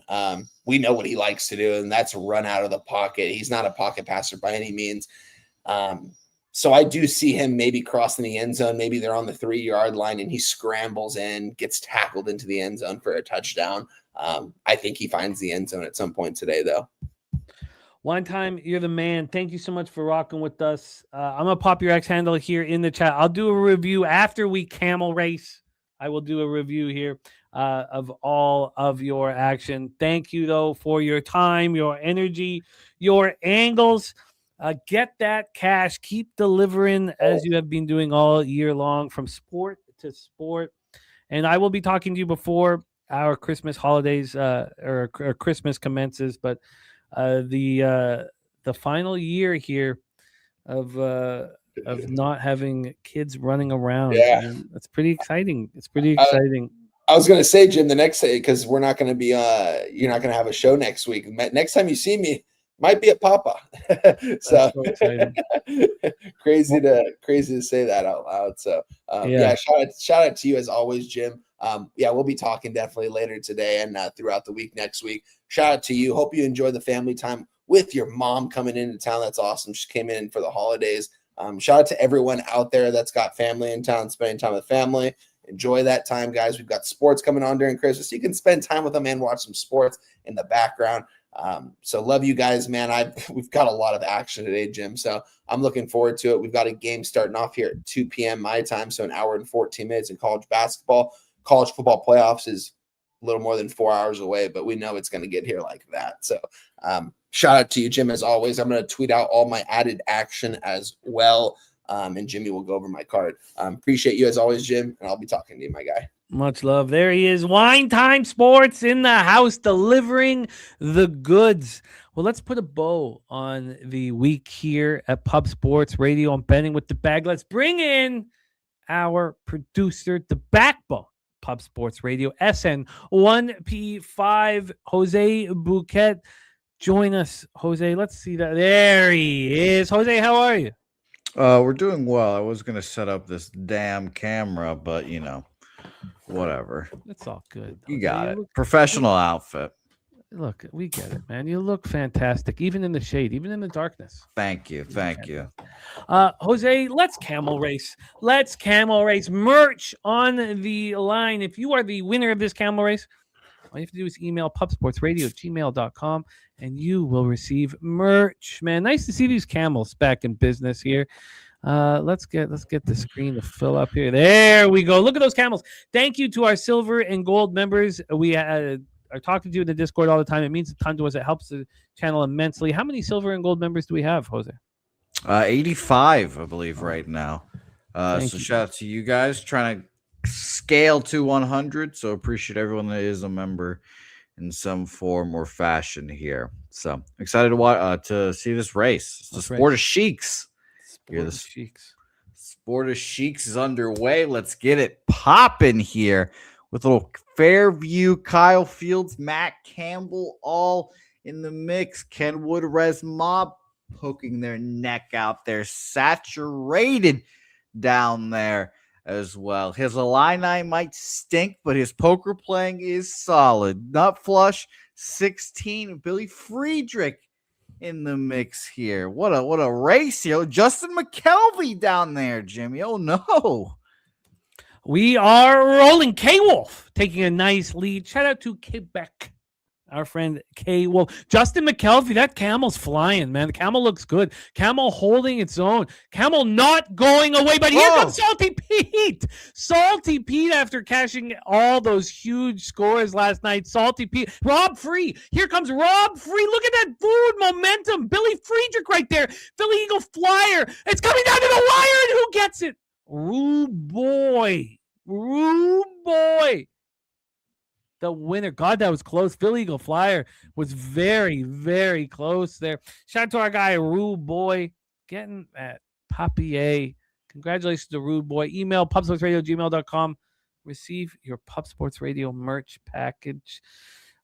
Justin McKelvey not approving the colors of his camel. Doesn't like the pink outfit, I hand selected it for you, Justin. You know. That's good of you. That's good of you. I That's thought good you'd of you. like it. My Jose, mistake. let's review all action.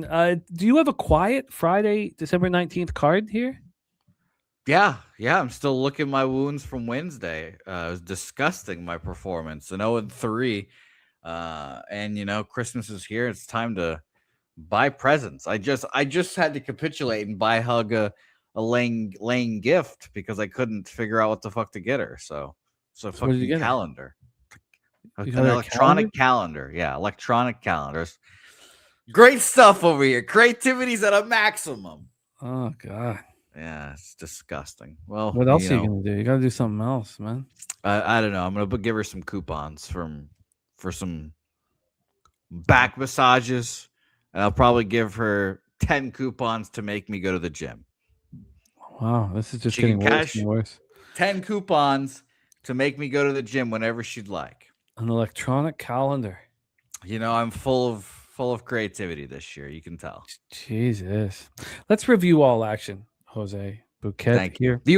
You asked the questions. I have to answer them. We have the stacks. Play today, number 1. Memphis, NC State over 57.5. Live number here, 64.5. Got to be feeling good. Stacks play today, number 1 in business. Philadelphia 76ers team total over 112.5 here.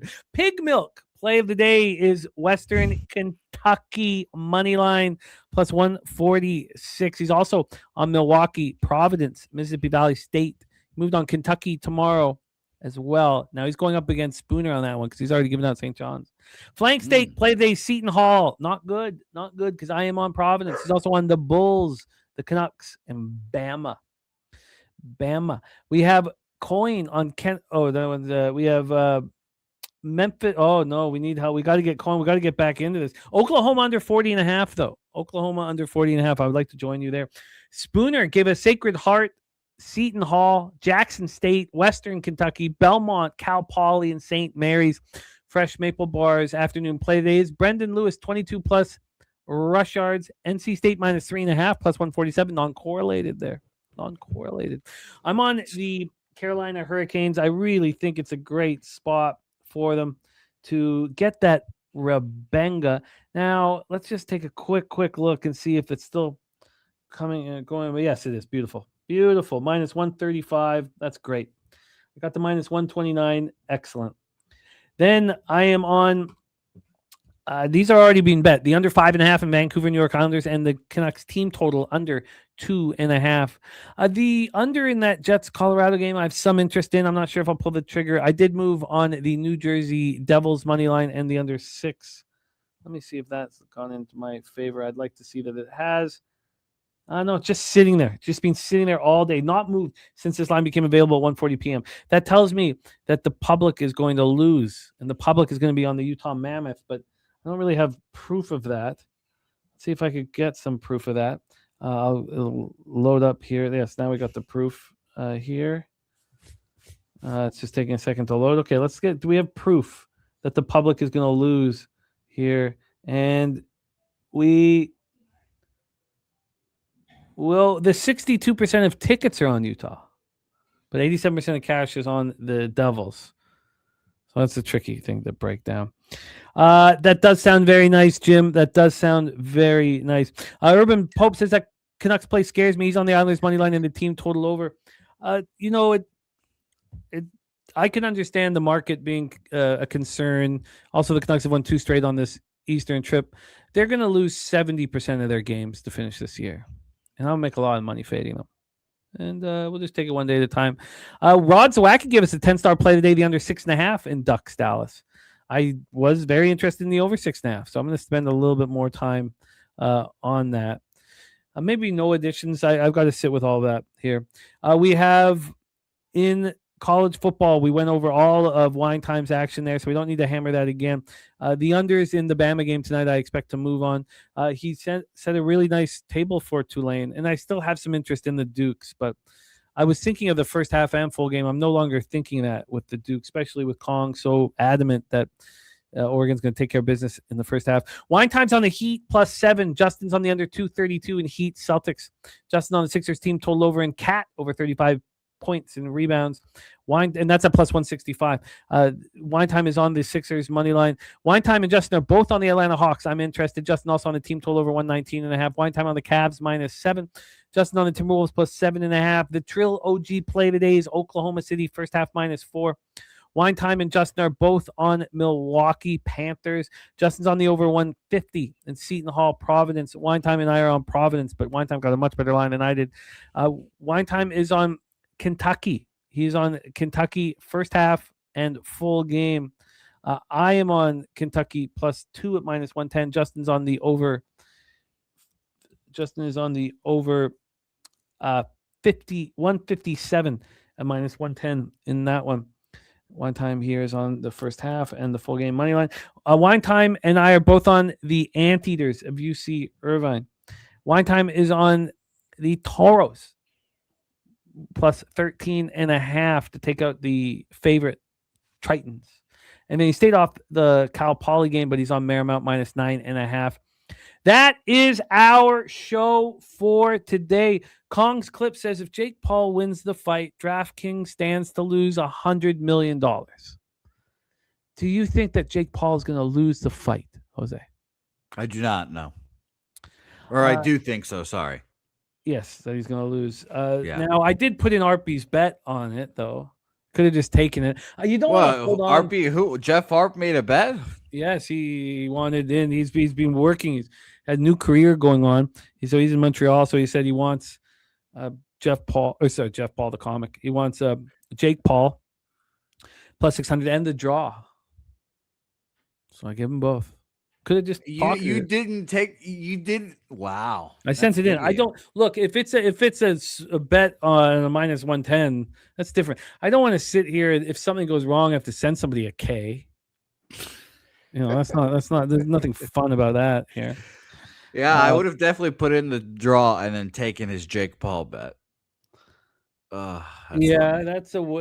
I just look. No, I understand. That's the big scores. Sweaty. I don't want to. I want my friends to get big scores. I don't want to have to send it out. But yeah, I'm not going to be betting it. So I wish you luck. Urban Pope's on Paul +550. So I think that if I was going to move on it, it would be the over. I think I would.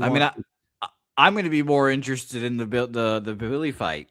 Anderson Silva versus Tyron Woodley. That's going to be hilarious. Yeah, I'm just waiting for the day of to make the bet. Is that Saturday? Yes. Yeah, I'm going to wait till tomorrow, and hopefully I'll get odds for that fight, and I'll be able to bet the Woodley. Thank you guys so much. Kong on Joshua by decision. Nunya, Tommy Buns, Urban Pope, Coin, Kong, 4th and 1 Entertainment, Philly Eagle, Flyer. Thank you guys so much. Truly. AOD, Old E. Thank you guys. Tone Miggins in the house. Thank you guys so much for all you do. Rants. Thank you. AM. Thank you, my friend.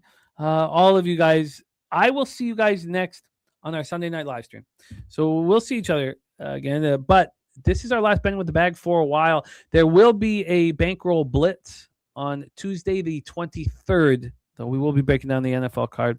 Mr. Sparkle, thank you. My friend Aaron Gaza, thank you. Spooner, my man, thank you. Sprinkling Jackson State money line to go with the 6.5. Yes, this Sunday coming up, Mr. Sparkle, as always, we'll have NFL Pub Hub in the morning, all that good stuff. Don't worry, we're firing away. But the Christmas Eve, Christmas, and the 26th, we're not going to be having Betting with the Bag. That's all. Thank you, guys. Much love to all of you guys. Thank you for support. Jose, thank you, my friend. Let's go out and have a very profitable Friday. Let's fatten our bankroll. Let's pay for Christmas presents, and let's get that cash. Jose, can you please bless our action and lead us into the future? Yep, I wish everyone luck here. Justin's saying, damn, life's going to suck. Sucks. Jesus, life is going to suck next week. But that's the beautiful thing about the Discord. We'll probably be chirping in there. In the Discord, so it should be a lot of fun nonetheless here. So thanks everyone for watching. Justin, Urban Poke, Sparkle, Mr. Spoons. All shout out to you guys, Kongs. And yeah, we talked about Salty Pete's 2-point conversion, which was just crazy, and then the overtime was nuts too. And I'm glad you won the Seahawks bets because in the middle of the But I third lost quarter, the Seahawks in the Cappers contest. That's hilarious. That's hilarious. I can't believe I that. knew that I didn't want to take the 1.5 points, but Well, I wish everyone luck here. And Jimmy, you're going to have a big Friday. I can feel it. Old D, Philly Eagle Flyers. Thanks, guys. Let's go make some money tonight. And let's go leche a los bookmakers.